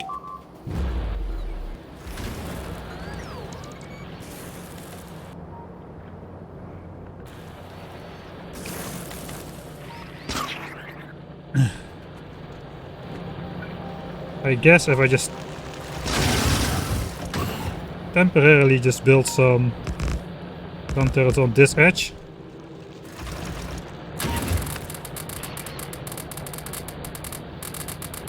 It's been a long time since we've gotten surprised by something attacking us. Something or someone.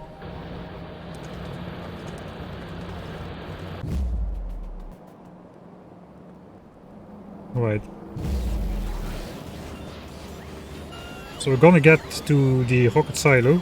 I think the balance is actually quite decent now of resource intake and resources outgoing. I think we're gonna go for more productivity though. Forgot to use my uranium power. We got a full red belt of chips coming in. Now it's just the inserter which cannot keep up.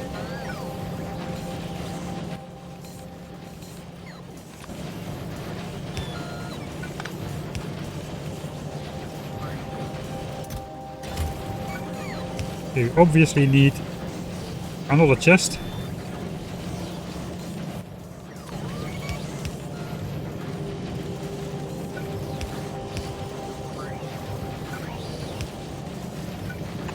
I guess let's use the same setup.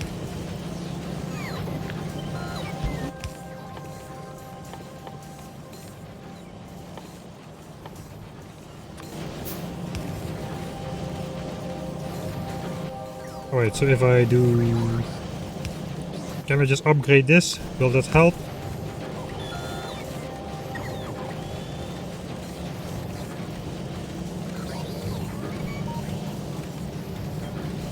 Can I upgrade the entire red chip belt to red? I don't know if I can. I may have been doing some belt weaving. Yeah, looks like here I cannot. I can, however, just upgrade the copper belt to blue. And then I can upgrade this one to red, and the belt weaving stays in order.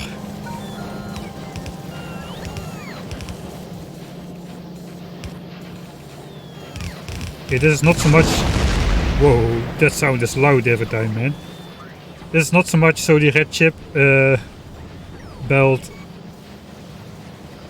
cannot keep up, but if the chips arrive faster, these things can pick them up faster. They'll spend less time trying to pick them up if they come in faster. That's the theory, at least. Right, Warp Beacon 10. Here it is. Fully powered Warp Beacon. Now we've got...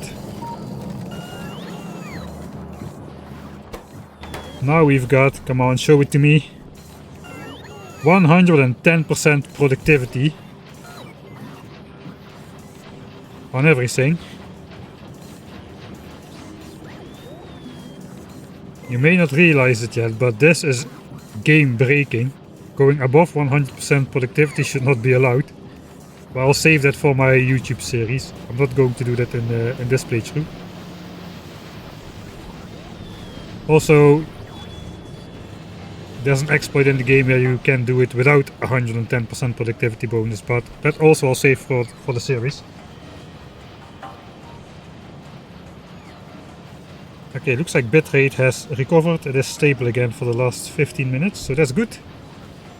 Right, Warp Beacon 10 is finished. What else is there to do? I think it is time to research the last level of the Warp Reactor reassembly project, which used to add 10 minutes to the auto warp timer before it got disabled altogether, and may have other effects. This level allows you to steer the Warp Reactor. The chance of landing on the targeted planet is 30%. So let's start researching that. It doesn't even require space science. So that will add another menu up here, which allows us to select the planet, and then it has 30%. Yeah, I think we're just running into transfer limits, man. Oh, that is the issue. There's a maximum transfer limit of 500 megawatts between these floors. That is the culprit at the moment. Ha! I didn't think of that.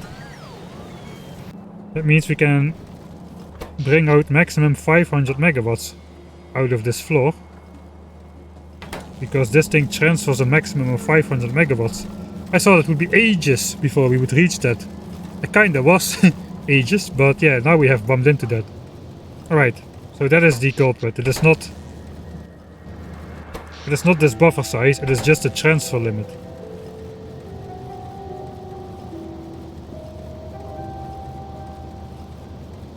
Alright, we're gonna live with that, I guess, for now. It won't affect our productivity bonus, it just will make everything process slightly slower.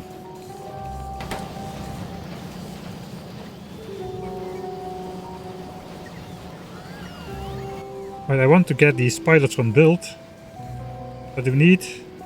I have everything, just 4 rocket launchers. One of them is gonna end up here, that always happens. And the fish. I shot my fish, I still have a fish.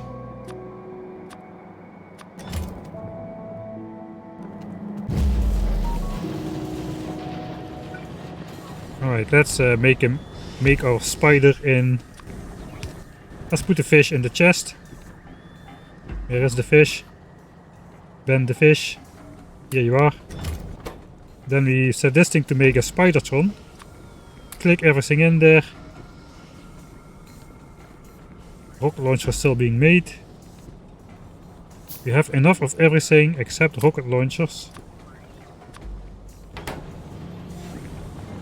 So, to you the honor of becoming the brain of Spider-tron, Mr. Ben the Fish. Here we go. Alright. Now we are in business. course I don't have rockets just yet.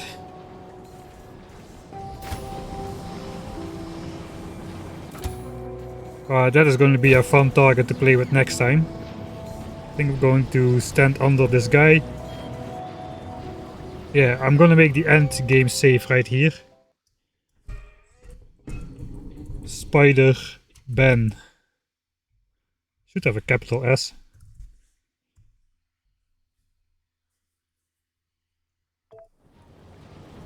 Alright, so next time we're gonna build up this guy. I'm gonna load that save next time. So let's just take him around. He is very slow at the moment. He does not have any legs or power generation inside. I guess we could give him some. I do have like another fusion reactor hanging around somewhere. I do have legs as well. See, my go-to setup is just... it's kind of fun to warp with Spider-Tron through these things. The Spider is so slow without upgrades. Alright, everything is happening at the same time. You completed Warp Reactor Project 8, blah blah blah blah blah blah blah blah. Homeworld inside. That is what I want to hear. The homeworld inside fills you with determination. Now we have this guy up here. We can steer towards a planet and have a chance to land there. I think I set it to 100% on my settings. I need to check that, but we'll do that next time. Alright, so batteries, these things. Spider excruciatingly slow without legs. 3 legs already is pretty decent. Where is my legs? I should have plenty of those. Wait, what?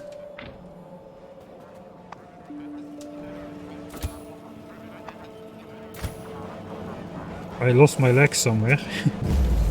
I lost my legs! Honey, I lost my legs! This isn't a war movie. I mean... I had like 7 of them or something. Don't really want to go searching for them. I hope I didn't put them in the copper chest or something. That would be bad. Did anyone see where my legs went? Can Spider-Tron cross the void? Actually, just quickly make some new legs. Need some blue chips as well.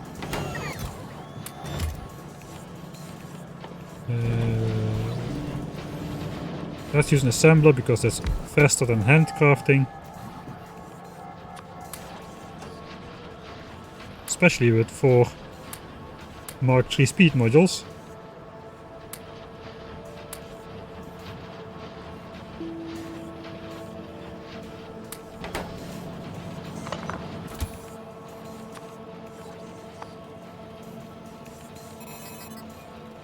Alright, those are full enough. I like to go with this setup. 5 legs, no fusion reactor, it takes up too much space, just 12 solar panels. No shields, the Spider is sturdy enough by itself. And now it's quite zippy.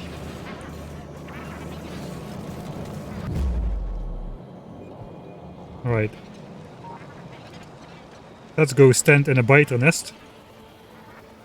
And see what happens. This is a peaceful spider, it does not have any weaponry, we don't have laser defenses, we don't have... Yeah, I'm kinda unprepared for this. Hello! Prepare to meet your new overlord. That was the end of the bot. That's gonna take them a while.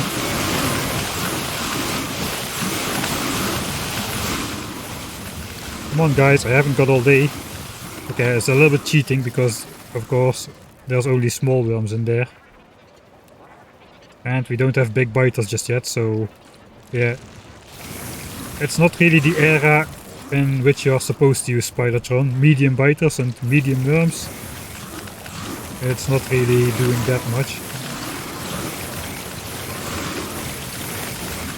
But the behemoths and the behemoth biters, especially the behemoth spitters and the behemoth worms, they can do a lot of damage to spiders still. Yeah, we've got a new toy to play with for next time.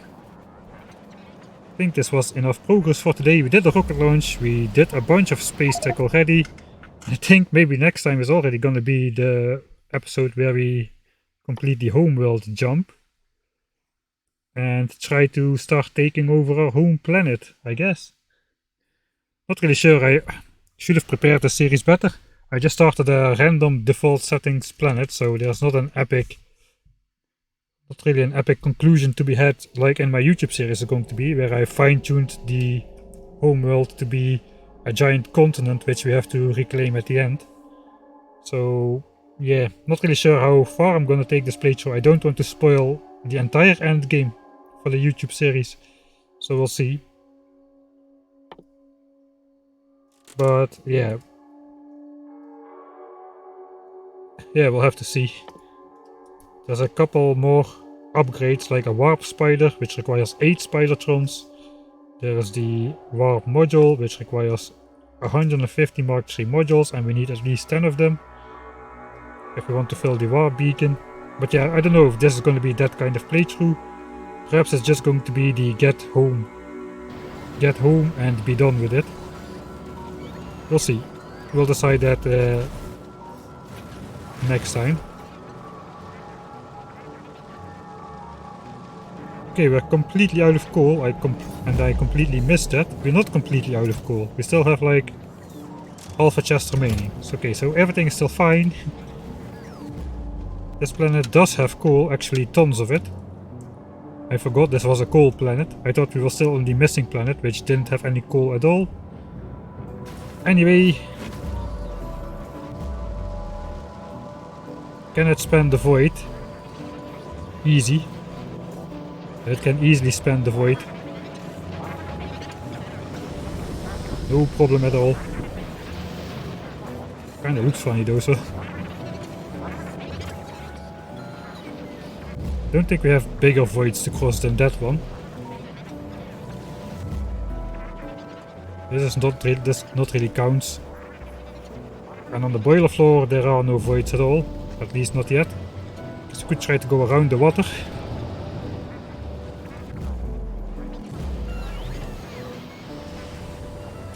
Yeah, but pretty good stuff. We've got the spider. We put him in a chest a long time ago because it's too hard to move inside with him. Did I put him in a chest? I thought I just put him back in my inventory. Yeah, I guess I'll spend some time off cam trying to find them so that I can reclaim them at the beginning of the next episode. On the other hand, I just created new legs, so probably I shouldn't even bother.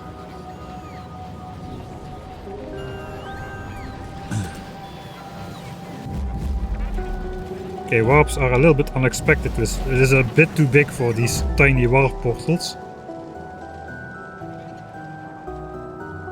Yeah, I guess next time we're gonna have a lot of fun with the spider.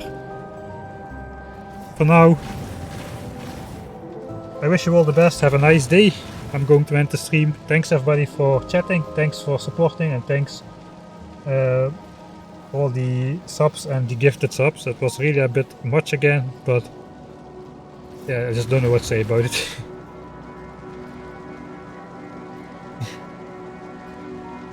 Oh, I should not take my phone away from the window. Hopefully the stream doesn't die. Did the stream already die? The stream did not die, okay. They're on the Spidertron assembly machine. Yeah, that's it. That is it. Alright, then we're gonna automatically find them because I'm gonna deconstruct that. That is actually quite logical that they would be in there. Together with the rest of those things. Can make the remote for the spider as well. I was going to end the stream, now I got distracted again. That's how it goes. Click it over here, now we can automatically, I'm not touching the keyboard, you have to trust me. Walk into the void.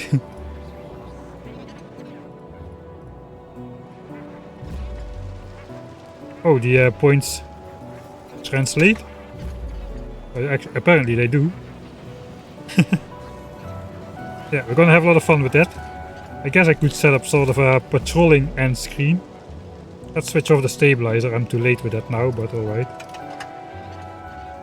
Okay, we're gonna have the map view. And I can just control click myself around a couple times.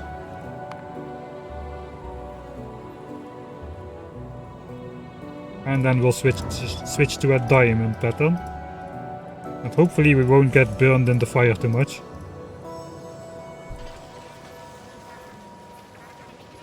Alright. That's going to be my end screen. Thanks everybody for watching, thanks for everything. And I will see you, of course, next time.